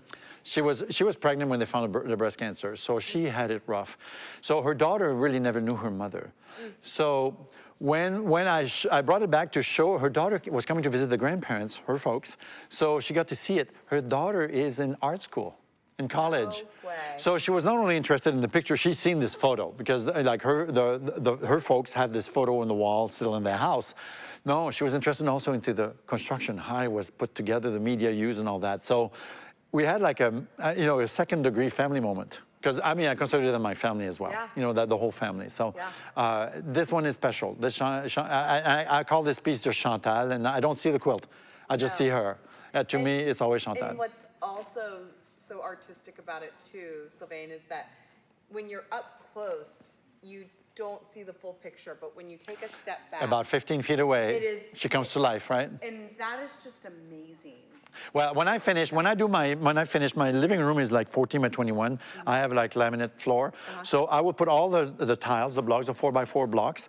I'll put them all, on the floor. And then I was standing like at the base of the quilt and I did not see it because up close you don't see the picture. And I was like, okay, 400 hours later. So I take my phone and I have 8-foot ceiling. So I step on the couch and I smack the phone against the ceiling and I start shooting until I get a full frame shot. And then I look at the phone, it worked. But there's a little story. These things happen to quilters, right? So I'm quilting between each row and column of dots. So it raises them. So it's a dot matrix within the dot matrix. That's meta, right? That's your brain. Yes, yeah. So I did the vertical lines, and then this is metrocene. I use metrocene thread to quilt my quilts because these are heavy wall pieces, and the polyester thread will take up to about 20% stretch before it pops. So this will hold. So anyway, I run out. And then Mettler had changed the color numbers. So I go online to find, I don't know, I think it was color 451 or something like that. They've now gone to 4 digits instead of 3. But did they go like 7451? No. Now it's like 7245, right? No. So I can't find it. And I'm like having a little open reaction. Yes. So luckily at the company, the Notions company, there's one of my guardian angels. I go to her and she finds me the color. It changed color number. I bought a box and finished it. The color was called Swamp. This is called spruce for the fabric. And there are dead spruce and swamps in northern Canada. So I tell you, everything tied together. And so she got me out of the swamp. And this is framed. My quilts are all framed by, like a picture frame. Yes. A self-binding from the back. And my mother sewed. So the meticulousness, that's to honor my mother because she learned us. She taught us how to do things carefully and well. Every time if you can. My father is a carpenter ebonist. He could build a house. So I framed the binding like a window. You do the sides first, then the sills at the top and bottom. So that harkens to my father, who's also a maker. Wow. So I was lucky. I was raised by makers. Yeah. And at the end of the day, it's just the most. Now, we talk about this. I talked about this with you the other day with Brian. When he first saw this, he's like, yeah, that's amazing, wow. And he said to me the other day before you came, he said, now that I can appreciate how much work a quilt is, when I look at this, I'm still in awe because it's, even more how much work this is. And it is just. The last anecdote on this, when I was wrapping the quilt, I had to take those triangular FedEx boxes. Yes. I had to take 2 together to make a square and then 2 more to make the other end and then, shove it together. Well, before that, I learned from Carol Bright how to roll and wrap my quilts. So it was rolled and it was a cotton shroud, a muslin shroud, tied with muslin strips so you don't scar the quilt. That is how you wrap you wrap a body for a Shinto burial. And she was going to Japan. And I still remember looking at the table and it was like, whew, this was my private. I missed her funeral. We were doing a 5K fundraiser walk at convention at BU for breast cancer research the day after she passed away. And she died of breast cancer. It was like, I tell you, everything tied together with her. And so I was looking at that and it's like, this is my send-off. This is when I can send her off. So I miss her. But I get to see her. I really appreciate you sharing that with us, Sylvain. And I appreciate the raw emotion that you have behind it, too. Because honestly, quilts are works of art, but also labors of love. Yes, they are. And my favorite thing about quilters and creators is that no one ever makes these just for themselves. No. It's for other people to see and appreciate. And and sharing it with her family. Those are the most special moments so far. Yeah. It's absolutely amazing and makes me tear up a little bit too. Don't do that to me. I did it to myself, okay? We're live. I know. So anyway, the first one over there was a proof of concept, and it was like to get it out of my head, literally. I'm sure. No, really. I'm sure people joke like 200 hours just for that. Yep, that's what it took. But you don't count the time. You don't count the time. Now, I don't do stippling on these. They're all stitched in the ditch. Yep. But watching Betsy and my colleagues and the long arm business, taking more and more ground. Now, I mentioned to Brian this morning, it's like, oh, now I have a bug. I want to do a black fabric because apparently I like dark fabrics. I do too. I want to do a black fabric, and with with the automation, I want to do all lines on a quilt. Yeah. Whole cloth, all lines. It won't be this dense, but there's one that I've been toying with, and I didn't know how I would do it. It's going to be abyss blue, like the color you're wearing today. It will be all lines from abyss blue. It's a midnight scene with the moon shining on the water, and it's going to be called the Caribbean at midnight. It will end up being almost white at the beach. Wow. Yeah, and that's been in a Word document for like 15 years. And now I'm a slow cooker, but when the spark hits, get out of the way. I can So only imagine. this is, I don't have room for a long arm at home, but we have a creative center with like 12 of them. So I'm going to say, I want to camp on one for a while. And I'm sure that no one will have a problem with that up at BERNINA. No, exactly. So anyway, that is one of the next projects I'm going to work on. So I'm so excited to see anything else that you do in the future. it is a playground. This equipment is a playground. I'd say they're serious tools, but serious toys. Absolutely. And playfulness, it's a playfulness. It's like playing with it. So, yeah. Well, I really appreciate you sharing your quilts with us today, Sylvain, because you are a true master artist at what you do. And there's nothing like this. I'm sure the Facebook world and the virtual world has never seen anything like this before. So I appreciate you sharing that with us. Thank you. So we will be back very shortly. We're going over to check out, I think Brian's saying ruler work. Oh, that's cool. Okay. We're just going to jump over. Cool. So let's jump over to Betsy and check out some ruler work now. Thanks, Sylvain. Welcome back. All right, so ruler work. That quilt that we just looked at of Sylvain's, and he's got all those squares. Maybe he would have quilted around every one of them. Ruler work's the big thing, right? It was at shows and all, and so a lot of you went out and you bought the feet and things, came home to your domestic machine and found out your stitching was not quite as beautiful as the person demoing at shows. It's because they had tons of experience, but you want to still be able to do it. You bought those rulers. So when you get the Q16 or Q20 in a table, and we'll look at it on the frame as well with the Q24, remember those built-in stitch regulators? So now, instead of on your domestic machine only having 3 options of feet that can be stitch regulated, now you have a whole plethora of them, and that was our board of feet. All right, it's our charcuterie board of feet. Because all of these now can be used as stitch regulation because it's built into the throat of the machine. So just for fun, I'm going to go ahead and change my foot again. We had the adjustable foot on, and I'm going to go ahead and do the standard ruler foot for the long arm. This one, being solid, will never, ever go on your domestic, as in never, ever. Okay, I don't have a lot of rules. Don't shut your rotary cutters, and don't use this on your domestic. So again, we pop it on, it's locked in place. I do like to make sure it's locked well because some people push really hard on their rulers. And then fun for you is, here's a thought. Here are 2 fat quarters, and I went ahead and I just did straight lines to give me areas to quilt so that I can practice. I can go ahead and play and see what I'm gonna do.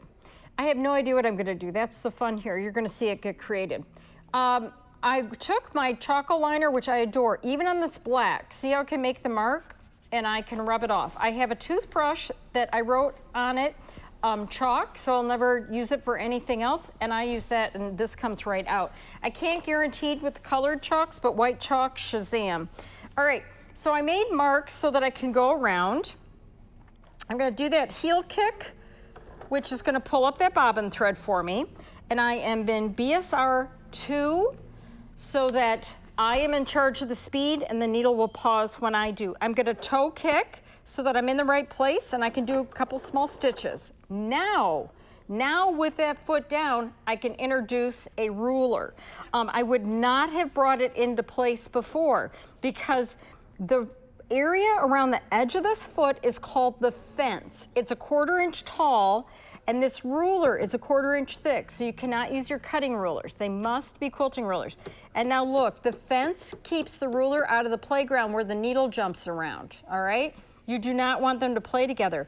The BERNINA all of our machines have DC motors, direct current motors. What that means is no matter how fast you're going, you get full penetration power.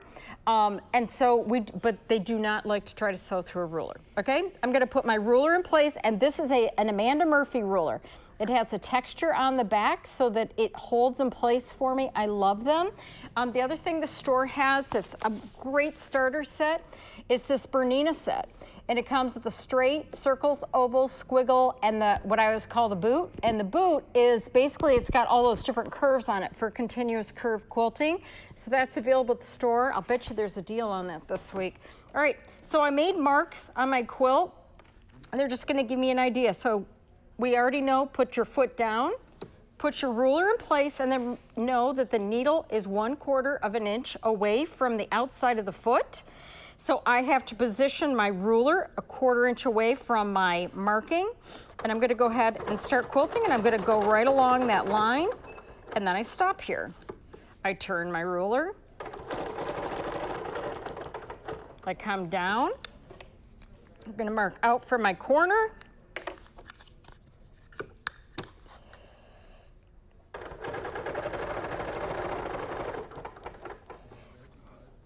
and down. And the great part about this set is that it's got this piece, which is a matching. So I just did a quilt and I put the flamingos on to remind myself these two curves play well together. I just used the bigger curve, so now I'm gonna use the opposing curve, because sometimes it's easier to use the opposing curve. But here's the basic thing. Notice that my hands, I've got 2 hands on here. I'm controlling the ruler. If I don't control the ruler, then as I go along, and I'm going, see how it can rotate away from me? I need to be able to pull it like that. And the beauty is with that, I have the beautiful even stitches. So I don't have to worry about how fast or slow I'm going, because if you're doing it on your domestic and you go too fast or slow, it's gonna be a problem. All right, so the next place we're gonna go is over to the 16 with Brian, because we've talked about that table and we want to show you something pretty cool that you can do. Okay, so we talked a lot about what the Q16 and the Q20 are coming with today, and I wanted to show you, this is the new folding table. This is, if you've seen this in the past, you probably haven't seen this one, because one of the big struggles that we had with the old folding table is that while it had a very nice small platform, is that it didn't offer the proper height for everybody. So let me swing this around and just show you the first innovation that Bernina did, which was they offered a multitude of different height adjustments that I can make on the table. And I think that that is really, really cool. So the old table used to be quite a bit higher. So for, which is good for me. Did you need something? Are we good?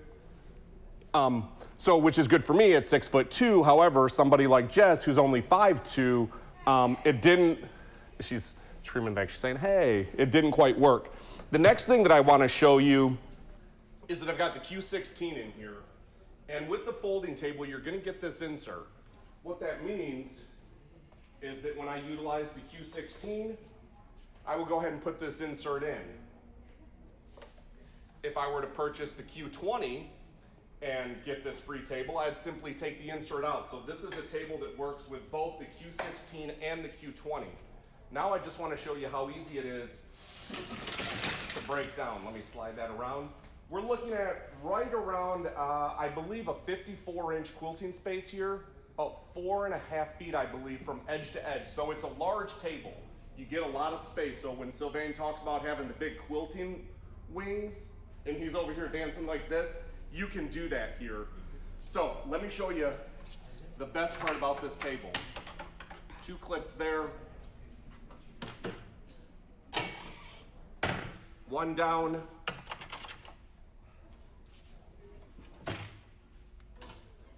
1 down.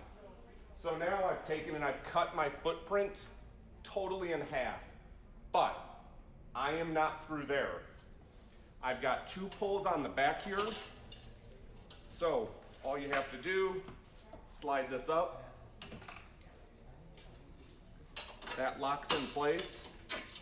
Unlock the next one, slide that up, and that locks in place. Now look at the profile. Can you see that, Nate? Can you see how skinny that is? It's 9 inches wide, but we do caution that if you're going to make it that small, consider lifting the head right out. Okay. And the head's not that heavy. That's the nice part. It's like any machine that if you handle it right here in the middle. I'll show them just how easy this thing lifts. Yeah, it's just held in by a foam. Absolutely no issues doing that. So if you're going to store or do something like that, you can lift it out. But like I said, that's why we were talking earlier and said that if you have a door in your sewing room, this can fold up. You go right behind it, and you're good to go. And with Q20, then the Q20 is going to fit all the way back here, and then your little block insert's going to go in front of it. So we've built it in so that both of those heads can go in here. The Swiss engineering. Let's open this back up for them. I'm going to lock that back in place. If you want to get around here so they can see. So there's actual locks. Put that in. Take this. So just set up the height before, you know, when you're going to get the table and get it right. So, Betsy just let them know that we are not getting. There you go. Batteries. All right, so we've got the sides down, and now you want to quilt. So that's what we want to show you now is you've got it back in position. And if you're going to move it around, he was kind of twisting and stuff, but always focus on this center area where the greatest support is. Don't try to use your sides. So, for this table, we've got an order that we open, right? And that's because of the clips. The locking system, that lock right in the front. So, when you take it down, you go left to right. But when you build it, you're going to go right to left. So I'm going to open that clip up here on the right. You have to open it. If you don't open it first, then Houston, we got a problem. Oh, you got to get it in position. And see, we moved the head. And so see how we're going slowly? Because you want to make sure, especially with the first time you do this, if you reposition your head, then you just have to be sure. There we go. See that when you come up, you don't pull it up and cram it, okay? So we do that, and then we pull up our sides, and they click in place for us. There you go. Very easy. Then we're going to go to the left side. In the exact same motion, click that up, lock it in place, and connect our two center latches. So feedback from quilters, they find that it's very sturdy. If you're doing a huge quilt, you can always put a folding table or something here too. Because that, again, like a TV tray folding table, takes the bulk but doesn't take the constant space in your room. Right. And you know, when I look at this, Betsy, I look at it and it feels like a large quilting area. But then when I see how small it breaks down, it makes me feel like it's smaller. But when I put it next to, say, like the large koala lift frame, you're only losing what? 12 inches in total space this way? Well, these all start with 36 inches deep, and this is, I believe, 48 inches wide. Just a little over 48. And which is where that starts until the wing went up. So on the koala, the wing goes up, and then you notice that on the front left drawer, I had the support in there. And a question that often comes up, how big of a quilt can I do on a sit down? You can go up to a king size. I know people that are using these for commercial business because this is what they're comfortable with. Moving the quilt under the needle is their jam. And so they do it on sit downs. You do not have to have a frame to have a business. No, that's absolutely of interest not. To you. And again, this is really nice because again, this is going to grow with us, right? The Q16, the Q20. In a few more minutes, Betsy's going to move over to one of my favorite things in the entire store, which is the Q24 on the frame. She's going to move that head around. She's going to do a little bit of ruler work and then use the Q-matic, which is going to be a whole lot of fun. But I think this kind of just reiterates the Swiss engineering. They listened to what the consumers were saying, and like what Sylvain says is a lot of that's driven by the quilters here in the U.S. And they said, we need something that's adjustable. This is a great design, but we're all different heights, and we need the table that fits our height, and I love that you can do that here. And speaking of hitting needs, by offering the 16, 20, and 24, we're offering you that Bernina quality at different price points. Because for some people, I mean, you know, darn it, that's a reality, the price. So for some people, they're like, you know what, I don't own a king bed. I'm never gonna make a huge quilt. And I actually have some very fortunate customers that do this and a frame. So hey, if you got the space and the money, it's not a bad idea. Those are the same ones whose husbands have built them or whose wives have built them a she shed or a second house or all of the other things. You know, there's people, check out how much it costs when your husband golfs. Every time he goes, and if he gets a cart or a caddy. If Jess is listening, don't even worry about it. I just invested in golf clubs last week, so I'm assuming she must have told you. No, I'm a golfer. Oh, you are? I'm a golfer, yes. Okay. But one time at the boat show, too, there was this great picture of Cabela's, and it was a bass boat for $9,999. So I'm taking a picture of their huge banner, and the guy thinks I want a boat. And he said, oh, and I said, no, that was the base price of a machine. And I said, and you don't even have your Yeti, your fishing license, your gear, the trailer, and now you need probably the F-250 to trailer it, too. We're like, Jess always says, we're like a boat shop for women, and now men, too. Lots of men are quilting and sewing. I was going to point that out this morning. Isn't it cool that we've got Terry and Sylvain here? Sylvain Bergeron, he is here, are both male quilters, and we're meeting more and more male quilters. Here's what, when we talk about Q-matic, I meet so many men at quilt shows where their wives got Q-matic and they didn't think she was using it enough, and they start the quilting business. Okay, I love that you said that, because we get lots of couples that come into the store, and for the men that are not into sewing or quilting or piecing, they come in just as a support, right? Yep. The wife is looking and she wants to see it, but their eyes just blow up when we show the automation, when we show the Q-matic. If they're woodworkers, metal workers, they say, okay, I get this. This looks like a CNC machine, looks like an automated router. Like, I get it. And our frame, the women bring in the husband to look at the frame, and my frame wins every time. Oh, without question. The Bernina frame is beautiful. So, again, Betsy, what is the price on this exact setup? This folding table, this beautiful Q16. You're asking me prices? Where's your lovely wife? Ah, okay. I think we're saving, just off machine head alone, we're close to $3,000 in savings, but then you're getting the free table. So $7,999 for this entire setup that you're looking at here. I monitor the Facebook pages, and there's a lot of people waiting for their machines that they have ordered. So the fact that you can buy it, if you're one of the first ones and you still get one that's in stock, and we've already sold some this morning. So keep that in mind, that they are going out the door. But you have a chance to have one within a week. Yeah. It's huge. So that's a very big thing. We don't have an unlimited supply. Now we have an unlimited, we can order as many as we need. Oh, you can order anything. so you can still get yours that locked it in into show pricing, but you may have to wait 30 or 40 days. Some days there's large ships stuck in a Suez Canal. You know, it just throws things off. We do what we can do. We do what we can do. Great, thank you, Betsy, for showing us this and letting me kind of get on camera, because I was feeling left out with Sylvain and Jess being able to do the thing. And you wore your shirt. I wore the shirt, and I have the pants and the shoes. I wanted to get on camera. So let's go ahead, kick it to another wonderful word from Bernina, and then when we come back for the second part of the session, you're going to get to see Betsy move that machine head on her own and let the machine Q-matic do it as well. Can't wait. Thrilling.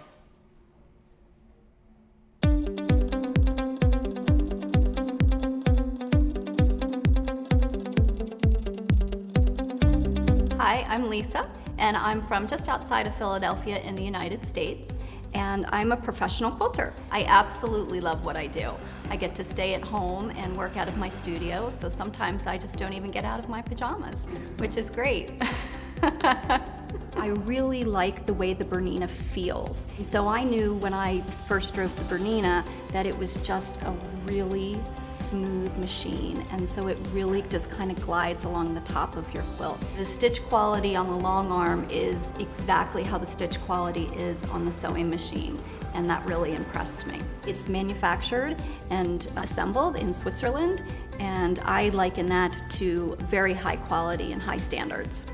So as you're quilting, I always like to say that you have a sweet spot that you quilt in. So even though you have 24 inches of space and you have great visual with that 24 inches, I typically personally quilt in my sweet spot, which is just right in front of me. The nice thing about the Bernina Q24 and Q20 is that the handles are ergonomically correct. You can maneuver them out of your field of vision if you need to, which is really nice. The other really cool feature is that there's toggles on each of the handles and you can customize them to your preferences. It really saves time in your quilting when everything is really right at your fingertips. So with Bernina, the nice thing is you have 3 different size frames you could choose from. There's a large frame that has leaders that are 132 inches. You also have a classic frame and then also a small frame. The hydraulic lift is wonderful because you can just raise it and lower it, which kind of gives your neck a break. So the Bernina has a stitch regulator, it's called a BSR, and there's 3 different options you can choose from. And the BSR1 is actually my favorite mode, and that's going to give you perfectly spaced stitches. The needle has a constant idle speed, which you can set to slow or fast. The BSR2 is the true stitch regulation. So when you move the machine, the needle starts going. When you stop the machine, the needle stops going. And BSR number 3 is the basting stitch, which you can actually set to 1 stitch per inch, 2 stitches per inch, or 4 stitches per inch. And that's great for when you have to baste your quilt up at the top and down the sides. So on the front of the Bernina, you have a relatively large touch screen, which is really intuitive. You can choose your stitch length on there, anywhere from 1 stitch to 24 stitches per inch. It also has some LED lights along the machine, and so you have a variety of different lighting options for the task that you're doing, which is very helpful. The other thing, one of my favorite features, is that you can preset your favorite threads in there. So if I'm using Aurifil 50 weight thread, I find that perfect tension, I program it in there, and so every time I pull my Aurifil 50 weight thread out, I can just push that button and the settings pop up and you're ready to go. I struggle with threading the needle. There's a needle threader right there for you, and it makes that really easy.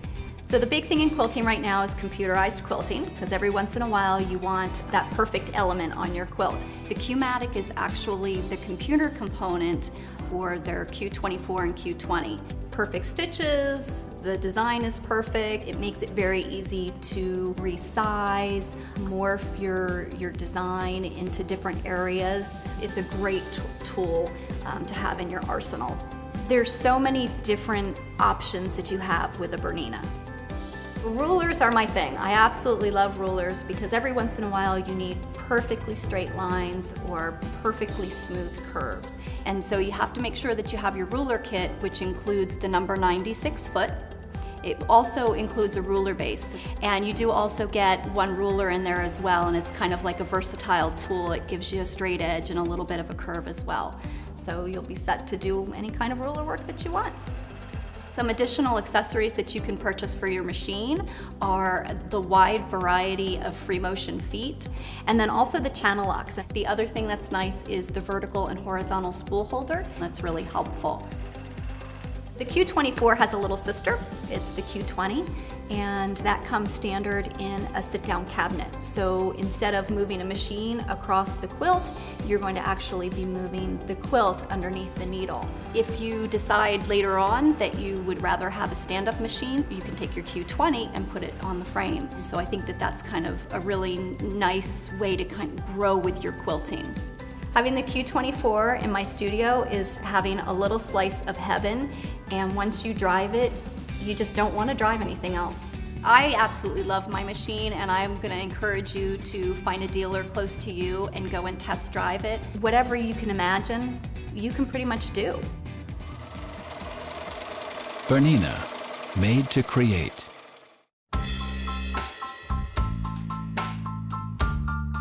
I'm Amanda Murphy, and I'm a quilt and pattern designer. I love every stage of the quilting process, from choosing the fabrics to designing the quilt and to, of course, designing the quilting. BERNINA is a Swiss family-owned company that's been in business for over 125 years. Their machines are extremely reliable and they're a dream to quilt on. This Swiss engineering produces an easy-to-use interface and quality stitches every time. The Q16 has the same functions as its bigger sister, the Q20 sit-down. It features a 16-inch throat space. Every domestic quilter out there has struggled to get a fairly large quilt into a small throat space. I even tried to persuade my husband to put hooks on the ceiling, but with the Q16, he didn't have to do that anymore because all those problems went away. With the BERNINA Q16, all the controls are right at your fingertips. You can wind the bobbin from the front of the machine. You can thread from the front of the machine. It's all right there for you. BERNINA has taken some great features from its domestics and put it on the BERNINA Q16. There's a semi-automatic needle threader, and the presser foot goes up and down. With the BERNINA Q16, you can use any BERNINA free motion foot, and you can put it on without tools. But best of all, you can use stitch regulation with any foot. This means you have stitch regulation when you use rulers. You have stitch regulation when you couch. It's the perfect quilting companion. The kickstart function enables you to quilt without holding the foot pedal. That means you can concentrate just on the design. The built-in stitch regulator is sensor-driven, ensuring that whether you go fast or you go slow, your stitches remain consistent. You can set it at any stitch length from 1 to 24 stitches per inch, and it's all right on the screen. The built-in stitch regulator has 3 different modes. The first mode is set so that when you stop moving, the needle keeps going. This can be very beneficial for designs with corners. The second mode's a little different.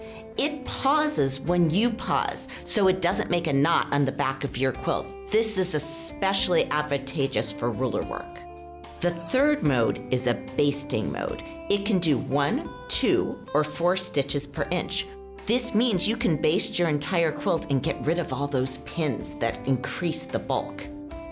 And the fourth mode is the magic manual mode. And if you think you can't stitch manually on a domestic machine, you should try it on the Q16 because it's exceptionally smooth. I love quilting feathers in the manual mode.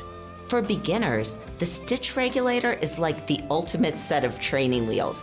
It makes it easy to keep your stitch length consistent so you can really concentrate on the design. The BERNINA engineers are absolute geniuses when it comes to user interface design, and this machine is no exception. The general tools are all on the left, the stitch regulation modes are on the right, and you are set to quilt. On the BERNINA Q16, you have numeric thread tension. It makes it easy to adjust the thread tension just a little bit to get the perfect stitch. The lighting on the Q16 affords excellent visibility. In fact, I can quilt straight through the night right before quilt market to get my quilts done. There are so many accessories available for this machine to further enhance the quilting possibilities. You have the needlepoint laser, which shows you exactly where the needle is going to go down into the fabric. You have a double needle stitch plate. This machine can take double needles. You have a horizontal spool pin that you can use to couch or to mount stacked threads. The possibilities are endless. Its foldable table is adjustable in height, and it can be stored away in small spaces. The BERNINA Q16 is quilting magic. One of the hallmarks of a great quilting experience is when you lose yourself in your work, and that happens with the BERNINA Q16.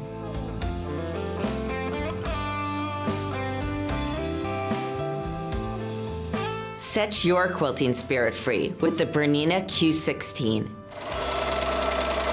BERNINA, made to create.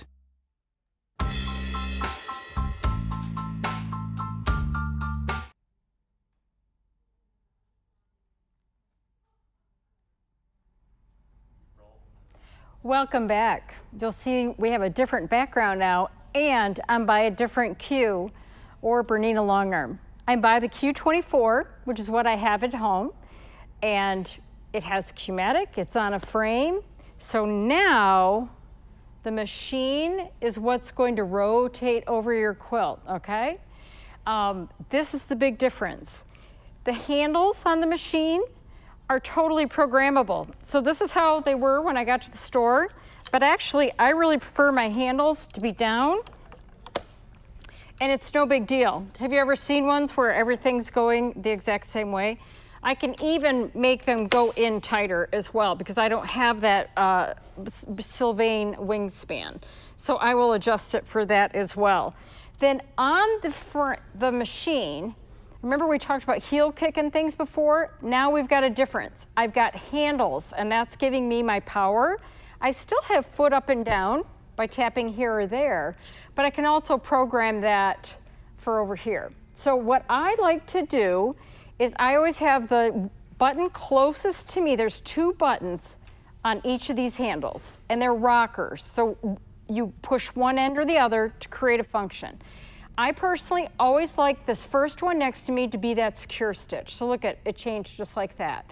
Second one, power. Now I'm going to be doing ruler work for you, and I don't need secure stitch over here. And this is the one closest to me again. So I want power. Then I can do needle down, needle up over here. Because I have 2 ways to put my foot up or down on my screen, I don't feel as much of a need to dedicate room on my handles for that.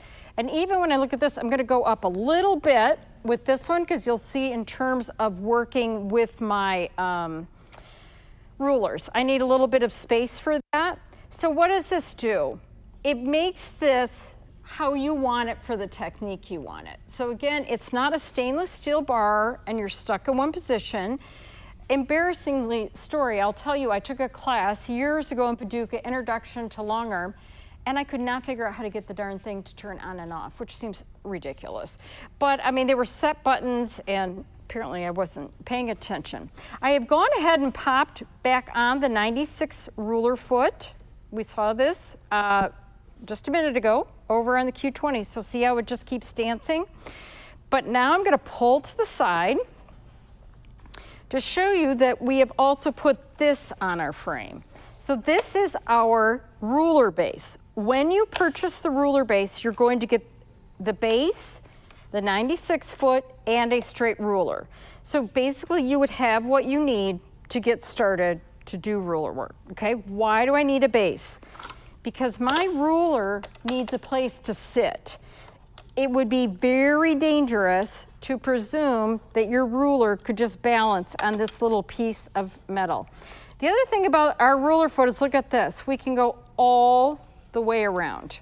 That is going to be, because see, we're not turning the quilt here, right? We got to move the machine to go the direction that we want it to go. So we'll go ahead and start. But what are our rules of thumb? A, I'm going to click, and I've done what I did before. I've pulled up my threads, and I take a few stitches. All right, so let's create, we're going to pretend a seam, but I don't have seam, so instead I can just create it. Now I just need one hand on that ruler. Listen to that. I swear, if you are going to be on a machine, isn't that just wonderful sound? I do not want a high-pitched squealing machine if I'm going to be by it for hours. And I didn't do this after I moved my ruler base. These come with your machine.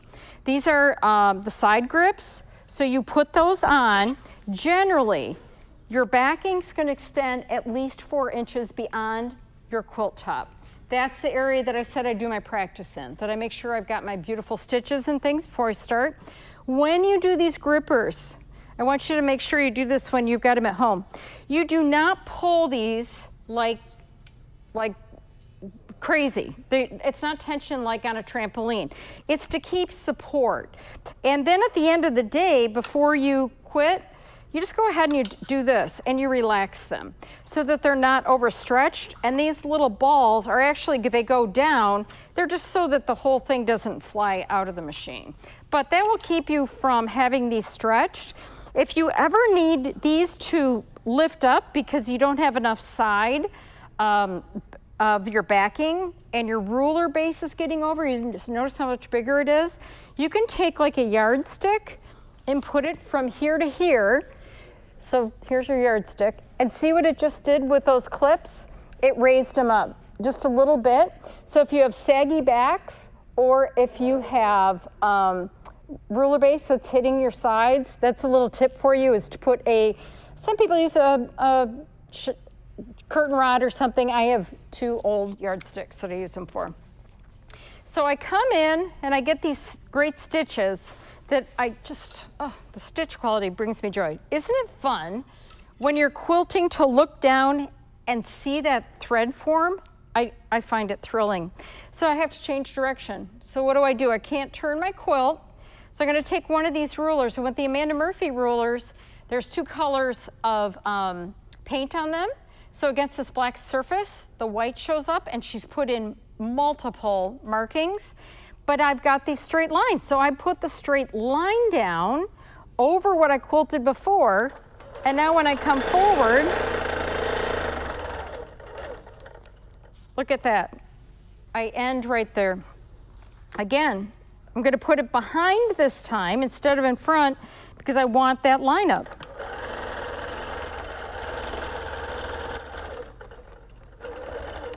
Now in real life, I would have made a line to connect, but I think we're gonna hit this pretty well.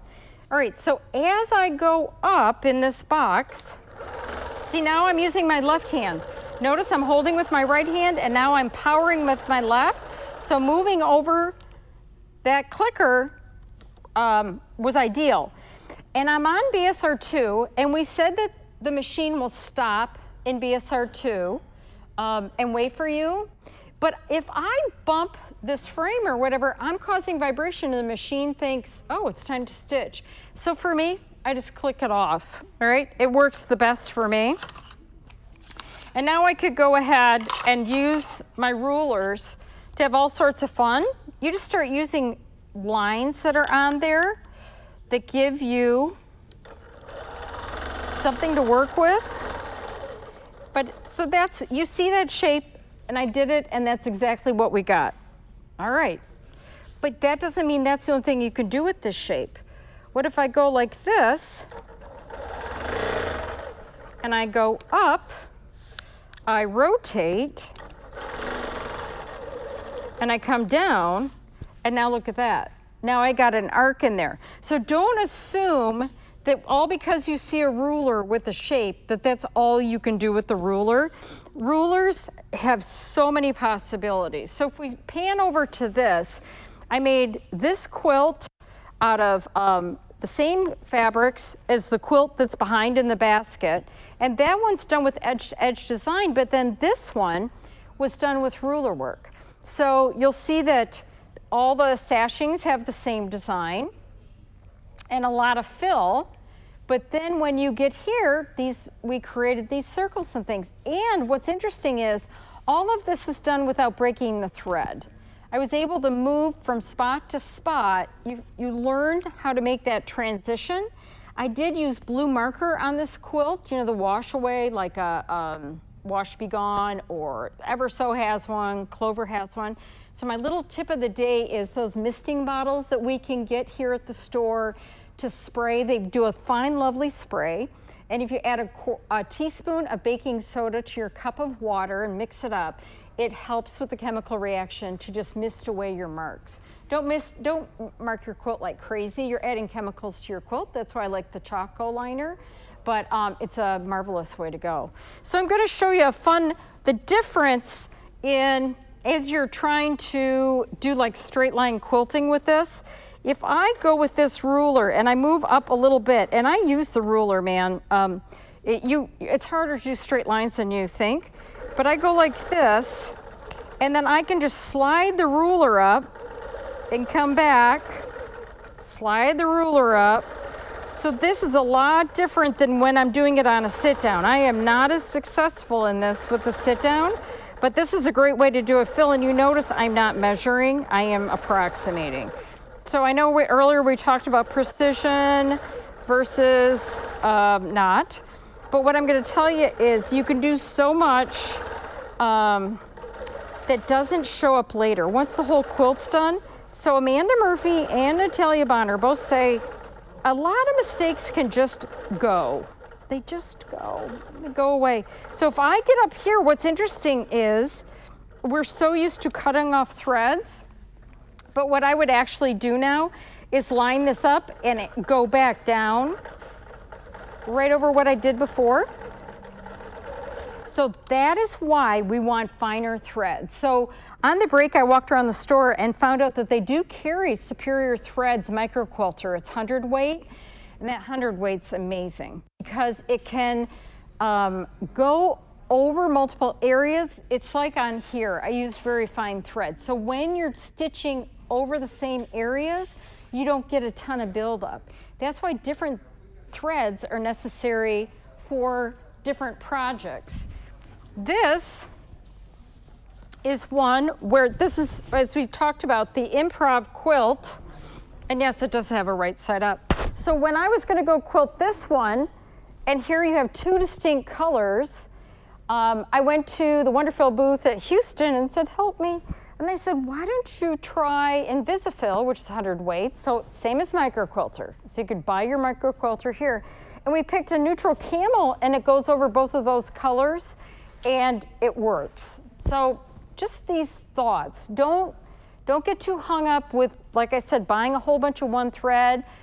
Keep planning as you do different projects, and then you'll be able to expand your threads in a way that you find appealing. So improv quilts are about, I saw somebody the other day say, improv is working without a pattern, and then she had all these precise blocks. And generally it's a little more than that. It's trying to really work from your gut without any patterns and things, okay? So that you can build on that. So let's look at the frame overall. When we come over here, now we're looking at a whole different setup. We've got this beautiful Swiss-German engineered frame, and we have a theory here that we believe in one-piece poles. So this frame is available in a 9-foot, a 12-foot, and a 13-foot. With those, there is no price difference whatsoever. Instead, what we're going to do is just have you tell us what size will fit in my home, and then we'll order that one for you, okay? So that everything is one length. Because even the rails that this is running on are one piece. Because I say as you're going down the road and there's two sections of cement, as they connect, it will go ba-bump. We don't want that, we want this. We want to be able to move this easy as can be. So notice how I could quilt with one hand on this. In addition, the handles, as we talked about, are adjustable, they're padded, they're very comfortable to use. So I'm gonna start with loading, and we've got these. This is called a leader. Our leaders are a heavy cotton duck material. And why is that important? Because if you get leaders that are super lightweight cotton, then as you put stress on them and pull them, they can start to stretch out of shape. And then you're gonna have to replace your leaders. You're gonna have everything you need to start quilting when your frame is delivered. There are add-ons, no doubt, but all the basics are included, like those side grippers. And notice the marking on our leaders, so they are pre-marked. You don't have to tell the machine or the leaders, where's my center? And some of you will know what I'm talking about if you already own long arms, and you had to make sure that that was done. And because you have expert setup people, they know to do things like line up the centers. Don't try to match the leaders with the poles. You don't measure the poles. You make sure those centers are all lined up so that we can go along. So this is where I start by attaching my backing, okay? Then the other part of the backing goes here to the front pole that again has a leader on it. And what's great is right on the end it will say take up backing, so that if you're ever in doubt when you're out there on your own, no worries. Now these leaders, I'm gonna come over here. These leaders are zipper leaders, and they're a bonus, so come on around just so you can see as I flip here. So remember we talked about testing your stitches on the side and things. When you first do that, your zipper goes like this, and you can even flip back and go ahead and see how your test stitches had turned out. So for the people who I told you about, bring up that little bobbin thread, but that is another idea for you. So you can pin your quilt on, you could sew your quilt on because these come right off, and so you could just baste it if you wanted, but also notice that the Bernina leaders come with these little pockets. So I brought just a little piece of, this is called a red snapper, and these are made for that. So I go ahead and I stick this in, and you would have enough that it would fill the entire channel. So see how now it's firm? And then this is a basting clip, and you also get 24 and 36 inch ones with it. But when you take your fabric, and I'll just grab a piece here, I push down, and there you go. So I have no blood on my quilt or anything, and it's all locked into place. And I can use that on all 3 of our take-up levers. So those are an additional purchase. Some people adore the red snappers. I sometimes use them, and I sometimes don't use them. One thing about being a long armor, it's an adventure. Things are not always going to be the same when you're a long armor. It's about having fun because we actually get to adjust our bobbin tension. We can adjust our top tension. I meet people who have had their machines 3 years and have never adjusted anything. They just use the same thread all the time. I am an explorer. I just love to try different threads and things. I find them from different vendors, and I love that. So we have our backing on from here to here. Then I would go, and let's pretend that this is batting, and I would go ahead and lay this down next. See the straight line right here? I always do a straight line across. Then I put down my batting. Then I lay down my top, and I get it all straight. Because if your quilt is straight at the beginning, it is straight at the end.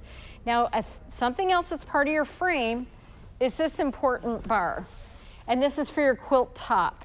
Now, some people talk about floating their quilts, and it certainly is an option.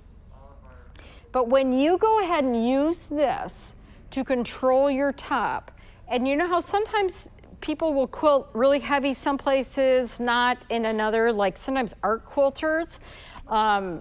Boy, this quilter I know was doing one once where there was a tree and birds and all this, so the tree was very quilted, and then it started getting ruffly at the end because she didn't have anything tied down. She's like, don't worry. And she did control it, but I would rather have control all the way along. But here's something really cool that Bernina does that's different. And I've had people say, if I'd known that, I would have traded him out of their machine 3 years ago.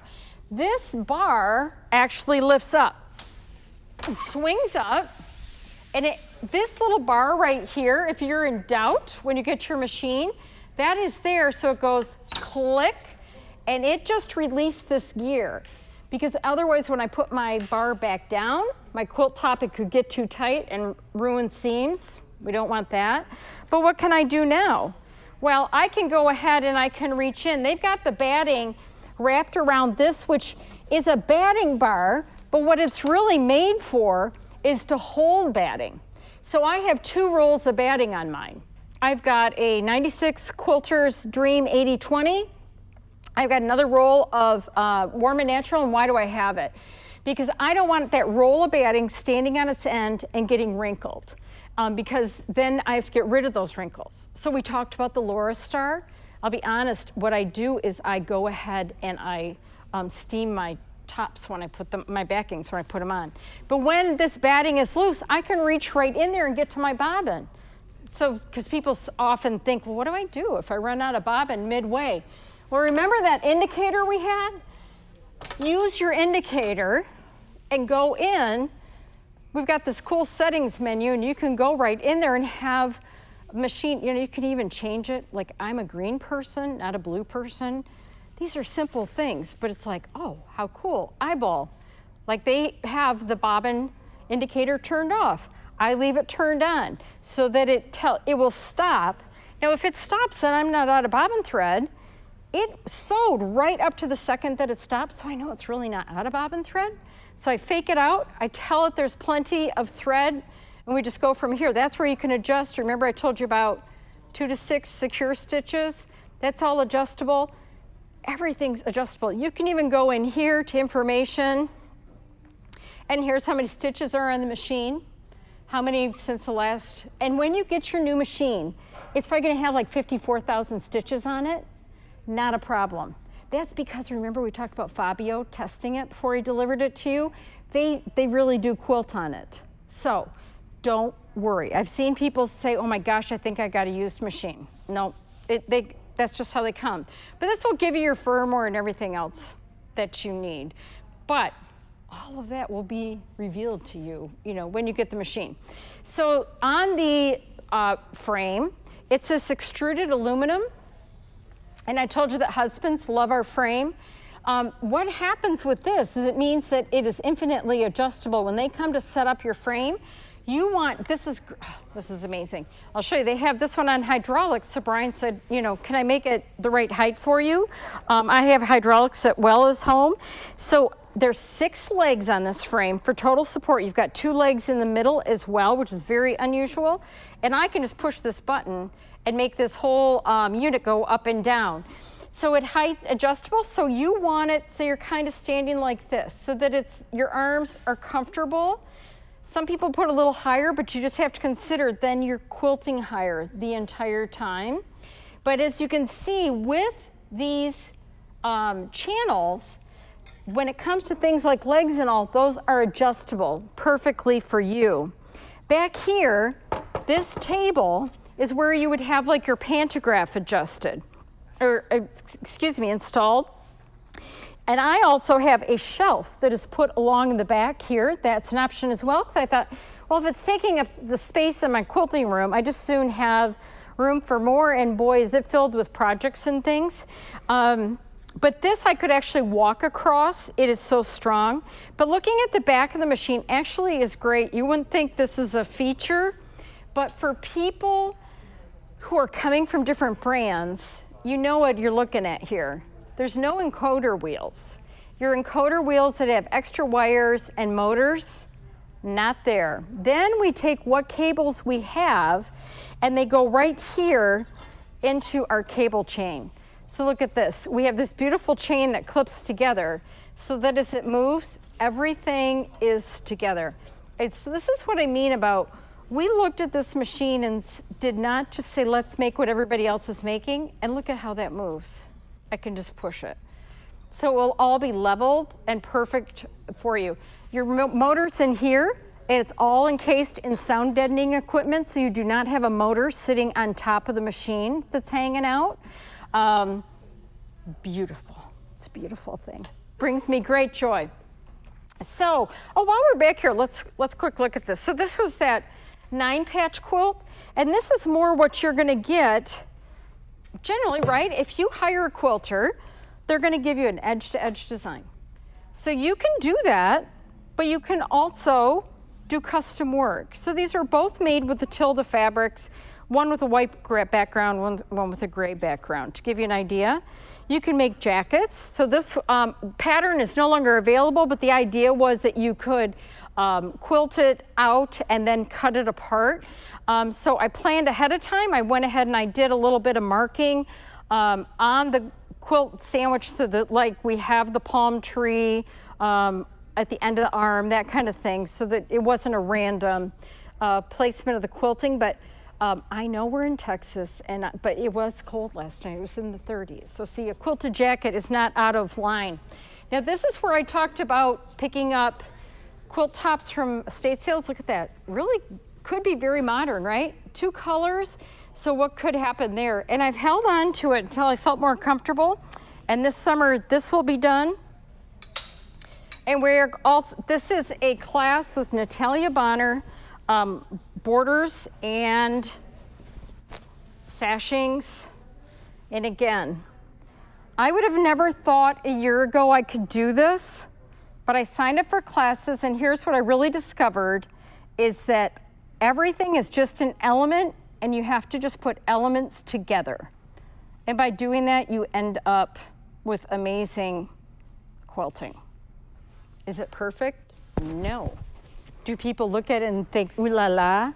Yes, and I let them do that, all right? And it gives me joy. You know what else this is doing? Is now it's serving as a library for me. So as you are quilting, if you find designs that you love as fillers and things, I want you to save them. Start a notebook and put them in page protectors. Cut out those sections of your practice quilts. Don't think you have to do every design known to mankind. When I watch some famous quilters, they often have like 4 fillers they use over and over and over again, because that is what brings them, that's what they're good at, so they can fill in with that, so it works really well. Now, let's come on around.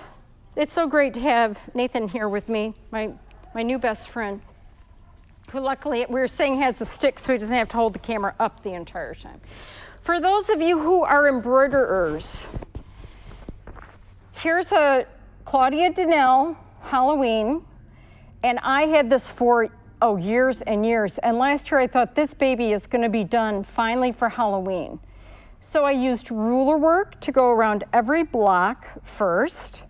Then I figured out fills in the witch hat areas that matched.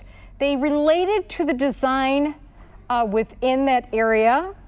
Then the outer border are spider webs that I used automation, Q-matic, to fill in. And then I used the ruler for circles to go around. But to be honest with Q-matic, I can perfectly size them, so it's my preference. But here's an example of me using everything. And then there's the fill stitches that actually the color is so perfect I couldn't even tell. But it was a great practice in doing small fills. And sometimes if you don't show them the back of the quilt, they have no idea how good your quilting is. If it's hanging on a wall, they're not gonna look, all right? All right, so let's look here now. I've got a quilt and I've put it all on, and we saw how we can do something like the ruler work. And then you might wanna look at something like, Jessica was saying she loves pebbles. So I'm just digging in my tray here. You've got an accessory tray right on the side of the machine, which is nice. So I'm taking off the ruler foot because of visibility. I can't see quite as well. So now I put that on and I can see really well. So if I'm gonna do something like pebbles, then I'm gonna go ahead and again, a matching thread that's super lightweight is gonna be helpful. All right, pebbles, we were on 2, but let's go to 1. I am going to make my stitches significantly shorter because I'm trying to get those small circles, and I'm going to kick that speed up as well. All because I kick that speed up does not mean that I have to feel crazed about going super fast. But see how the needle moves consistently? Now, some people like moving with their ruler base on at all times because, in fact, the Bernina moves so easily that for some people, they feel like they, it kind of freaks them out when they first start. I am used to working without it. And you can have some fun with your pebbles as well, where you can do a little curl in there and things. Now, are my pebbles perfect on here with this ruler base? No. Am I doing it to all of you and you're watching? You can think whatever you want, but remember, if we were doing this in a matching thread, but see, even though I put that needle speed way up, I'm not moving with speed of light, but what I am doing is giving myself a nice consistent stitch. I'm gonna go ahead and put it on manual real quick so you can listen to the different sound with manual versus, see how consistent that sound is? That's what some of you are really used to. But then you just have to be good at moving it. So there is no stitch length. This is all based on me moving it, okay? And try to move it at a consistent speed. So just some ideas of the overview of the frame. doing ruler work on it, doing free motion work on it. Think about looking up classes and things. And then we're gonna come back and we are gonna go ahead and we're gonna start looking at Q-matic, all right? And Channel X as well. So we'll be back very soon and then we can explore more. Okay, well, back with Brian, Doug, and me on the couch. Well, clearly we're good because you moved your camera.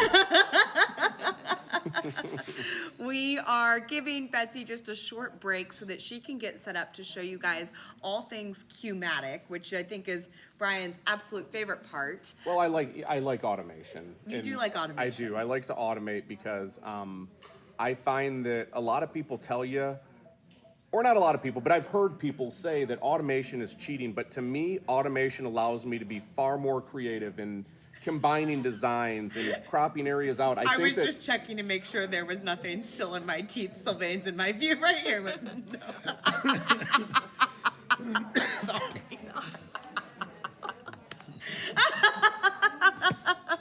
Go on. So do we need to leave while I do my thing? Or, I mean, or do we want to have a side conversation while I'm talking? Or what's going on here? Keep going. He's messing with you. Keep going. All right, continue. What was I saying? He likes automation because it is the best way to be creative without having to actually move the machine head. That's not what I said. Well, that's She what wasn't. I heard. So much like most women, I guess we just don't listen when guys talk, right? Oh, are you doing that mansplain thing Yes, right now? yes. No, No, keep going. I think I love the creativity that the Q-matic allows. First off, it has so many designs built into it. Yeah. It has, you know, we talked a lot this morning. I think Betsy talked a lot about Tula Pink. Yep. Her designs are in there. One of the questions we got on Facebook earlier was, can I use embroidery designs on the Q20? And I said, well, sure. The Q20, so your Q-matic. how do you know what I said? So, well, I don't know what did you say? What did you say? I said, and this is when we were still on the Q16 and Q20 this morning, I said, yes, absolutely, but wait However- till we get to the frame and then you'll be able to see how that works. Right, how does it work? Magic. Bernina magic. No, I'm just kidding. No, so you get software. When you buy the Q-matic, you're going to get quilting software that can take your embroidery designs and allow you to create line stitches or line designs, single line designs that you're going to use in quilting. Yeah. So it's not, you would never want to embroider necessarily on a quilt, or I guess I shouldn't say never, but you're not going to load the top and the batting in the back and embroider probably. It's not necessarily like what we know as embroidery, like with satin stitches and things like that, but Right. embroidery takes many shapes and forms, I think right? maybe if you guys hold with us till the end of this, I'll bring out a design that I did, which is the Dallas Skyline, and it was it I guess resembles embroidery, but it's a single line design done By on the Trevor long arm. Conkergood, who is a master digitizer. Actually, he didn't digitize that. That was the software that came with the Bernina. Oh, that's right. I don't know where he's going. What? I got to tell you, as we get longer and longer into the day, you will notice that my segments get cut off more and more with misinformation. So she's pressing for more time on film. I felt like the 45 minutes you had with Sylvain would have like satisfied the urge to be on film, but I'm guessing no. Sometimes it needs to be all about me. Okay. So what I was. So if you guys hold on with us, we'll bring out the Dallas Skyline design, which to Jessica's point, Trevor Conkergood used something called Art and Sketch, and it's Art and Sketch, and it's tracing.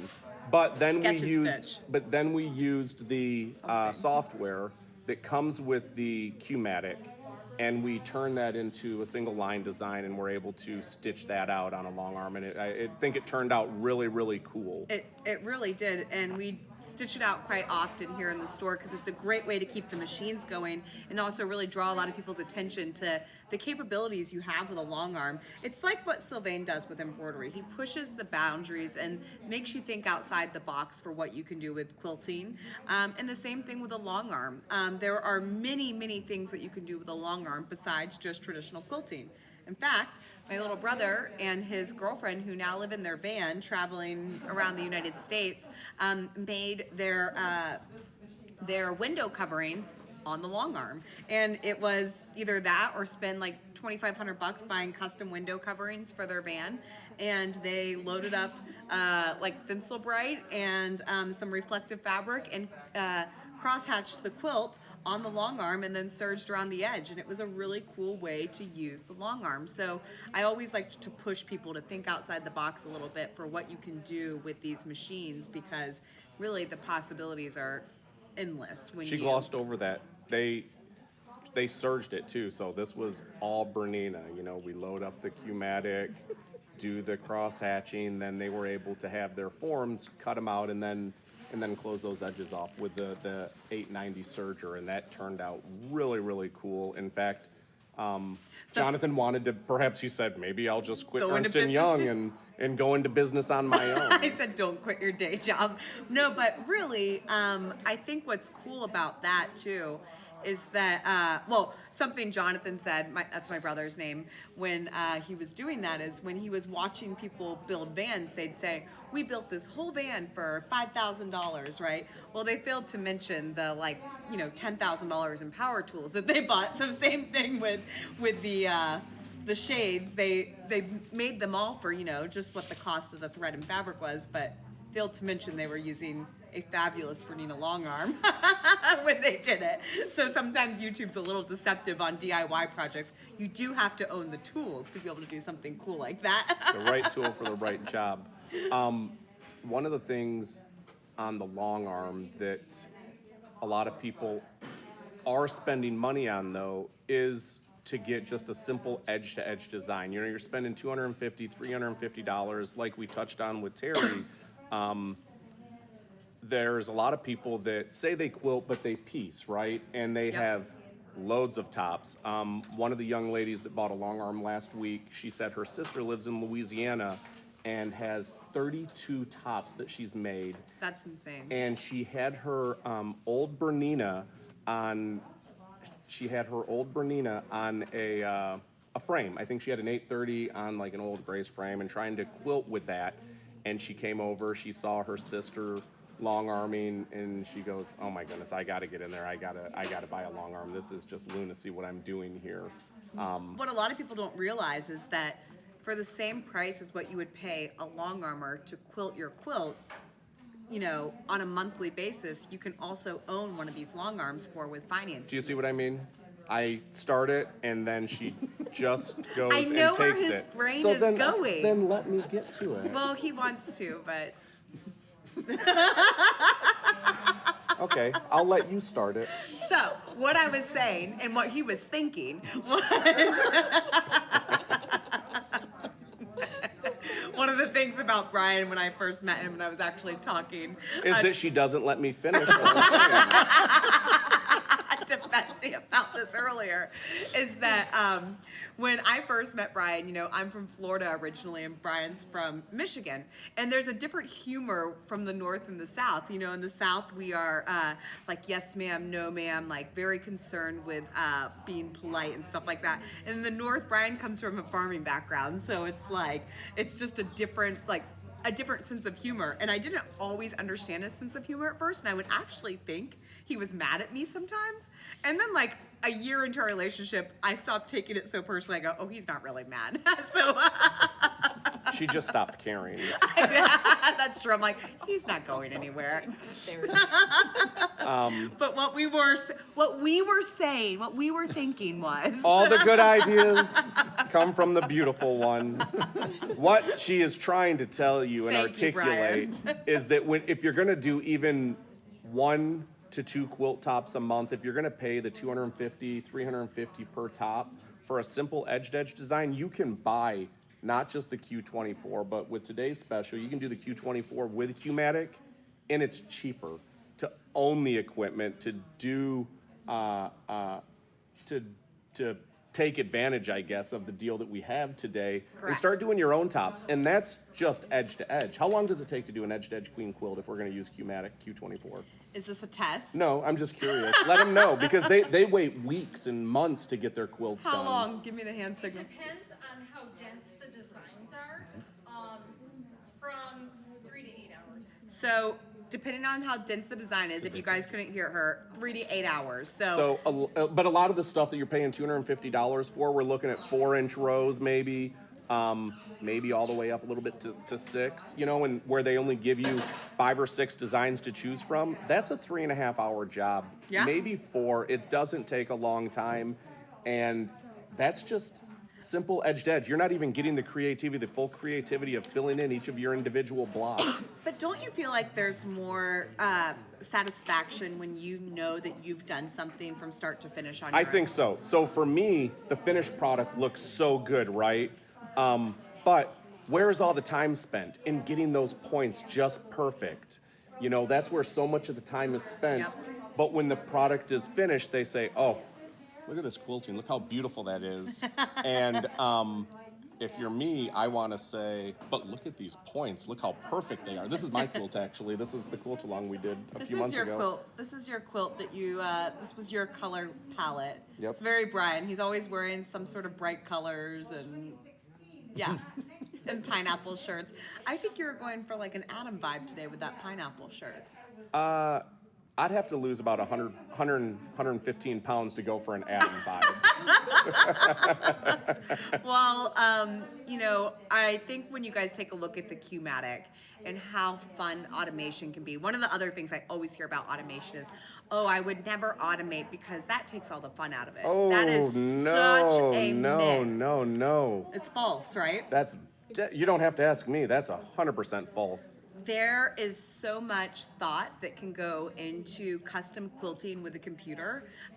So don't think of customization with a computer, or don't think of computerization, I guess I should say, as just doing edge to edge. There's a lot of really cool things you can do with computerization that can be extremely custom and take a lot of time, and it's still art. It's still the eye that you're having Right. to have to create and fill in your different blocks and shapes and squares and triangles and things And like let's that. be honest, everybody, we used to piece and embroider by hand.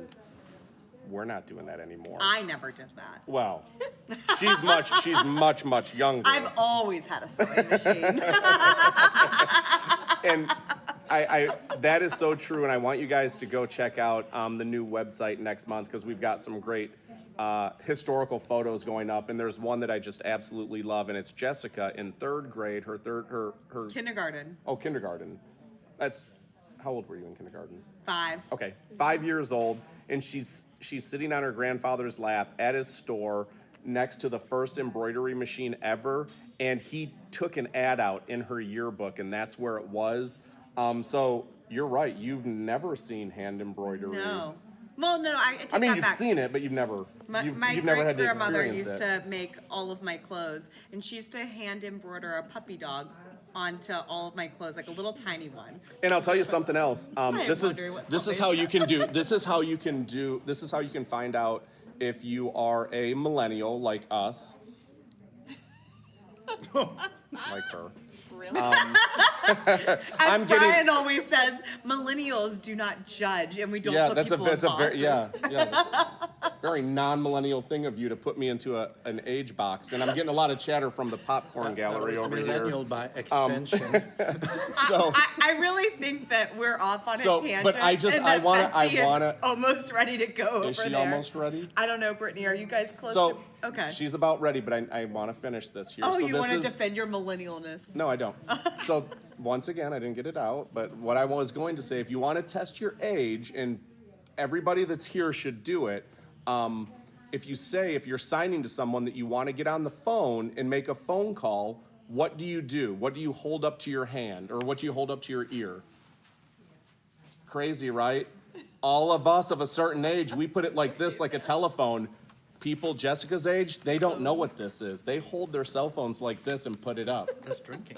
Crazy. Anyways, yeah. Drinking. That's right. How do you hold a phone? Yeah, this is what we used to do. And Betsy's doing this in the background too. Oh, so I know this one.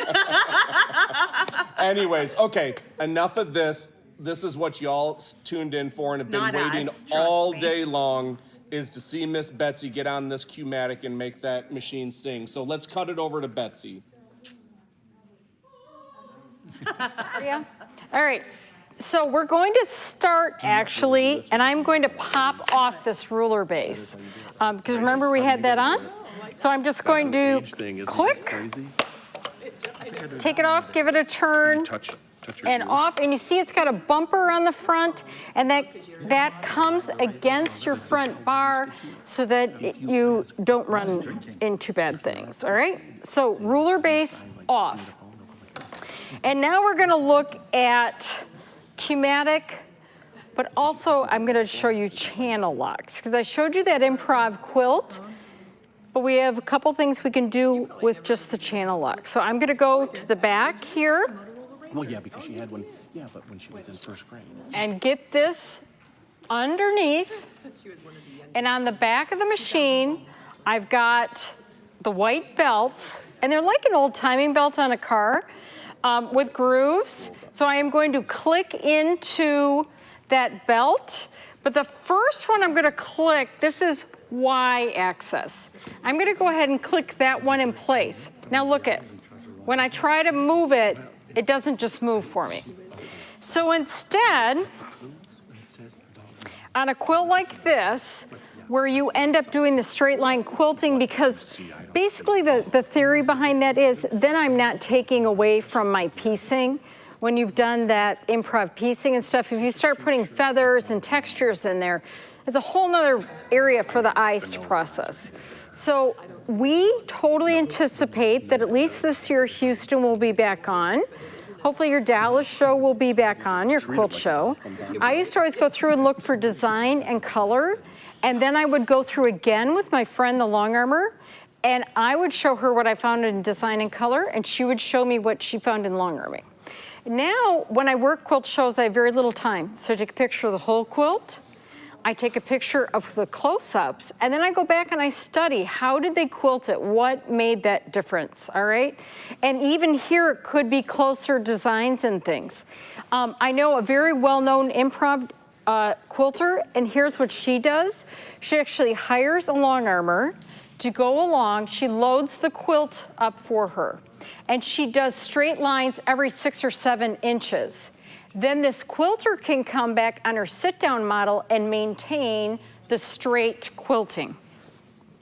All right, so we've got this lock on now, and here's what we're gonna do. Pull up that bobbin thread, but then I can go ahead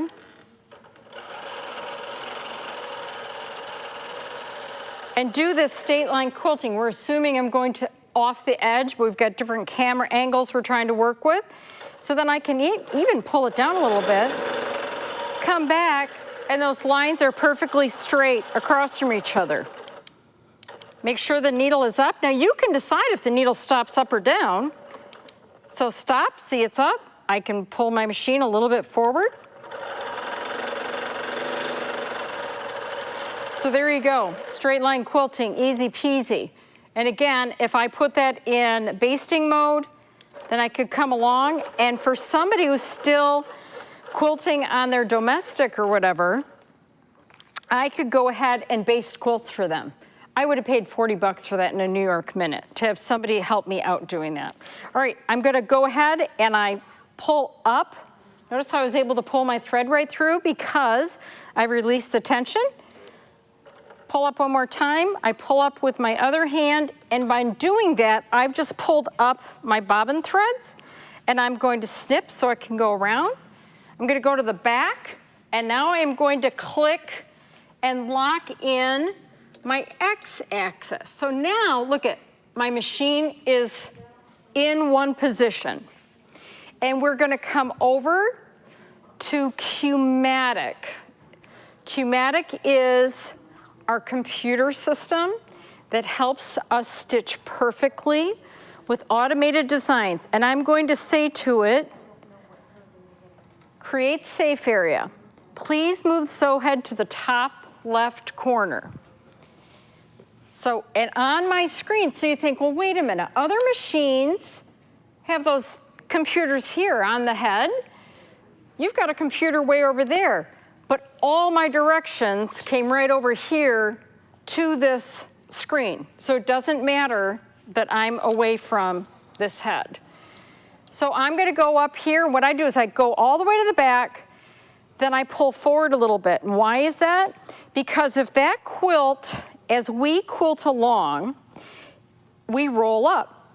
And every time we roll up, we're adding some more thickness. So we've got to allow for that down the road so that it's in place. But how easy, we're going to show rolling up all that. Set. So now I go ahead and I pull it down and across, and we're just using a little bit of the quilt. You know, you can set your whole quilt area, or if you're working in a certain area, go ahead and set a smaller safe area, because then you've isolated what you're working on. It's boy, the possibilities are endless. And I hit set, all right? So now I'm gonna walk back over to the computer screen. Drop me on this side of the screen or that side. That's good. All right, perfect. There's a red line now. So that red line, thin red line, says, this is where I can quilt. This is my area. But I think, what shall I quilt? I see that they have already added designs on here, because I see Dallas Skyline, which is not a standard design. But let's take a look in the design files. I touch the plus sign, and here's my library. This library comes with 250 designs already installed into the machine.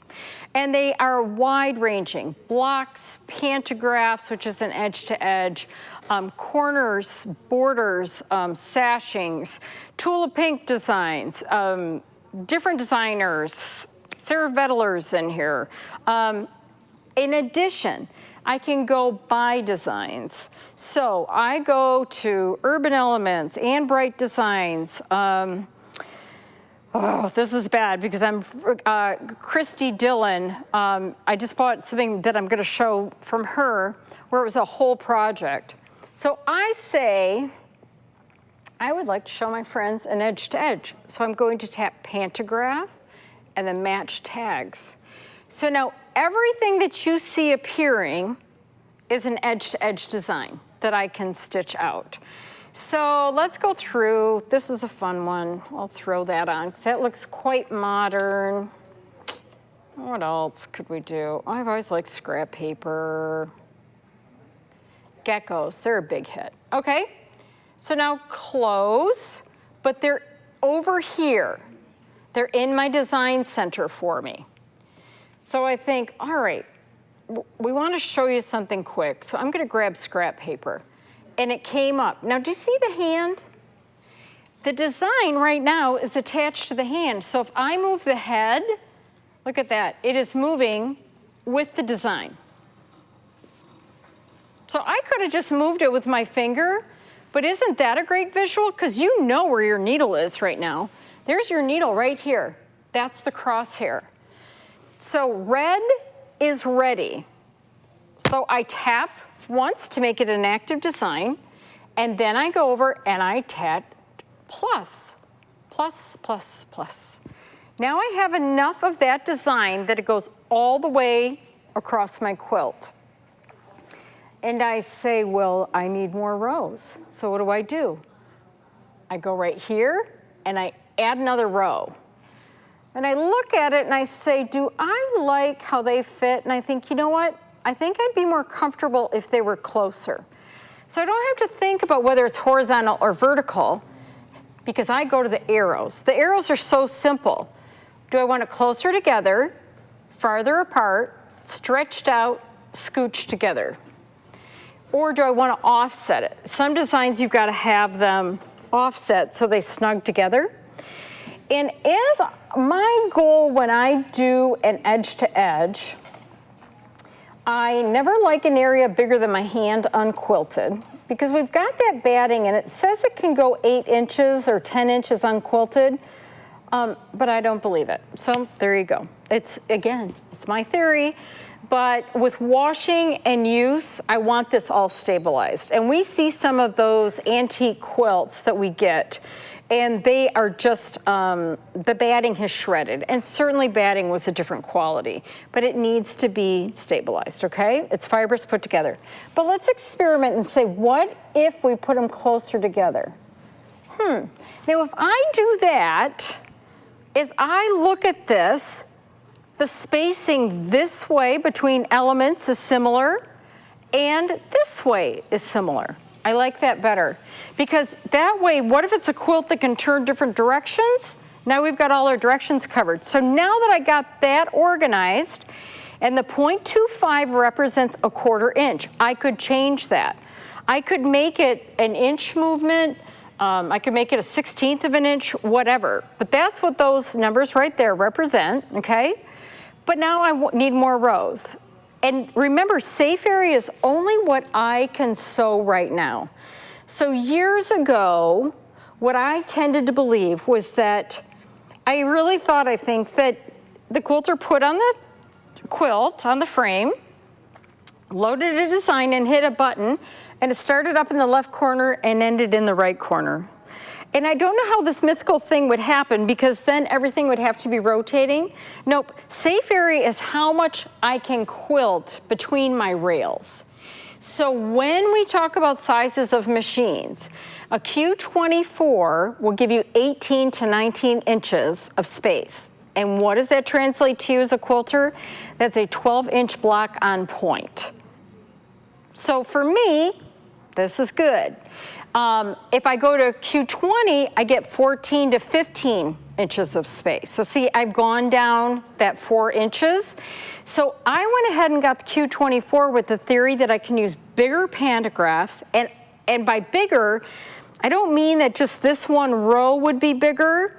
I mean that I like pantographs that go like this, edge designs. They have some wave to them, because as you nest them, it's not so obvious that you did a row and a row and a row, because they're all nesting together.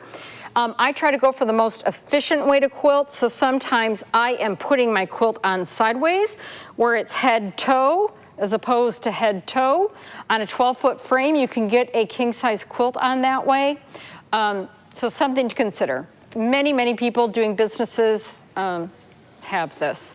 And I'm going to mention this right now. When you're looking at Q-matic with me right now and you're thinking, I don't have a business. Last week, it was wonderful. Somebody in the Facebook group said, I don't quilt for people. Is it worth it to get Q-matic? And it brought me joy to see all these responses from people saying, absolutely. I don't have customers. I do this for myself. This is my thing.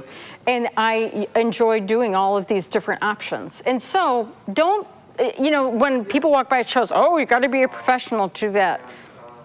No, you don't have to be. So does your husband have to be a professional to get the latest, ping iron? Not necessarily. All right.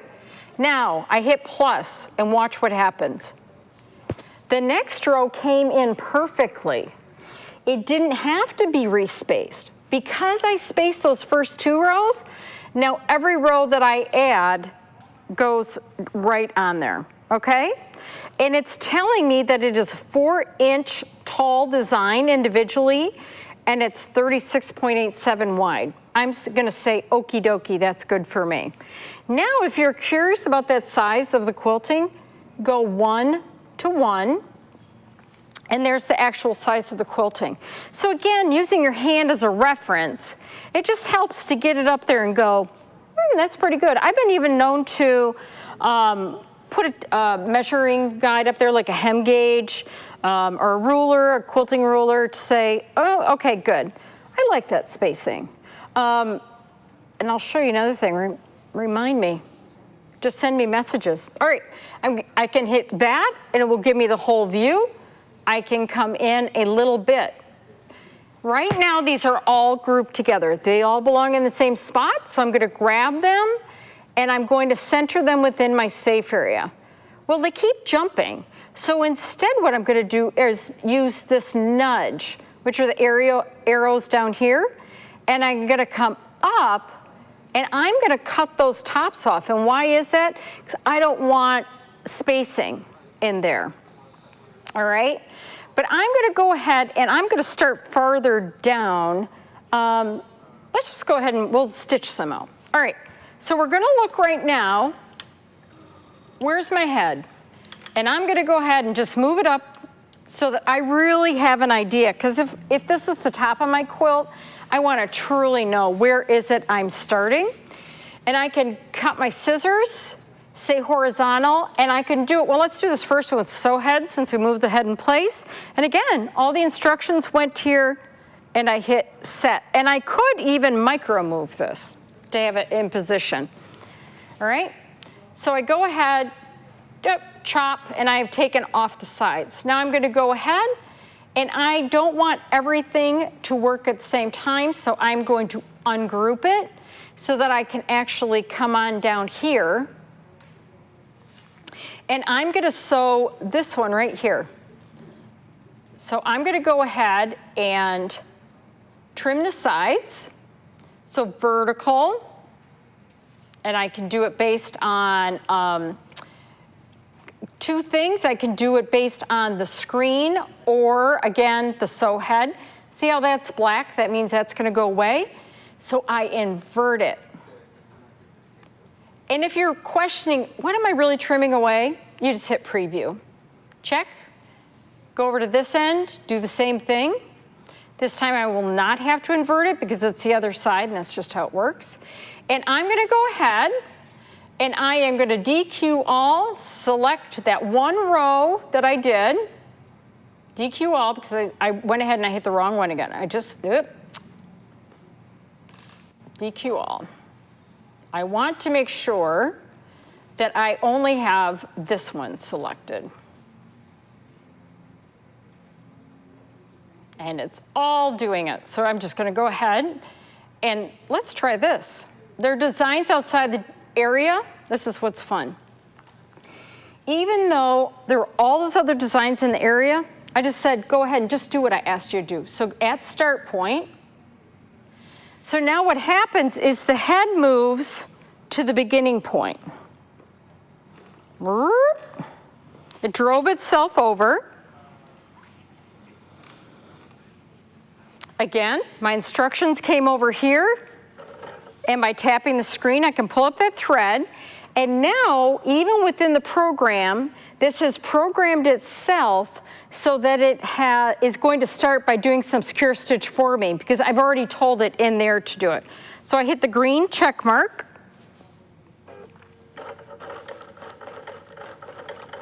And then I can trim off. See how slow that, or not slow, quiet that is. Now, speed will vary based on the design and how complicated it is. You could tell it to go full bore, but if it knows that it needs to do a bunch of movements, then it will not be moving as much. And the reason that I picked a design so low is because I want to be able to move this design up for you to give you an idea of how this goes in terms of realigning. Because for a lot of people, they think, how the heck do you move it to the next area? And I want you to be able to see that.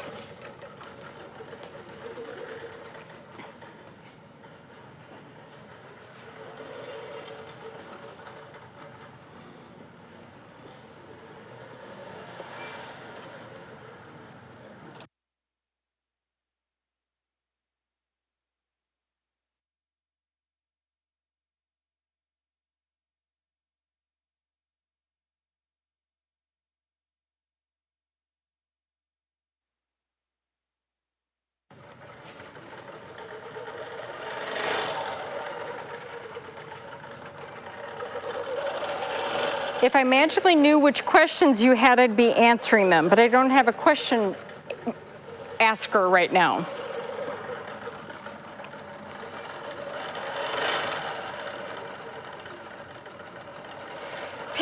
So one question that you may well have, how do I know which design to pick out? When you're looking at your quilt designs, then first let's look at your quilt. Like a highly angular quilt, I'm actually gonna do curvy quilting designs. Because if I go and I do angular geometrics on a geometric quilt, and if whoever made the quilt top, it is not straight, then the differences are gonna start showing as you go along. So that's why I tend to go pick the opposing. I will go, when I can add files, like I said they had Dallas Skyline, I can go in and I can load designs to go in there. The thing that I'd said remind me of is I could have even started this quilting and yet it wouldn't have really quilted. I could have asked it, don't stitch. And then it just glides over your area. And that's another way to do experimentation. If you have a design, I could buy a single elephant for $3.99 from a design place. I could also buy a bunch of elephants with the trunks and the tails going together for $14.99. So Miss Cheap Pants, this comes with Art and Stitch, a $1,000 program. So I brought the single elephant into Art and Stitch, and then I went ahead and connected, I changed the stitches just a little bit, and I was able to have my own parade of elephants. So there's a whole bunch you can do, plus even in some of your embroidery designs, you know, applique where you've got outlines, you could bring those in through Art and Stitch. So think about you've embroidered a quilt, and now you want to have coordinating. All right, so you see it's done, and it says sewing complete. So I'm gonna go ahead and I am going to tie off that thread. Again, I pull up, I click, I pull up. And sometimes you'll see people, quite often you'll see quilters who have to push their machine away and back, and that's because they don't have the release. So I've released my clamps, and I'm gonna go like this. Now, why am I doing this? Because I'm at the bottom of my area, because we're pretending that we filled this whole area in. And this is what people so often wonder about, is how do you know how to line it up? So I bring it up. Now, notice this. This is great. See the wrinkles? This can happen. And again, this is why this is built into place for you. So that you can go like this, and if you have to, if you've got wrinkles in your batting, or if you noticed a red thread under your white quilt top, then you can go ahead and you can adjust all of this. Then you can bring down your top, click it in place, and smooth it, and make it just beautiful, all right? Now, the other thing I do at this point on a piece top is I look down and I say, how straight is that? Is that line of piecing straight? You're gonna keep fixing this all the way along, even with your Q-matic, because you would much rather straighten a little bit all the way down as opposed to getting to the bottom and having a big tail sticking out of your lower left corner. That's so sad. And it's very hard to fix at that point. People say spray starch it, but folks, there's only so much you can do to save it at that point. So here's what I'm gonna find. I'm gonna go now to the design, and yay, we have a needlepoint laser installed. So I'm gonna turn on my needlepoint laser, which sends a beam of light down and helps me align my needle. And I can see right where it is that I need to line it up. So I go here on my screen, and really this crosshair up here is my needle position, and we know that we just finished this row because it's gray. So I will go ahead and zoom in a little bit because it will be easier to get a better marking as I go in, and I go here to snap to point, and I click right here on this exact point. Now, with this, they have, I have to make a change. They have snap to grid on. So that's why I kept tapping and it kept going, because it was going to the grid, but I don't want the grid. So we're turning that off. So now I can do snap to point, and look at that. Now it goes to my point. Isn't that lovely? Your machine, this is actually a whole touch screen computer, and you're gonna go ahead, And you're gonna get that. And in addition, you're gonna have a keyboard and a mouse. And some people get wireless mouse, and some people go ahead and order from Amazon before their machine is delivered, a tray that connects right there and then comes out. I have a cabinet right here, so I don't need it. Look we know we sewed that one, and now we can go ahead and line up, trim our ends, and we would be able to sew again. Invert, trim, and there you go. So then that whole next row would be ready to do. So that's how you move down and do more quilting. Do we have some questions? All right. How big of a quilt can I quilt on the Q1620 in a table or cabinet? You could do a king. If you are willing to move it, you can do it. And there's people who are doing it, and they're doing it for business. I mean, that's what they're doing. I have low shank rulers. Uh-huh. Can I use those when I get my Q series? No. So that one we're kind of emphatic about. Why? Because it's a hopping foot. It goes up and down, and if you use low shank rulers, those puppies can slide underneath, and you don't want to do that. So some people have said they just went ahead and sold them, and they went ahead and bought new ones. I love ruler work. How do I do that on the frame? Oh my gosh, so they missed our little demo on that. It is so easy. Here's what you need. Stay right there. We put this base on, and this goes around our stitch plate, and now this is underneath my quilt, giving me support for my rulers. But the beautiful part here is I set down my ruler, and then I just pull my head around that one. So in order to do that, I can do things. I'm gonna just grab this one again, show her. So that's when you can do stuff like this, where you are doing that ruler work, and then, and this is pretty much all ruler work. There really was not, on the border, I did some free motion fill, but oh my gosh. It's about 1,000,000 times easier on the frame than it is sitting down, absolutely. Any more? All right, I'm gonna show you doing a block. So you have a quilt and you want to quilt a design in all the different blocks.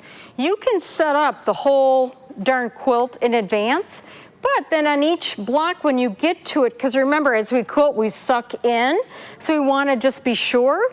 Then we're gonna go ahead, I'm gonna go out a little bit on my screen, and I am going to go ahead and say, this I'm going to set up for a design. So I will use hexagon fill. Let me quick go into the block menu. Block, I'm gonna get rid of pantograph, and then I can just pick a block. And there are so many in here, from simple to lots of pebbles and everything else that are in there. So say that I saw one right down here that I liked. We're not gonna stitch them all out. All right, let's pick this, the shock block, all right?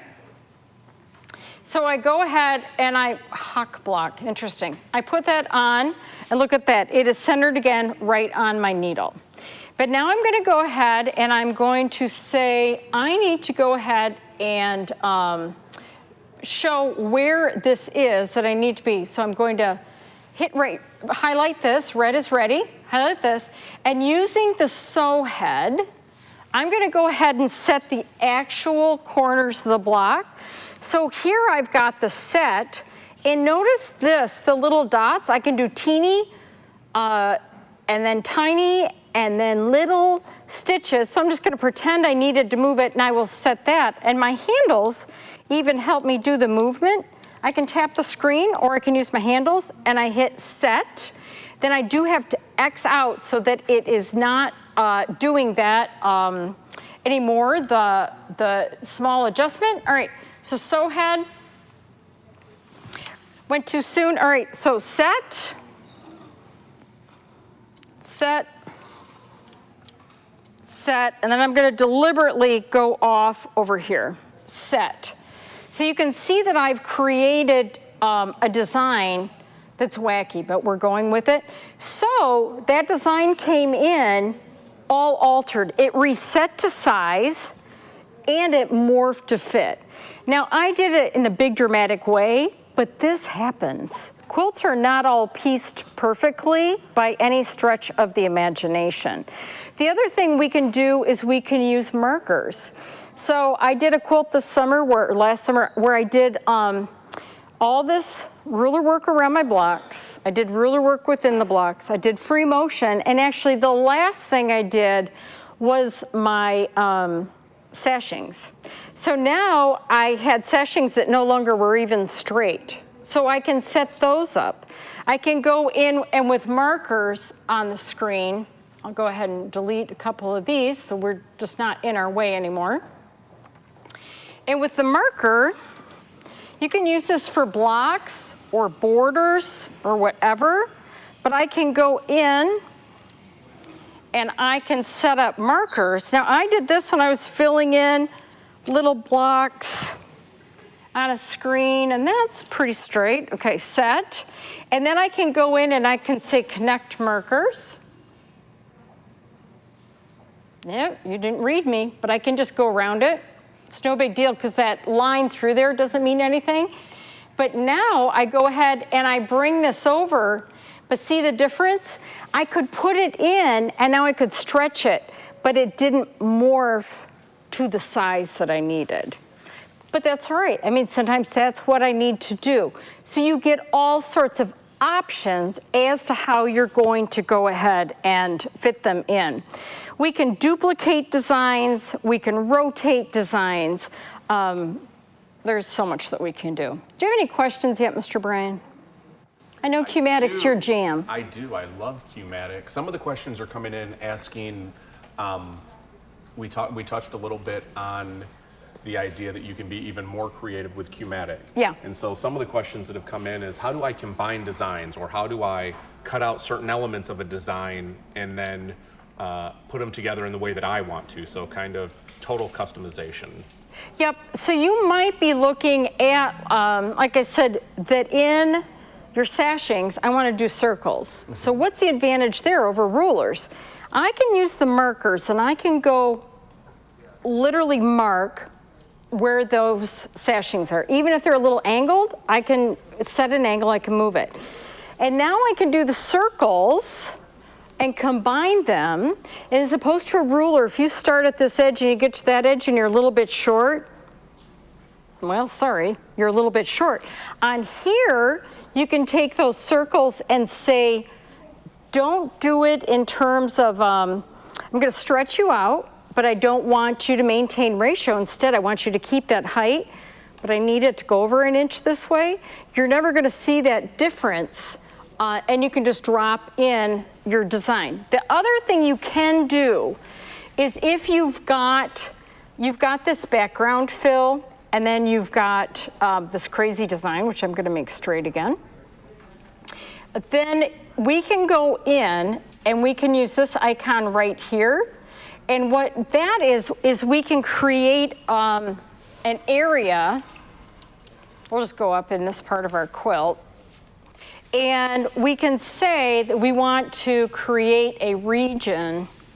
And we can go ahead and say that we need to go ahead and we need to make the outline. So we can cut out this area to drop in a design. But this is where Art and Stitch comes in handy. If you go into your Art and Stitch, because you can imagine that every time that design sews up to there, then it wants to stop and finish and go over. You can take it into Art and Stitch and get rid of those jumps and things and even create it so it stitches one to the other. So absolutely, you can have a whole background fill, but say you're an embroiderer and you've got that design, you want to be able to drop it in, you can do that. You can work around your embroideries as you quilt as well. So let me clarify, are you saying that I could take an embroidery design and drop it in here so that I can see it on my quilt? You won't actually see it, but you'll go on your quilt and you'll mark that area. You'll like go and make your markers around it. You've already got this background design created Now you're going to create that region, and then you say, get rid of the inside of that. You could either get rid of the outside or the inside. Sure. I want to get rid of the inside because I need to go around that pretty flower that I embroidered. Okay. So, because there's so many embroiderers that are moving on up to quilting, especially if they use software, their brains, this is not that different. Right. And to be very honest, I taught myself all of this. But here's the deal. So you're like, oh my gosh, I'm not sure I could ever learn this. So you get to this point, and there's the magic blue question mark. And it goes in there, it says, selected design only on screen, create region. Okay, first I need that selected, blah, blah, blah. And it will tell you exactly how to do it. Now, I saw you putting marks down. Mm-hmm. So what if, for example, my sashing, and people can't see me on camera, is not perfect. It's a little bit wavy. Yes. I like to drop piano keys in there, for example, because that kind of balances it out so that that the eye doesn't notice the poor sashing. Right. So that's when art and stitch is really good, because then you're going to be able to go in and trim it like this. If you just brought in your design, it doesn't know to go up and down, but we have art and stitch, the $1,000 program that's included. Come with this? It does. Wonderful. So, and it's specific to the owner. It's one of those things that when people come into your store, they're going to say, show me art and stitch. Well, you haven't activated it, because once you activate it, it's stitch houses. And the designers are just very protective of their software, so that it's only active once you get home and you register it. So what I might love to see, and I know that we've had a couple people ask, and we talked about it just a few minutes ago, is Tula Pink. You obviously love Tula. I know. Can we stitch out some of her stuff? Because she's exclusive on here, and she's got some designs built in, correct? You know, it's funny. So Aggie from Switzerland did this, and they're pretty. We will start it. I mean, I know we can't finish it. These are very intense, but these are beautiful. These are, and they're kind of designed for multicolor as well. But let's pick one just so you can see it, right? So let's go ahead, and I'm gonna go back to my markers, and I'm gonna hit clear because it makes all of that go away. Check, and then I hit this red design, and I can trash it. And now let's go ahead. This is a Tula Pink Feather Paisley. And you can see, just like Tula's designs themselves, this is bold. This is a big design. Can we look at that life size 1-to-1 perhaps? Yeah, so right now we see it's 18 inches by 10.5 inches and go 1-to-1. Wow. So look at the stitching in there. I mean, that's a lot of design. Isn't it Marby? That is gorgeous. And so then that's so easy because I've only got one design there. I can pick it. They say there's designs outside the cute area. It turns green, and green is go. It's like Sylvain did. You come, red is ready, green is go. You come up with these, little things for yourself that you can do. And so this one's gonna stitch, even if I put this on maximum speed, it's gonna sew a little slower because it has to keep going up and making these points, but it is so fun. Now here's the deal though. You know that Scissortail Studios, every time Tula comes out with a fabric line, they're coming out with matching embroidery designs. And most likely they can order them through Stitch House and you get the credit because we always want to support our local quilt shop. I'm a huge fan of that. And so like line work just came out. So you can get all these wonderful line work ones. Well, even if they come in as a triple stitched outline, put it in art and stitch, turn it into single stitch, and it becomes a quilting design. So even though you bought it as embroidery design, it can become a quilt design. Now, I got another question. Okay. That came in, and I think you touched on the zipper leaders, yeah, which I love. So we can do an intricate edge-to-edge design and then zip it off and do something that may take us more time. So, or less, as I less say, intricate if somebody edge wants edge. to pay me for quilting, then my quilt comes off and their quilt goes on. Yours goes on. Now, the question was, I've oftentimes found my design off skew for whatever reason. Perhaps the Q-matic came disengaged or we disengaged it ourselves. How would I realign that back up? Oh, it is so easy. I mean, I know that sounds crazy. You're like, yeah, sure. So let's just lady. say that it was the Tula design and I needed to get it right there. How Right. hard would that be? Well, because, so you can even do things, I showed you stamp to point, but there's also, go back, little baby. Look how easy it moved. I had to say, slow down, slow down. So I'm just gonna say that with Tula, we can pick reposition on screen as well. So see this right here? If I want that to be my start point? I can set start points and things. So I can move, so in this quilt right here, this is available free from We All Sew. You can just download the directions, but it helped that this is not a beginner long arm project. All right, so this is the Borders class from Denise Jones. So as I went around, first I did this top border. And then I did this top border and things. Then I came down and I did this quilting down here. And the neat part was the sides, I didn't have to take the quilt off and turn it, because instead of linking them, I attached them so I could do them piece by piece. And just add them in. Yep. And then what's crazy is down here on the screen, it looked like my needle should be here, but I knew it should be there. But I could go with the reality of it fits right there, then hit reposition on screen and just drag the design. And just drag it. Did you drag it with the sew head so you could be precise? Yeah, and it goes, and so you can do that. You can, your needlepoint laser will help for alignment.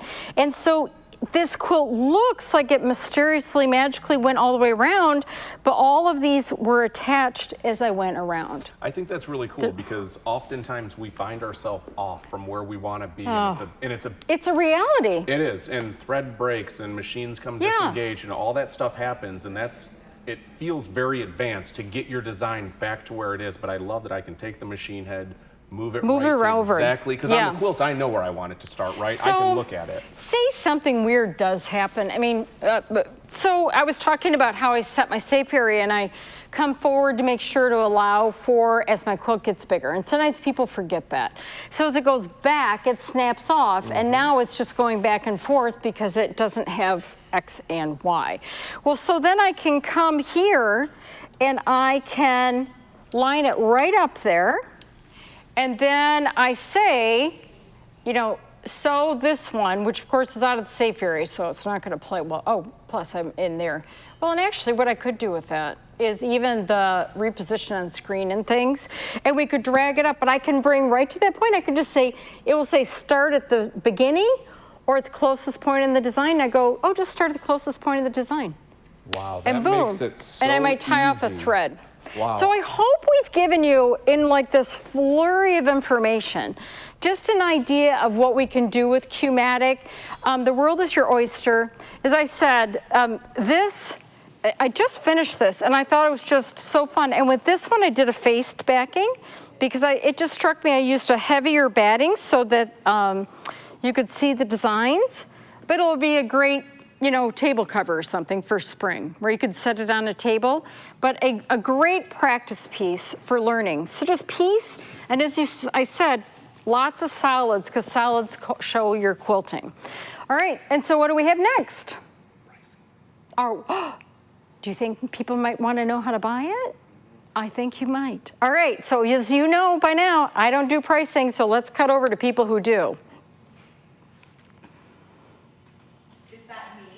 I think it's me that does the pricing. I think it might be. Brian is nowhere around, so I'm going to give you the Jessica special. And when Brian's gone, anything goes. So these are the prices without Brian, okay? So if you are interested in this machine, make sure you ask for the non-Brian deal. Oh, here he comes. Oh no, here he doesn't come. He's turning away and he's running. Oh no.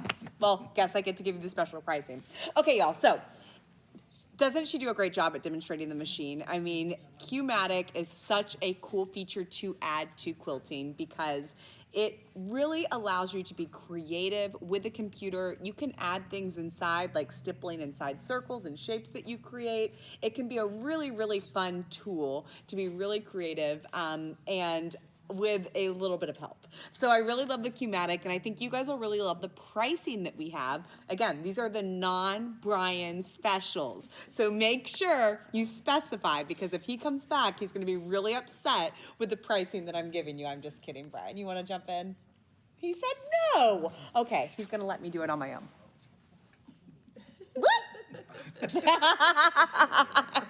Okay, so let's talk about the Q24 that you guys just saw. So the Q24 does not have to come with Q-matic, which is their robotic program. You can buy just the Q24 on the frame so that you can do all of your free motion, ruler work, things like that, pantographs from the back. You can do couching, you can use specialty feet like you can on the Q20 sit down. So the Q24 on the frame, typically the MSRP is $24,999. That's $24,999, not $24.99. I like to specify that sometimes. So about $25,000 that is the MSRP. However, I am allowed to say this pricing because it's written on my card, not in my handwriting, may I add. In your handwriting, my dear. Also, you can't read it. That's correct. So if I say the wrong thing, we're going to blame him. These are the non-Brian prices. In that case, you'll be the one getting in trouble.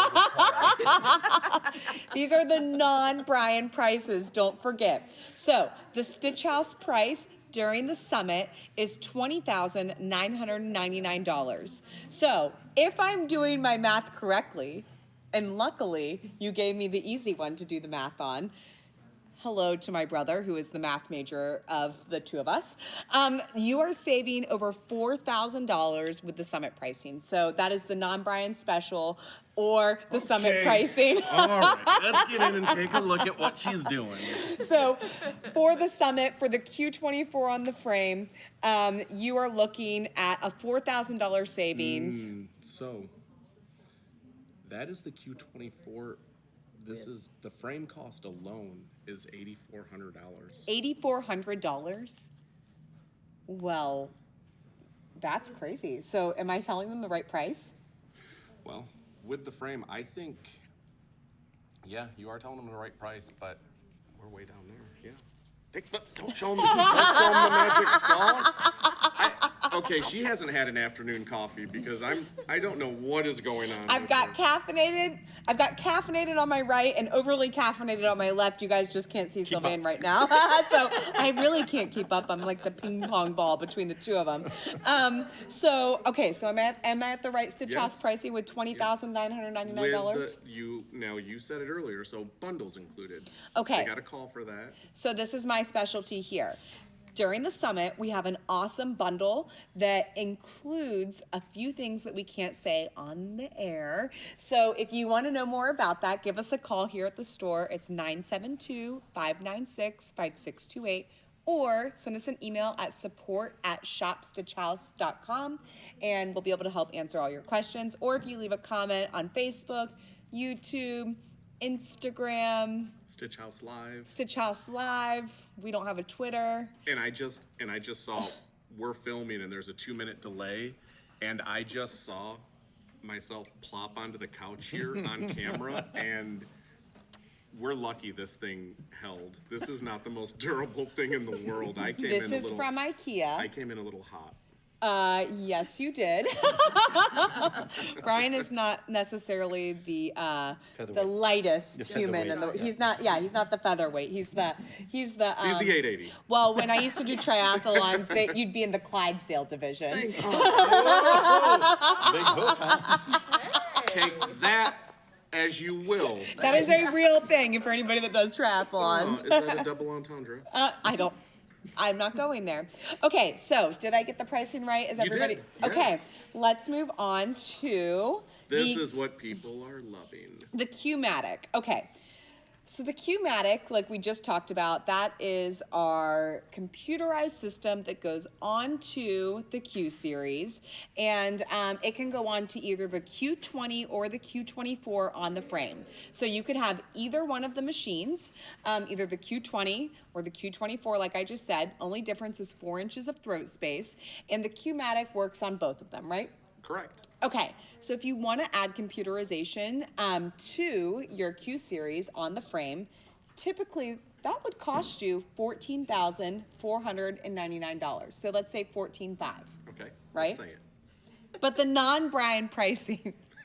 I'm here now, people.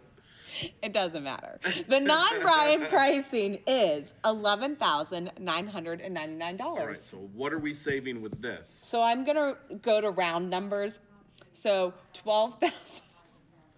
So 14,500 originally. Yes. To 12,000 Yes. would be $2,500. Give And it to guess me. who helped Give it me in the to background? Did Sylvain whisper that? Oh my goodness. We spilled. This is live, so we can't do it. But this would have been the point in time when I almost said 1,500. She called her Thank you lifeline. for catching it. But this would have been the point in time when Dat or Jade or somebody would have put all of the numbers up here in the cloud if we'd have edited this. Ding, ding, ding. Or the hamster on the wheel running. Well, in my defense, I got the looks in the family. My brother got the brain. So that is a hell of a good defense. So let's get back to the pricing though. I'm because totally kidding. My brother's very good looking. So what does he looks like me? I'm just kidding. What does? Oh, God. Give me this. She's gone off the rails. So what does the Q-matic include? Because I know there's a lot of people. Because I've already got emails, and Jess got an email recently. What does it include? So you get the monitor, and that is huge. Do you see how big that is? That screen is It's a computer. enormous. It's a Dell. That is an enormous screen that you get there. You get the computerized carriage. You get the pulley system, the belt-driven system with the motors, and you get all of the designs that you saw Betsy play with today. Those are included, and believe me, she just barely scratched the surface. There's so much more built into that Q-matic, and in fact, I think I would love to even have Betsy back again at some point where she could spend. Oh, Betsy's coming back to Dallas. She could spend. she could is. spend a day or two just on Q-matic alone. I think there's a lot with it. Do I throw you off? Sometimes. Someone commented earlier, you don't read all the comments, they said, Jessica, just keep going. Brian, you'll have to learn to deal with Jessica. Something like that. It's amazing the comments that she remembers. So the question, so if you already have the Q20 on the frame, or if you already have the Q24, for $12,000, you can get Q-matic added to it. That's amazing. But there are a lot of people who just are starting from scratch, and we don't just go with the quilt head alone here usually. I mean, I would say probably 80 to 90% of all long arms sold when you get to this size on the frame come with the Q-matic. They don't start that way, so I don't pretend to think that everybody comes in and says, I just want the full bundle. But I think after you can see what the Q-matic does, and you are able to get your hands on it or see a demo, see somebody like Betsy get out there and show you all the stuff that you can do with it, they really generally do bundle that stuff together. So is there an additional savings on top of this if you bundle both of them together? So I'm talking frame. Are we still in the non-Brian pricing? Yes, I'm talking frame, I'm talking Q20, Q24, and Q-matic. Do they just get to add the prices together, or can we save them a little bit more money? I'm pretty positive that you're going to say we can save them a little bit more money. I'm pretty positive that my rep, Holly, is shaking her head like this. Oh, yeah. Do it. Holly has got a grin on her face, and she is nodding her head yes. So I don't have the price, though. Call for details. Call for details. So, yes. So the answer is yes. So you're already saving thousands and thousands of dollars right now if you just bought it individually. However, the answer is yes. If you're going to bundle that stuff together, we will save significantly much more money with the bundle. Here's the important thing. If you're at home right now and you're watching and you're like, I want this Q series. Jessica doesn't come with it, Here- so take that away. That's not part of it. Here's my trick. So, no offense, but most of the time, men are not listening First to off, anything okay, that so we you say. have to realize Okay, when just you hold on. preface it with that, it is offensive. Okay. Well, it's only offensive to men, and there's not too many watching. I know our demographic. So most of the time, men aren't listening to what we say. So I want to teach you guys my technique for getting what I want from Brian. And no, it is rated G. Sure. I promise you, it's rated G. PG maybe, but it's okay, so she's talking cheap stuff. No, talking about anything. So I'm going to teach you my ways. And I will tell you that I grew up in the sewing industry, so I have been around a lot of women who have wanted expensive machines their whole lives. And I've learned, and I've listened, and this is the #1 way to get what you want. Hold on. So, Hold on. You have listened. I've listened. I listen and I learn. So here's what you do. Most of the time, men aren't listening. In fact, the other day I tested it on Brian, and this is what I do. I say, Brian, remember when you told me, remember when we were talking about that BERNINA Q24? And he'll go, yeah. And then I'll say, man, I really love that BERNINA Q24. And he's like, yeah, that's cool. And I said, you were even telling me I probably should get one. And I'll see the wheels turn in his head. And he's like, did I say that? I can't remember if I said that or not. So I will tell you, if you just start telling them, don't you remember, they're gonna say yes because they don't want to admit that they weren't listening in the first place. So that is the way to get, I've gotten a few comments on Facebook about asking about the lesson for how to get your husband on board. And that is the answer. They're not listening in the first place, so they're always on board. You just have to talk them into it. I'm checking the credit card statements, and I will catch it. I think that has a name, and that's presumptive ownership. So you are just presuming that you will own this product, and you are letting them. You know, another good trick. This happened This happened literally 2 weeks ago. I promise you. My brother and his wife and my 3 nephews were in town. First time I saw them in a year and a half, and we're sitting having coffee one morning, and I hear a knock on the door, and I open it up, and there's 2 delivery guys there. Oh, I know where you're going with this. And one of the guys says, did you order a dining room table? And I said, no. You're at the wrong house. I said, you're at the wrong house. And I hear Jess, who honestly, I'm making breakfast for everybody, and I'm like, she's all the way on the other side of the house, and she goes, yes, we did! And then she had it delivered when my brother and the family were there, so I just went, huh. And we ended up with a dining room table that morning. We needed one.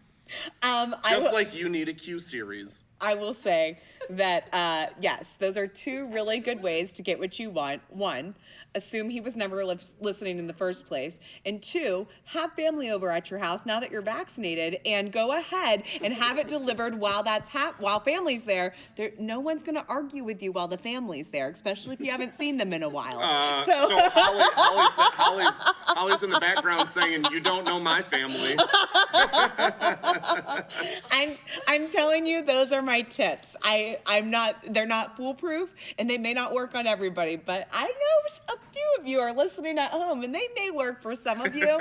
So that's my good. tip. We'll make them work for you. So I think we're gonna kick it back to BERNINA and have a few words from them. Again, keep the comments rolling in, keep the questions, because we're going to shift gears over to Q&A, and we are going to have a packed house today. We're gonna have Holly Brown, we're gonna have Terry Mingy, we're gonna have Sylvain Bergeron, Betsy Carlson. We're gonna have the entire crew here. I may even stick around for a few minutes if there's room on the couch. There's us too, and even Doug will be here. So we're all here. The crew's all here. So we'll see you in a few minutes. All right.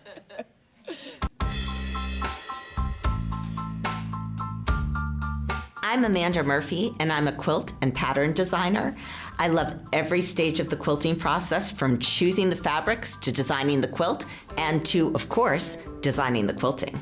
BERNINA is a Swiss family-owned company that's been in business for over 125 years. Their machines are extremely reliable, and they're a dream to quilt on. This Swiss engineering produces an easy-to-use interface and quality stitches every time. The Q16 has the same functions as its bigger sister, the Q20 sit-down. It features a 16-inch throat space.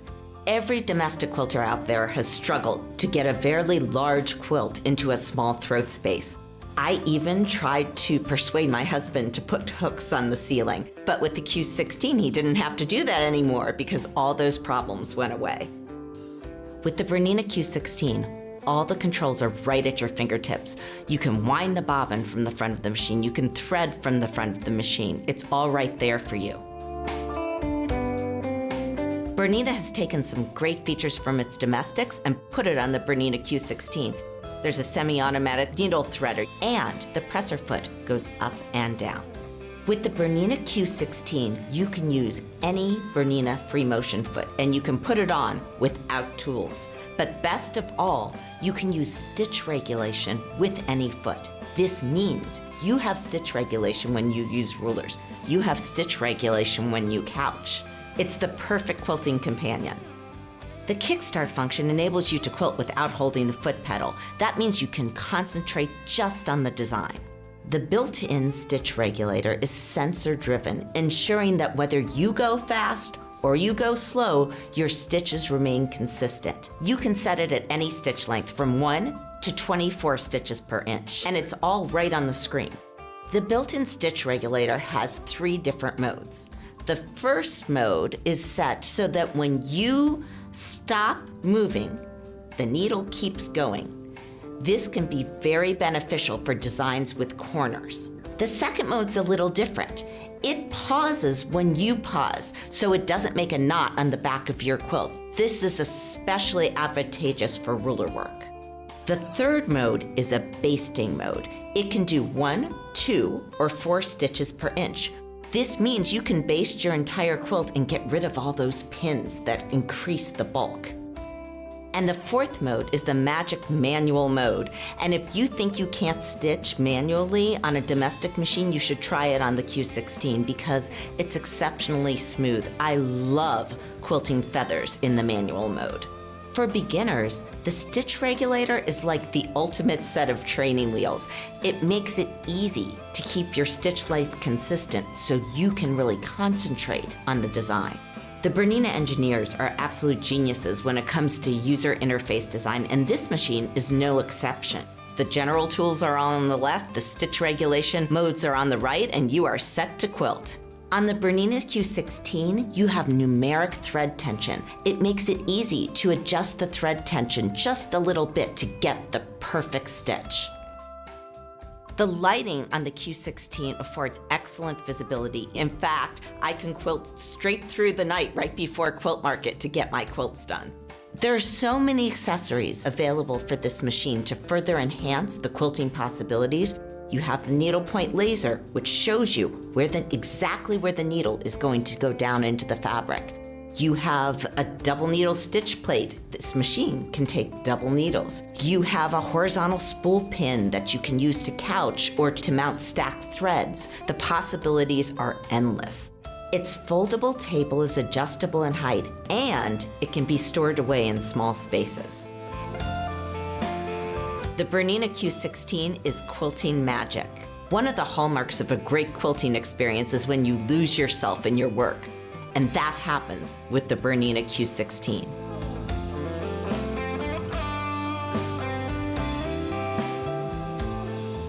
Set your quilting spirit free with the Bernina Q16. Bernina, made to create.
I'm Jackie Wenzel, and I heard Jessica say the other day that I'm the unofficial greeter.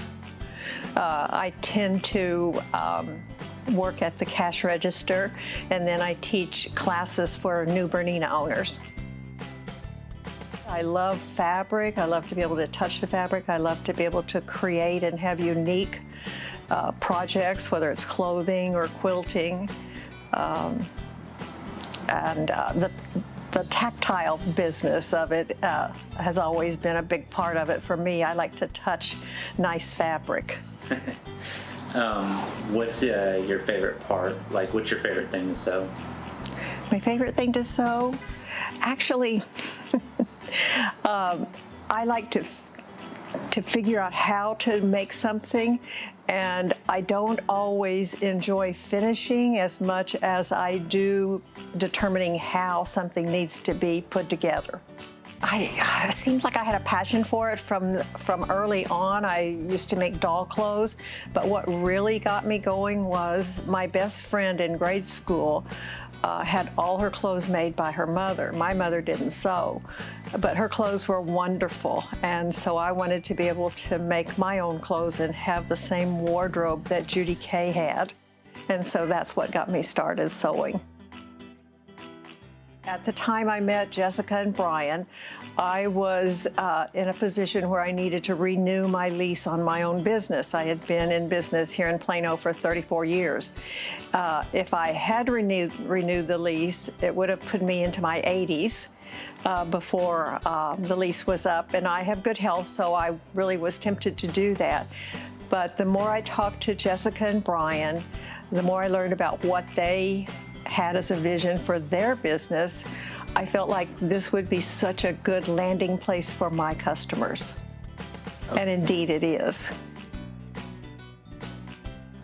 Well, I've already said it's a good landing place for my customers, but I am so impressed with the diversity here, and by that I mean the diversity of the customers, the customer base, the diversity of the staff, the knowledge base, the diversity of products offered. I just think it's incredible. I think Jessica and Brian have a vision, and they have gone about accomplishing that vision in an amazing way.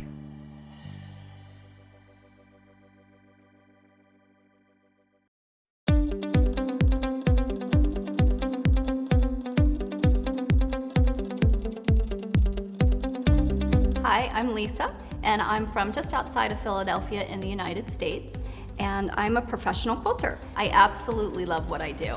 I get to stay at home and work out of my studio, so sometimes I just don't even get out of my pajamas, which is great. I really like the way the Bernina feels. So I knew when I first drove the Bernina that it was just a really smooth machine, and so it really just kind of glides along the top of your quilt. The stitch quality on the long arm is exactly how the stitch quality is on the sewing machine, and that really impressed me. It's manufactured and assembled in Switzerland, and I liken that to very high quality and high standards. So as you're quilting, I always like to say that you have a sweet spot that you quilt in. So even though you have 24 inches of space and you have great visual with that 24 inches, I typically personally quilt in my sweet spot, which is just right in front of me. The nice thing about the Bernina Q24 and Q20 is that the handles are ergonomically correct. You can maneuver them out of your field of vision if you need to, which is really nice. The other really cool feature is that there's toggles on each of the handles, and you can customize them to your preferences. It really saves time in your quilting when everything is really right at your fingertips. So with Bernina, the nice thing is you have 3 different size frames you could choose from. There's a large frame that has leaders that are 132 inches. You also have a classic frame and then also a small frame. The hydraulic lift is wonderful because you can just raise it and lower it, which kind of gives your neck a break. So the Bernina has a stitch regulator, it's called a BSR, and there's 3 different options you can choose from. And the BSR 1 is actually my favorite mode, and that's gonna give you perfectly spaced stitches. The needle has a constant idle speed, which you can set to slow or fast. The BSR 2 is the true stitch regulation. So when you move the machine, the needle starts going. When you stop the machine, the needle stops going. And BSR number 3 is the basting stitch, which you can actually set to 1 stitch per inch, 2 stitches per inch, or 4 stitches per inch. And that's great for when you have to baste your quilt up at the top and down the sides. So on the front of the Bernina, you have a relatively large touch screen, which is really intuitive. You can choose your stitch length on there, anywhere from 1 stitch to 24 stitches per inch. It also has some LED lights along the machine, and so you have a variety of different lighting options for the task that you're doing, which is very helpful. The other thing, one of my favorite features, is that you can preset your favorite threads in there. So if I'm using Aurifil 50 weight thread, I find that perfect tension, I program it in there, and so every time I pull my Aurifil 50 weight thread out, I can just push that button and the settings pop up and you're ready to go. I struggle with threading the needle. There's a needle threader right there for you, and it makes that really easy. So the big thing in quilting right now is computerized quilting, because every once in a while you want that perfect element on your quilt. The Q-matic is actually the computer component for their Q24 and Q20.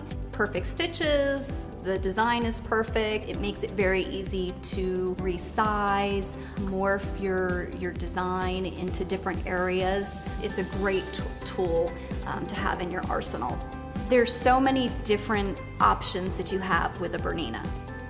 Rulers are my thing. I absolutely love rulers because every once in a while you need perfectly straight lines or perfectly smooth curves. And so you have to make sure that you have your ruler kit, which includes the number 96 foot.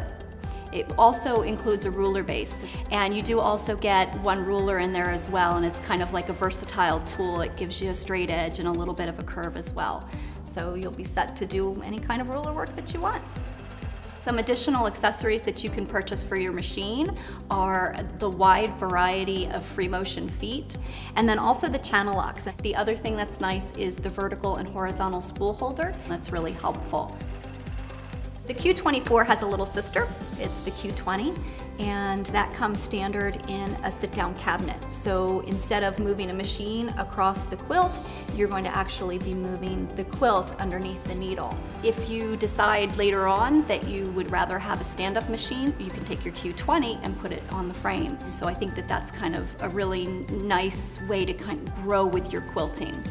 Having the Q24 in my studio is having a little slice of heaven, and once you drive it, you just don't want to drive anything else. I absolutely love my machine, and I'm going to encourage you to find a dealer close to you and go and test drive it. Whatever you can imagine, you can pretty much do. Bernina, made to create.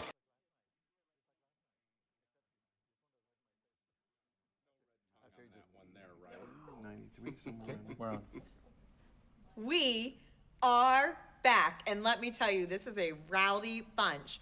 Right now, I feel like Sean that does the 90-Day Fiance reunions, and Don't look at me, I don't know what you watch. Oh, that's a lie. I have Brian here with me, you know. You guys know Brian. Sylvain Bergeron. With Betsy Betsy Carlson, and Terry Mingy. And I am really excited to kick off our Q&A question series. And I told them all that I was ready with the first question. Can I just say that I don't think that there's ever been 3 world-renowned long armors scrunched this close together. No, because there's and only certainly 2. Never on this There's only couch. 2 because I'm not really a long armor yet. Doug is a great long armor. We weren't talking about you. I'm just kidding. No, that's good. That's good. Sylvain has. I'm an aspiring long armor, and I got an idea today while talking about my quilts. You're my next one I wanna world-renowned do. nonetheless.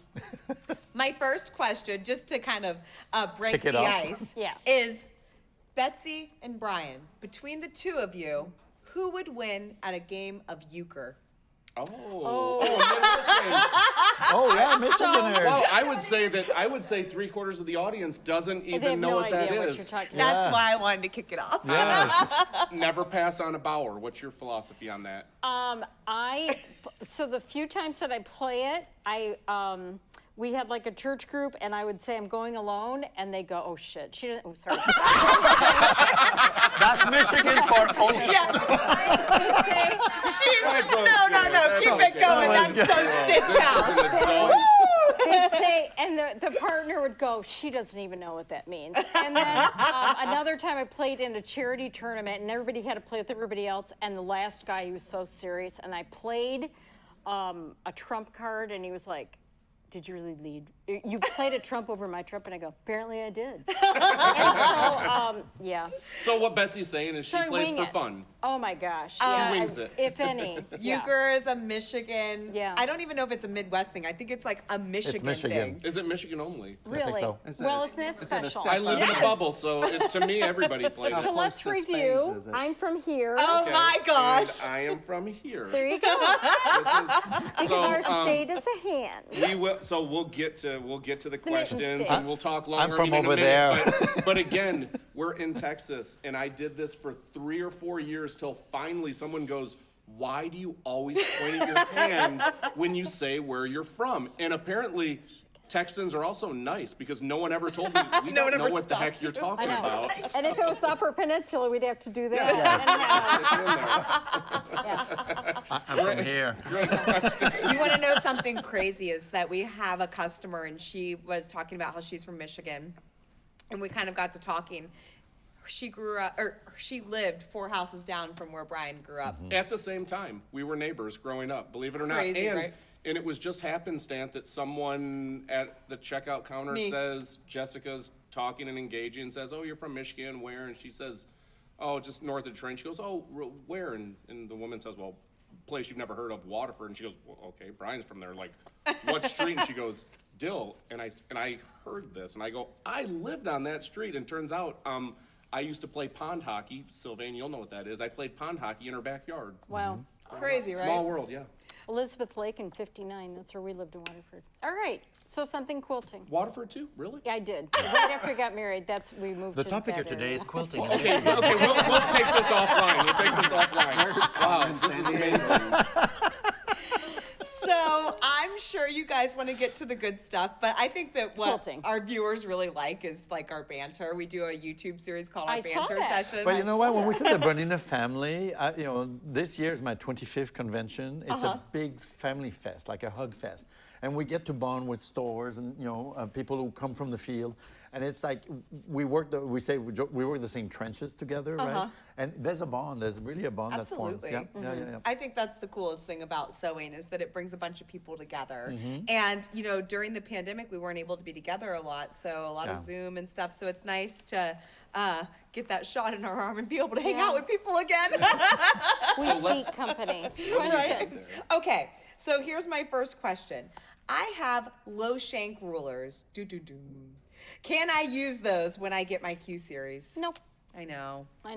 You know what? And so Even with the adjustable ruler foot? no, because it's hopping. Gotcha. And if it slides under, if you don't mind going out, Bernina maintenance, something we didn't even get on, is the fact that we talked about the oiling. Yep. Your warranty is 200 million stitches, and at 30 million is when they may want to take the first look at it, right? There's no yearly maintenance on these puppies. Say it again, Okay, because no one has that. So 5 years, 200 million stitches, 2 years electronics, 5 years mechanical. So at 30 million stitches, Which is a lot. You have to work to get to 30 million stitches. The tech may want to look at your machine to check your belts and stuff. But so people say to me, "Oh, I need my yearly maintenance." No. So don't worry about the size of the machine and, "Oh, I can't take it in like I do with my other machine," because you're not.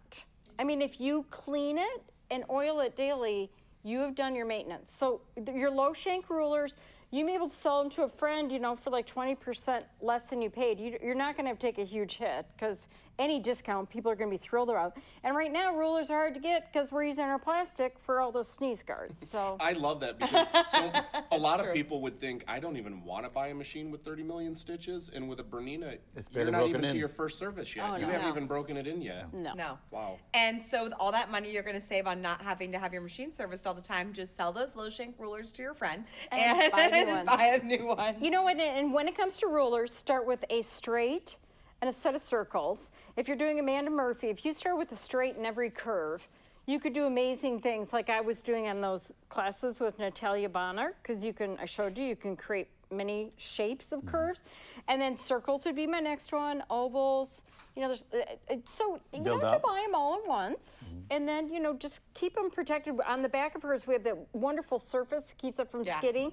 So put a smooth sides together, protect your rollers. I keep them in plastic bags so that when I need that set, I can just grab it. And I'm not saying, where's that little circle?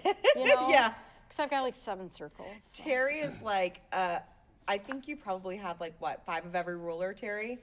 Quite a bit. Terry, he is a ruler hoarder. What is your go-to ruler? And I think all 3 could answer the question, but if you had to pick just one, I know the answer is I wouldn't, but what's one that you feel is the most versatile tool in your bag?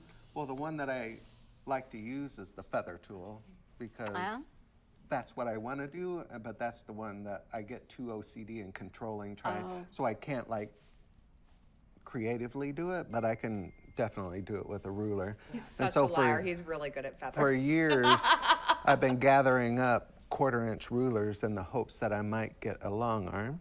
And so I'm ready whenever I heard there's deals this weekend. Oh, yeah. Oh, by the way. Yeah? How much is the Q24 with a folding table? You know, that is a good question, Brian. How much is the Q24 with a folding table? You can't do that. I know the answer.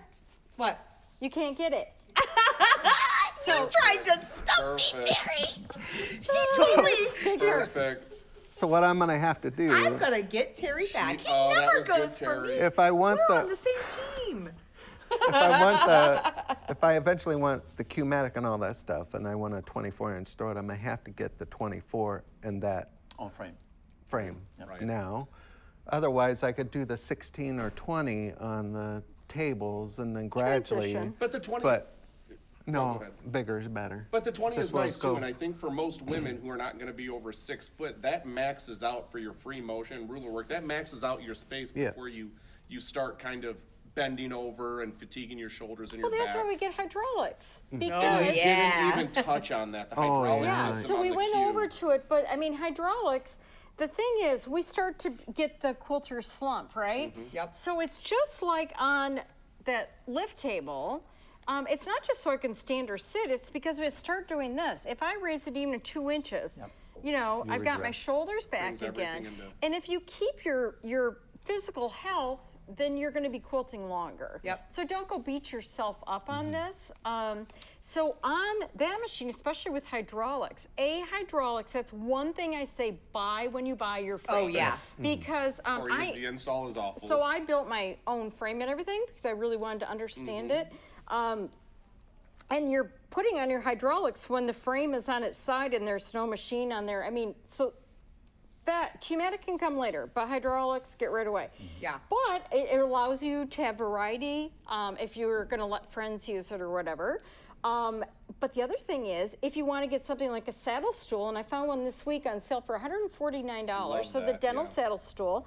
Now lower it, and if you're going to really do detailed work, get a saddle stool. And you can even get it with a ring on it so that it can sit higher. There's different pistons that go in it.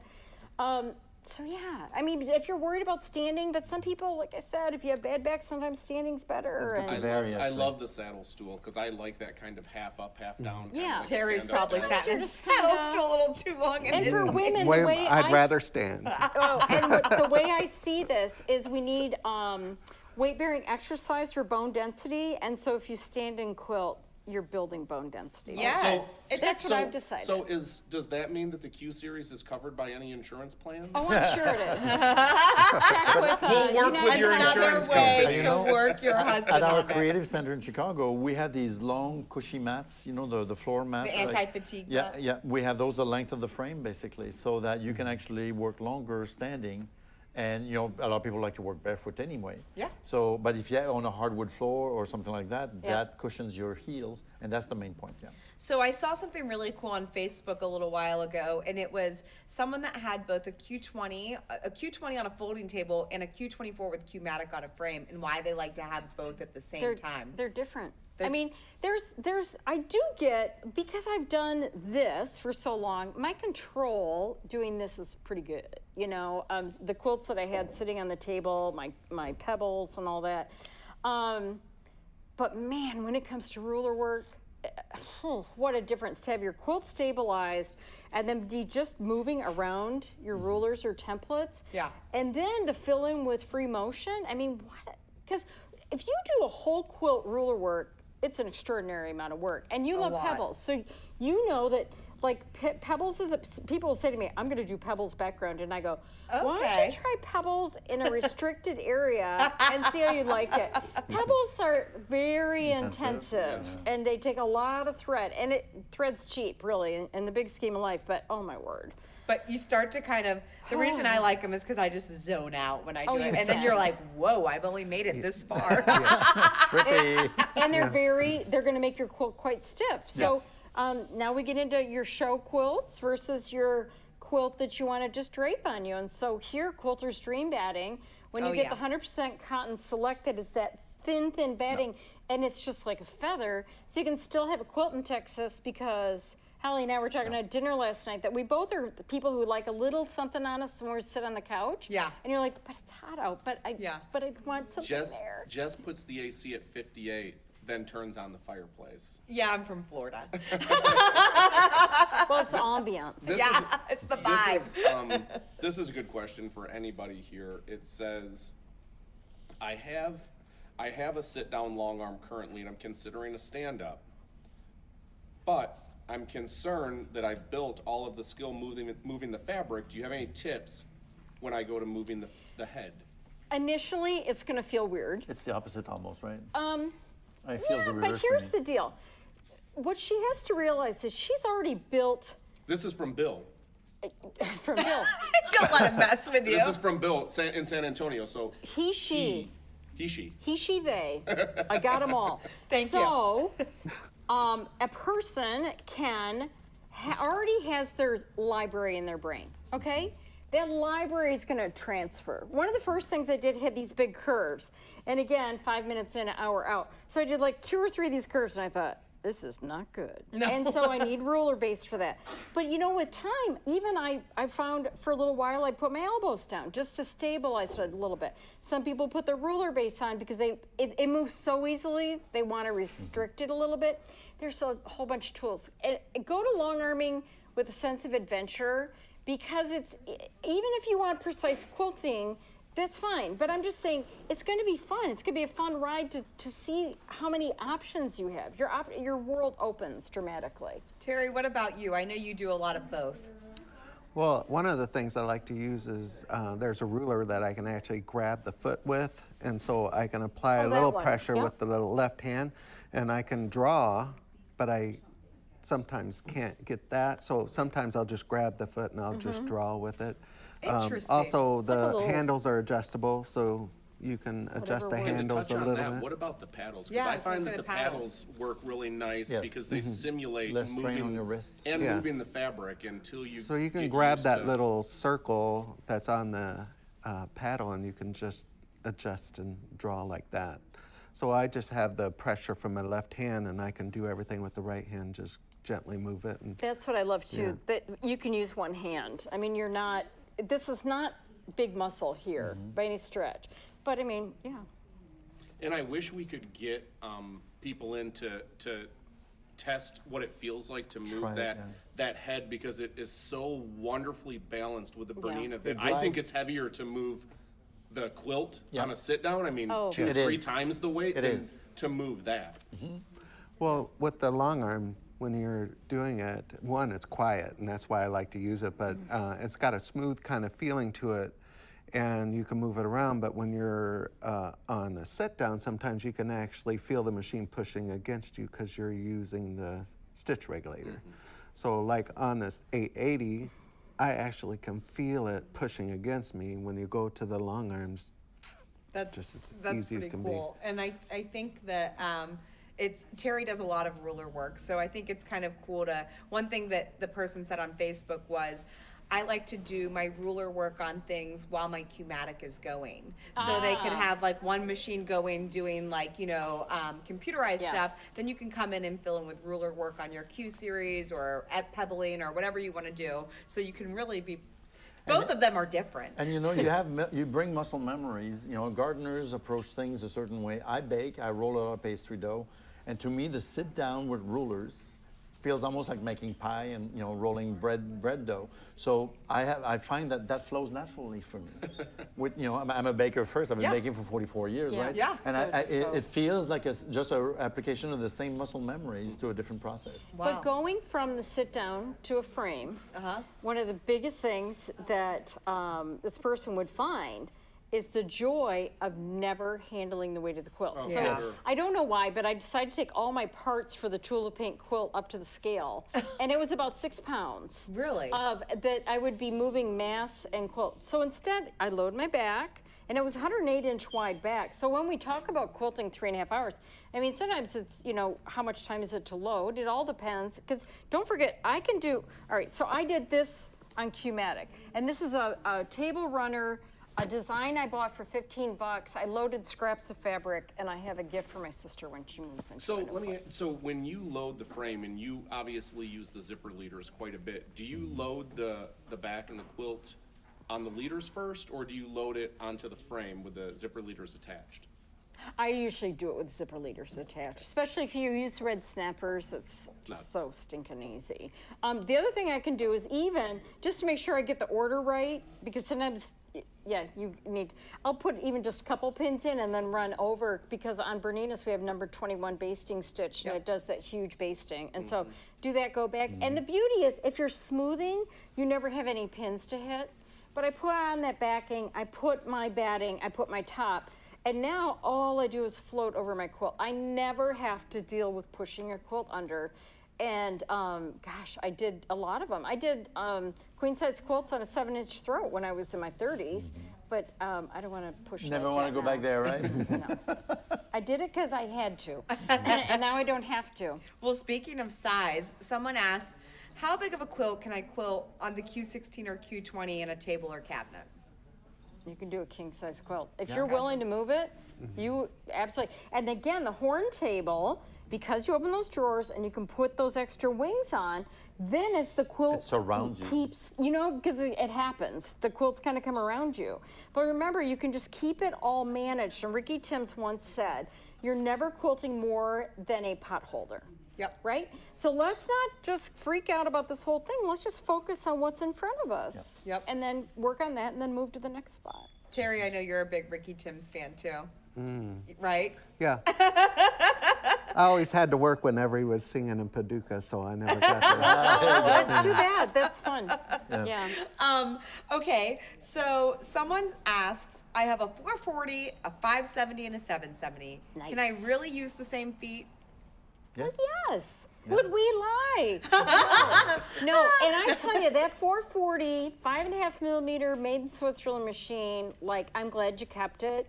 And then you get into other ones that have the bigger bobbin. I mean, they all have their, you know, you say when somebody buys an embroidery machine, never get rid of your standard machine. So what are you going to do while it's embroidering? And as you said, with the quilting, I mean, I could still be doing some stuff on my 880.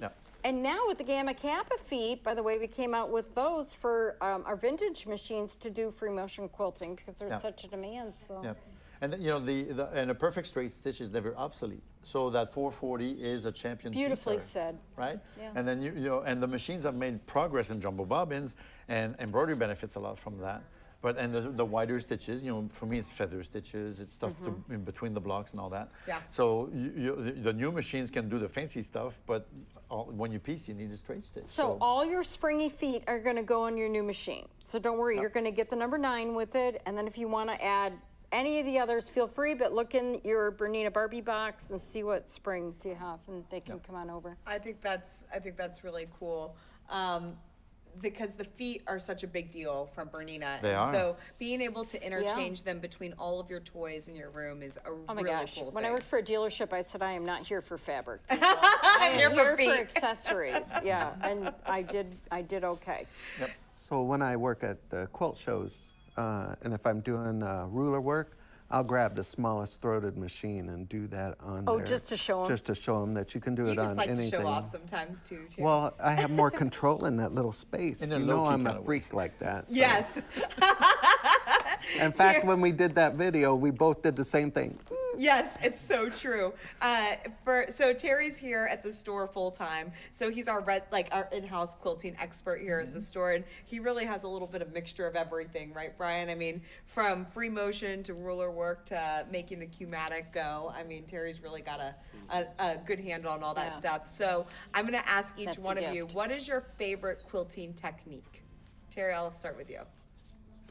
Actually, for some reason, binding is becoming a fun thing for me, and a lot of people don't like to do that. No! Binding on the long arm or on your sewing machine? Well, Yeah, how do you do it? I do it on the serger. He Do does the it on whole the thing. 890. Okay, so I don't think, probably not everybody knows that technique. Can you go into detail with that? Well, one day I woke up like at 2 o'clock in the morning. Someday. And I was like, sat up and I was like, It's gonna be a long story, Terry. Another example of him not sleeping. I was like, you know what? And then I came in and I said, let's see if the thread will blow through the things on the 890, and it was the fusible thread. fusible Oh, the thread. fusible. Yeah. And so I put it in the lower looper, upper looper. Oh, we're doing just the binding. We're not even doing just the edge of the And quilt. well, Okay. if you see my placemat over there, I quilted it with the serger also. So is Serger Day tomorrow? Yeah. Oh, and Pam Mashie's coming, the Yes. amazing. I can't wait to. I have watched that woman on Sewing with Nancy for Me too. years, Yes. and I worked with her in Atlanta, and I said, the Serger lady. Right. And, you know, and it wasn't even about brands. I just look at her and I think, Yeah. whoa, this is a woman who knows Serger. And the fact that she came to us Right. and is doing so much with that machine. So tune in tomorrow because Oh, for sure. that, and yes, every quilter needs a serger because when you finish your edges, if you go and you serge the edges, you get a nice compact finish, That's and then what you I can thought. put Is your binding? and then you But can put you the were doing binding on. binding. Yeah. Yeah. So Or when even two. that, Yeah. like she said, so what you can do is you can set the blade to 5.5, which is 6 is a 1/4 inch. Mm-hmm. So if you set it at 5.5 and do a nice little 3-thread, you can clip all the sides and get rid of all the hairs Clean and the as mess. can be. Yeah. You can set it to the side until you're ready to bind it, or you can just go ahead and do it. And to me, to try, like first time I try something like this, I'll make a table runner. You know, Yeah. they make Yeah. great gifts. You know. Yeah. And it's small enough that you're done. You know, you don't spend a week on it, and it's big enough that you get proficient with the technique you're trying on. So. She said she wanted to do a video on binding. I said, there's 18 different ways, which, and I keep gonna be on a thinking series. of, yes, I keep on thinking of new ones, and I tell Jackie to do it, so she's been doing all That's the binding fine. videos. So What's your favorite I technique? just did 2 quilts where I hand stitched the binding, and I haven't done that in years because Bernina has the binding foot. That's amazing. But I have really grown to love ruler work over the last year. Taking these classes with Natalia Bonner and stuff, and it's like, this is just, because like I said, it looked so hard, but when you realize it's a unit that you do again over here, and you just measure, no matter what size your quilt, you just measure it out, and you're like, I want 5 to go across, and I want a corner piece, so let's make them this big. And I mean, it's not like hard math, you know? I mean, and you do it, and you're What's wrong going, with Speak that? for yourself, Betsy. and you go, this is amazing. And then it's so fun to practice your fills. So right now, we also had the Amanda Murphy Diamond Quilt Along. It started last fall, it ended in January, but everything's still up there. And all you need is a feature fabric and some solids. So all the instructions are up there, but the beautiful part is Amanda Murphy videos are up there on how to do ruler work. Each diamond was separate. Well, you know, the offcuts, then she created another quilt that just came out. So that's loaded in my frame right now for when I get home. And I bought a feather class, and so in the blue diamond or zigzags, I'm going to do feathers. Yes. And the other day it was funny, loaded on my quilt, then there's all these other colors making the other, and I thought, oh, I'm going to have some fun with that. So I've got Natalia's 365 Days of Quilting book, which are 365 different fillers, and I think I'm going to fill them all in with different fillers. So if you approach this as fun, I mean... No. It's a hobby, not a punishment. Yeah. Terry wishes he had 365 Now, days to Amanda, quilt. Amanda Murphy does Darn not those sleep. jobs. Yes. Amanda Murphy does not sleep at all. The woman is prodigious. Oh my gosh. The quality always tops. The amount of work she puts out, you know, it's a pattern, it's a book, it's a fabric It's line. everything. It's like she does not sleep. I admire her. She's full force all the time. I think she makes Brian pass for drinking decaf. That's saying something. Now, you were asking what's your favorite quilting technique, right? Yes. I don't have one, because usually each quilt requires a bit of engineering. Your favorite quilting technique is using embroidery with quilting. Well, yeah, that too. Yeah. That's the medium, though. That's not just the technique. Okay, fair. But usually I have to engineer some methods to make it happen. So whatever method will get it finished, that's my favorite technique. But that's pretty fun, isn't it? Figuring out. Oh, I love figuring out solutions. My brain has episodes. To say the least. I'm a slow cooker, you have though. trilogies in I'm a slow series. cooker, like that black geometric quilt. It took me 4 design rounds. Originally, it was going to be 20 by 20, but you cannot open up the design. Like the same would be with stippling, let's say, for quilting stitch. If it's too dense, it becomes a jumbo. Yeah. So then I said, well, we'll see if I can do it bigger and bigger. And then I went from 20 by 20 inches to 5 feet by 5 feet, 121 tiles, and then it worked. So I'm a slow cooker that way. And then when finally I realized, okay, this is how I'm going to do it, then it's lightning, like it's ignition, like get out of the way. Yeah. So. Well, one last question, then we'll wrap it up, Brian, and maybe you can ask it to all 3 of them. Do you have anything that you want to ask? Oh. Oh. Wow, she could have given me a heads up. Where's dinner? We're out. Yeah. We're in Texas. We get margaritas after this. Oh. What's your question, Brian? My questions are out on this board. Oh, so okay. Then I'll go ahead and ask. I have a margarita, Texas quilting and stippling thing for you afterwards. Oh, fabulous. Yeah, it's like all in one. Okay. Yes. And I will even throw in Libby Lehman. Whoa. Yes, ma'am. Good old Libby. Yeah. God So love her. go ahead. Okay, if you could only have one quilting product from Bernina, which one would you have? Oh, I hate you right now. Who wants to start? So just to clarify, not a machine, just a Well, product. I'll leave it open-ended. One quilting product from Bernina. What would you have? Walking foot.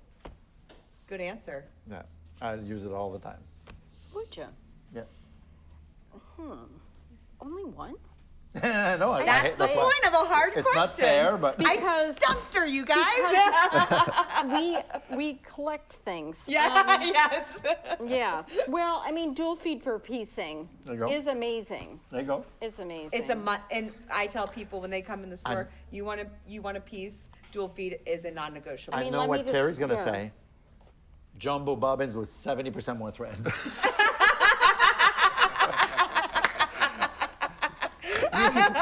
Hey, my 8 series is bigger than that. Oh, he's purple now. Once you get Terry going, it's really hard to make him stop. Terry, what's your one? I'm just trying to stay on the path here. You guys are 2 minutes You and I away are from having a leaving town. flawless day, totally appropriate, minus the curse words in the middle. So I love that part. Okay, keep going, Terry. The more colorful it is, the better it is. Yes. I'm going to say it's, well, since she said the dual feed, I was going to say the 880 dual feed. Yep. Yeah. But since she said that, No, you're allowed. I'm going to say the 72 foot. 72 foot's awesome. Yeah. Adjustable. I can do roller work. And and bringing it to the domestic machines, because not everybody's going to own a long arm, right? Right. And so for all those people with domestic machines, you can do it. And like you said, it doesn't always have to be a huge quilt. And remember, ruler work, man, it's a small area. It's defining your area. So even if you're going to do a bunch of free motion, consider ruler work around your sections to stabilize. Step 1. Then come in and do your fill quilting, and your quilt will stay square for you. That's what I tell people is just to use the ruler to do the outsides of blocks. Yes. And if you want to do feathers at some point and you're not good at them now, throw it back under at some point whenever you get better. Just leave it open. Good point. I love 6 that. to 8 inches. Even is all after you the need. binding, you can do that. So are you ready for Libby? I was showing, actually, I was working and laminating layering one of the quilts, the one that I didn't bring, right? At the store in Naperville, Illinois. And Libby was teaching a workshop that weekend. So she's telling me, somebody asked her, how do you get your filigree work, your stippling, so smooth? She says, 2 margaritas before I start, and my stippling is super smooth.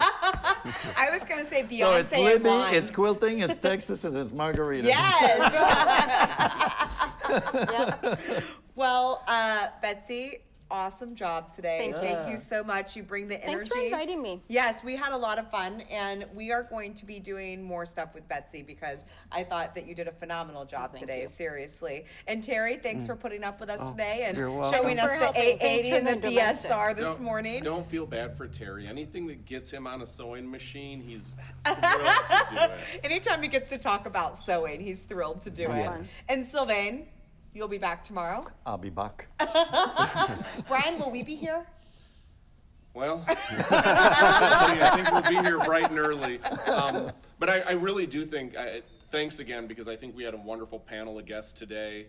And I think that we need to go more in depth with this machine. Absolutely. Oh, yeah, there's so much to offer. We haven't scratched the surface. It's an on what it can investment into a creative space, so it takes a while to get through everything. And I do need You deserve it. Yes, you do. Yes, and don't forget how I told you how to ask your husband. And I do need to disagree with Betsy on one thing, which is not everyone can afford to have one of these at $7,999. Well, that's true. You've got a ridiculous I price. can't agree. I don't agree. And we're with financing, that. right? And we have financing too. No interest financing. So for well under $200 a month, you can have yourself a long arm with no interest. I've paid way more for far less. Yeah. And you know what? And when it comes to financing, don't forget, you don't have to finance the whole thing. If you've got some money, put it down, and then that payment gets even lower, and it's easier. So, yeah. And if you have a friend, have them help you. Just keep it at your house.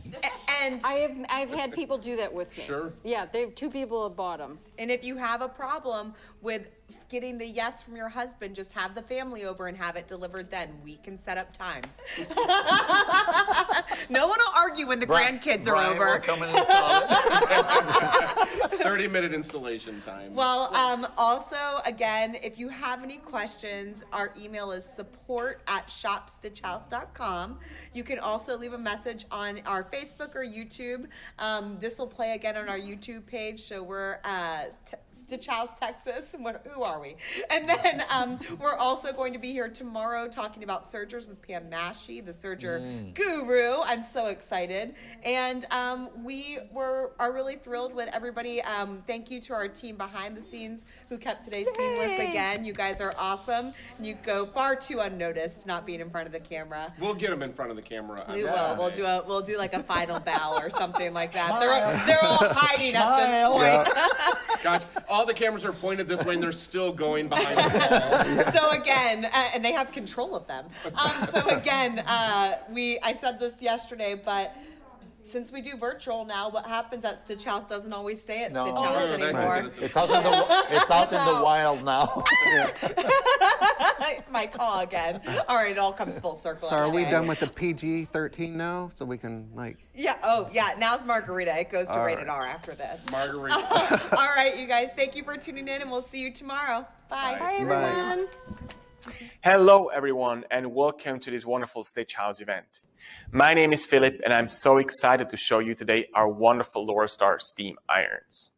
For those of you that do not know Lorastar yet, Lorastar, like myself, is a Swiss family-owned company that has been in the business for over 40 years in creating the world's best steam irons.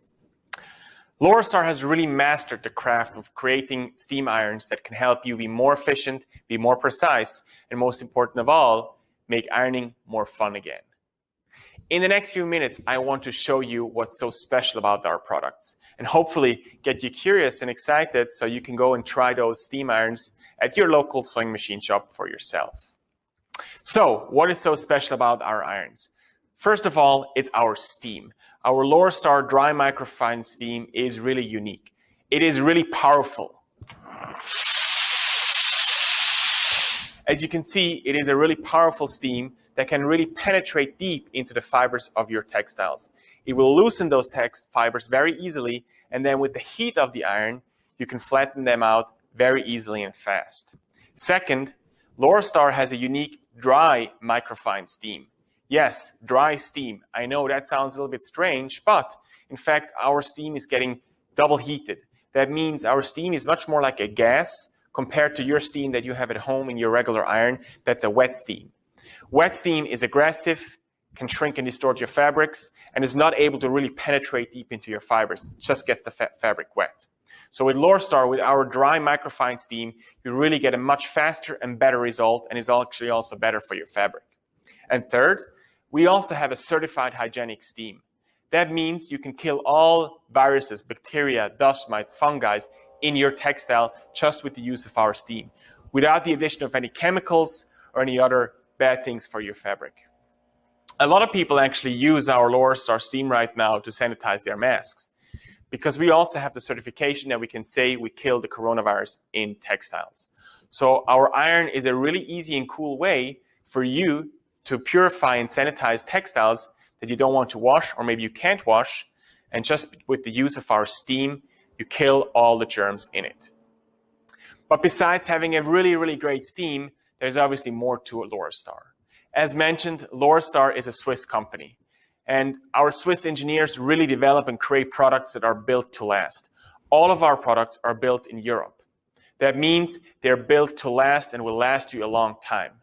I'm sure many of you have experienced, you buy an iron and after a year or two, it starts to spit, it stops working, you throw it away and you have to buy a new one. With Lorastar, this is different. Many of our customers use our irons for 10, 12 years. And even if you have a problem after a few years, we can service and repair your product. So it's not a throwaway product. Like a good sewing machine, it's an investment and it will help you be more creative and create better products. Within the Lorastar line, we have two types of products. We have the systems that I'm standing in front right now, and then we also have the lifts. Both product types have the same quality. They have the same quality steam and are really both made to last a long time.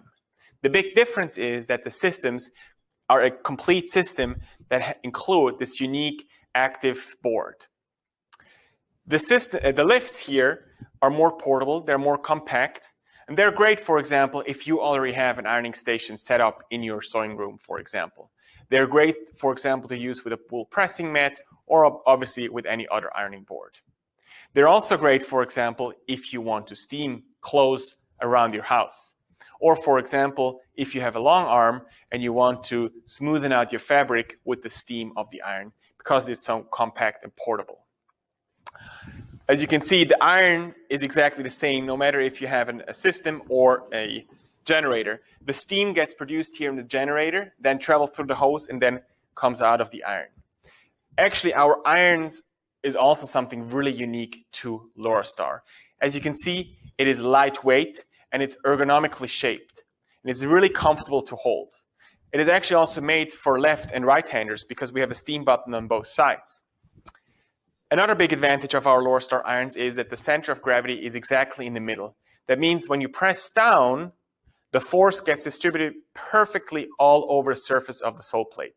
Your iron at home, you hold here in the back, and when you press down, this is what actually happens. So you really have to press down a lot to get some force here in the front. With Lorastar, this is different. It's really lightweight. You only have to press down a little bit, and it glides very easily over the surface of your fabric. The lift line comes in different colors. Some of the lifts have different features, but overall, it's a really nice, compact, smaller iron. Then, of course, we have the systems, and that is really what Lorastar is most known for. Right now, I'm standing in front of the Smart U here, and I want to show you what's so great about our systems. The big advantage is that you have this active table. And in here is actually a fan that blows up or sucks down the air. And I want to show you how that works. I have here a silk shirt, and as you can see, it's fairly wrinkled. And the uniqueness is, as soon as I touch the iron, as you can see, now I'm creating an air cushion underneath my fabric. And I'm sure many of you have experienced this before. When you iron and your fabric is on the ironing board, you start to iron, and it actually can happen that you iron in your wrinkles into your fabric. And because we have this fan that blows up air, this is not going to happen. So you can see in just a few seconds, I'm able to perfectly get all these wrinkles out of the fabric without running into the risk of ironing in these wrinkles. Another great feature that I told you before is the powerfulness of our steam. And this, as you can see, by just blowing in the sleeve, I'm able to get these wrinkles out in seconds. So that shows you how powerful our steam is. But for you as a quilter, how can you use this fan? Many of you probably use batting. And when you buy batting, it can be very wrinkly. And obviously, you cannot touch this with the iron because it would melt. So because we have this fan, we can now just hover over and steam. And in a few seconds, you have a perfectly fluffy, wrinkle-free, and most important, dry batting. A lot of people, again, use the lift on their long arm to get those wrinkles out when they roll up batting or fabric. But we can not only blow up air, we can also suck down air. And this is especially great if you have fabric that's big and if you want to iron multiple layers. Or if you have fabric that's thicker and you really want to get that steam through all these layers. So what I have here is a big piece of fabric. And I'm sure many of you have experienced this before. When you have a big piece of fabric, you start to iron, and as soon as it touches the floor, it starts to re-wrinkle. It's because of the humidity that's in your wet steam. With Lorastar, what we can do is we can now iron multiple layers at the same time. So you can take your big piece of fabric, fold it together, and obviously save a lot of time. So I want to show you. I press this button here in the front, and that changes the direction of the fan. So now it really pulls that steam through all these layers here. And in a few seconds, you're able to iron 1, 2, 3, 4 layers of fabric, and you get a perfect result. Another great benefit of the fan is that it actually can help you hold down your fabric. So when you have a quilt, for example, I'm sure you've experienced that before, here on the edge, it slides down. Because we have the fan that sucks down the fabric, it actually holds it in place. The same is if you have small pieces of fabric that you want to press or iron, they're not going to move around because, again, the fan holds those pieces of fabric in place and they're not going to move around. So the fan is really a great benefit for you also as a quilter or sewist. Another big advantage of our Lorastar steam irons is how hot the sole plate gets. A lot of times nowadays when you buy an iron, they're not really getting hot anymore because they're made out of cheap materials that cannot take the heat. With Lorastar, this is different. Our sole plate really gets really hot. And I'm going to show you this by fusing these two pieces of fabric together. So what you probably would normally do at home is you have your fusible, you would hold it on here for, I don't know, 5 or 10 seconds. With Lorastar, all it takes is 1 or 2 seconds of the heat and the steam, and you can see I'm not able to peel this off anymore. That shows you how hot our sole plate gets. But what happens if you don't want to have the heat? What if you have textiles or fabrics that are not able to take as much heat? For example, I have here a t-shirt that has prints on, rhinestones on, and they obviously cannot take that much heat. Every Lorastar comes equipped with a protective sole plate. This is our Lorastar protective sole plate, included in every Lorastar, also in all the lifts. All you need to do is snap on this protective sole plate. You still have the steam, and now you can go over any sensitive, delicate fabric without ruining or getting it shiny or maybe even like getting the prints off your fabric. So it's a real benefit. And once you're done with your delicate fabric, all you need to do is take your protective sole plate off and you have the heat back. Talking about the sole plate, this is also a big advantage. As you can see, we only have our steam holes here in the front and nothing in the back.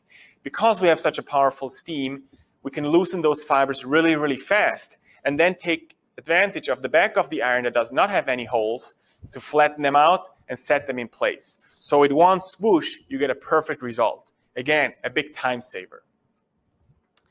Another big advantage of our Lorastar is you can steam very fast and very perfectly.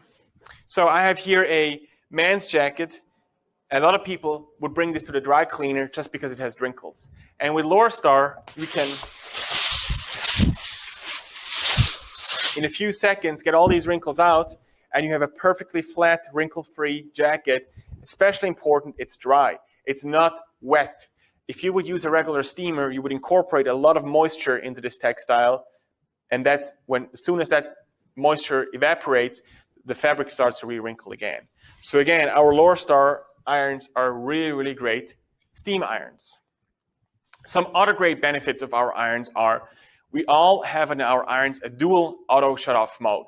That means if you, for example, don't touch the iron for 10 minutes, it will turn off. But you can also press the button down here, and then the iron will stay on forever or as long as you want. So that's great if you want to go between sewing and ironing so that the iron doesn't turn off. Another big advantage is of our irons that we have a big water tank. As you can see, this is a big water tank. It holds a lot of water and will last you a long time. And even if you run out, I don't know if you can hear, but the iron is beeping right now, telling me I have to refill the water. I can just take this water tank out, refill it with tap water. In here is a filter that takes out most of the minerals in your tap water. So again, that's a big advantage too. The Lorastar system here can also be height adjusted. It can be folded together. You can store it. It has rolls. And one of the other big advantages that we have with the Smart U here is that we have some special features. First of all, we have a feature called pulse steam. So when you normally steam, the steam comes out like this. If I engage the pulse steam, the steam is coming out in pulses. So you can hear, now we only use half the amount of steam that comes out of the iron. That is especially great if you iron or press slow and you don't want to use as much steam. Another big advantage of Lorastar is actually, you can see, I can have my hands right in front of the iron. Because we have the fan that sucks down the air, I'm not going to burn my fingers. So if you have delicate small pieces of fabric that you want to press, you can do this with our iron. Another feature that we have with this Lorastar Smart U here is called Sense Steam. In the iron here, we have a sensor that recognizes my movements. And this is especially great if you iron for a long time and you don't want to press the button all the time. So now I can move forward without pressing the buttons. You can hear the steam coming out, and I don't have to do anything. So in here is a sensor. Whenever I go forward, the steam is coming out. So this Sense Steam technology is really great. So you can see, Lorastar irons are much more than a regular iron. They are really tools that will help you be more efficient, help you create more beautiful projects. Hopefully you got a little curious, and if you want to know more about our Lorastar products, you can visit our website, lorastarus.com, or you can talk to your dealers. Many of the Bernina dealers actually carry our Lorastar products, and you can go and try them out. Like a good sewing machine, I think you always have to go and try them out before you really understand what makes our Lorastar products so special. So hopefully you learned a few things, you got curious, and as I said, if you have questions, you can reach out to us through our website. The folks at Stitchhouse can also answer your questions. I wish you a wonderful rest of your day, and it was nice presenting you our wonderful Lorastar products. And thank you very much for your attention, and have a wrinkle-free day. Thank you very much. Bye-bye. Hello, everyone, and welcome to this wonderful Stitchhouse event. My name is Philip, and I'm so excited to show you today our wonderful Lorastar steam irons. For those of you that do not know Lorastar yet, Lorastar, like myself, is a Swiss family-owned company that has been in the business for over 40 years in creating the world's best steam irons. Lorastar has really mastered the craft of creating steam irons that can help you be more efficient, be more precise, and most important of all, make ironing more fun again. In the next few minutes, I want to show you what's so special about our products and hopefully get you curious and excited so you can go and try those steam irons at your local sewing machine shop for yourself. So, what is so special about our irons? First of all, it's our steam. Our Lorastar dry microfine steam is really unique. It is really powerful. As you can see, it is a really powerful steam that can really penetrate deep into the fibers of your textiles. It will loosen those fibers very easily, and then with the heat of the iron, you can flatten them out very easily and fast. Second, Lorastar has a unique dry microfine steam. Yes, dry steam. I know that sounds a little bit strange, but in fact, our steam is getting double heated. That means our steam is much more like a gas compared to your steam that you have at home in your regular iron. That's a wet steam. Wet steam is aggressive, can shrink and distort your fabrics, and is not able to really penetrate deep into your fibers. It just gets the fabric wet. So with Lorastar, with our dry microfine steam, you really get a much faster and better result, and is actually also better for your fabric. And third, we also have a certified hygienic steam. That means you can kill all viruses, bacteria, dust mites, fungi in your textile just with the use of our steam, without the addition of any chemicals or any other bad things for your fabric. A lot of people actually use our Lorastar steam right now to sanitize their masks, because we also have the certification that we can say we kill the coronavirus in textiles. So our iron is a really easy and cool way for you to purify and sanitize textiles that you don't want to wash, or maybe you can't wash, and just with the use of our steam, you kill all the germs in it. But besides having a really, really great steam, there's obviously more to Lorastar. As mentioned, Lorastar is a Swiss company, and our Swiss engineers really develop and create products that are built to last. All of our products are built in Europe. That means they're built to last and will last you a long time. I'm sure many of you have experienced, you buy an iron and after a year or two, it starts to spit, it stops working, you throw it away and you have to buy a new one. With Lorastar, this is different. Many of our customers use our irons for 10, 12 years. And even if you have a problem after a few years, we can service and repair your product. So it's not a throwaway product. Like a good sewing machine, it's an investment, and it will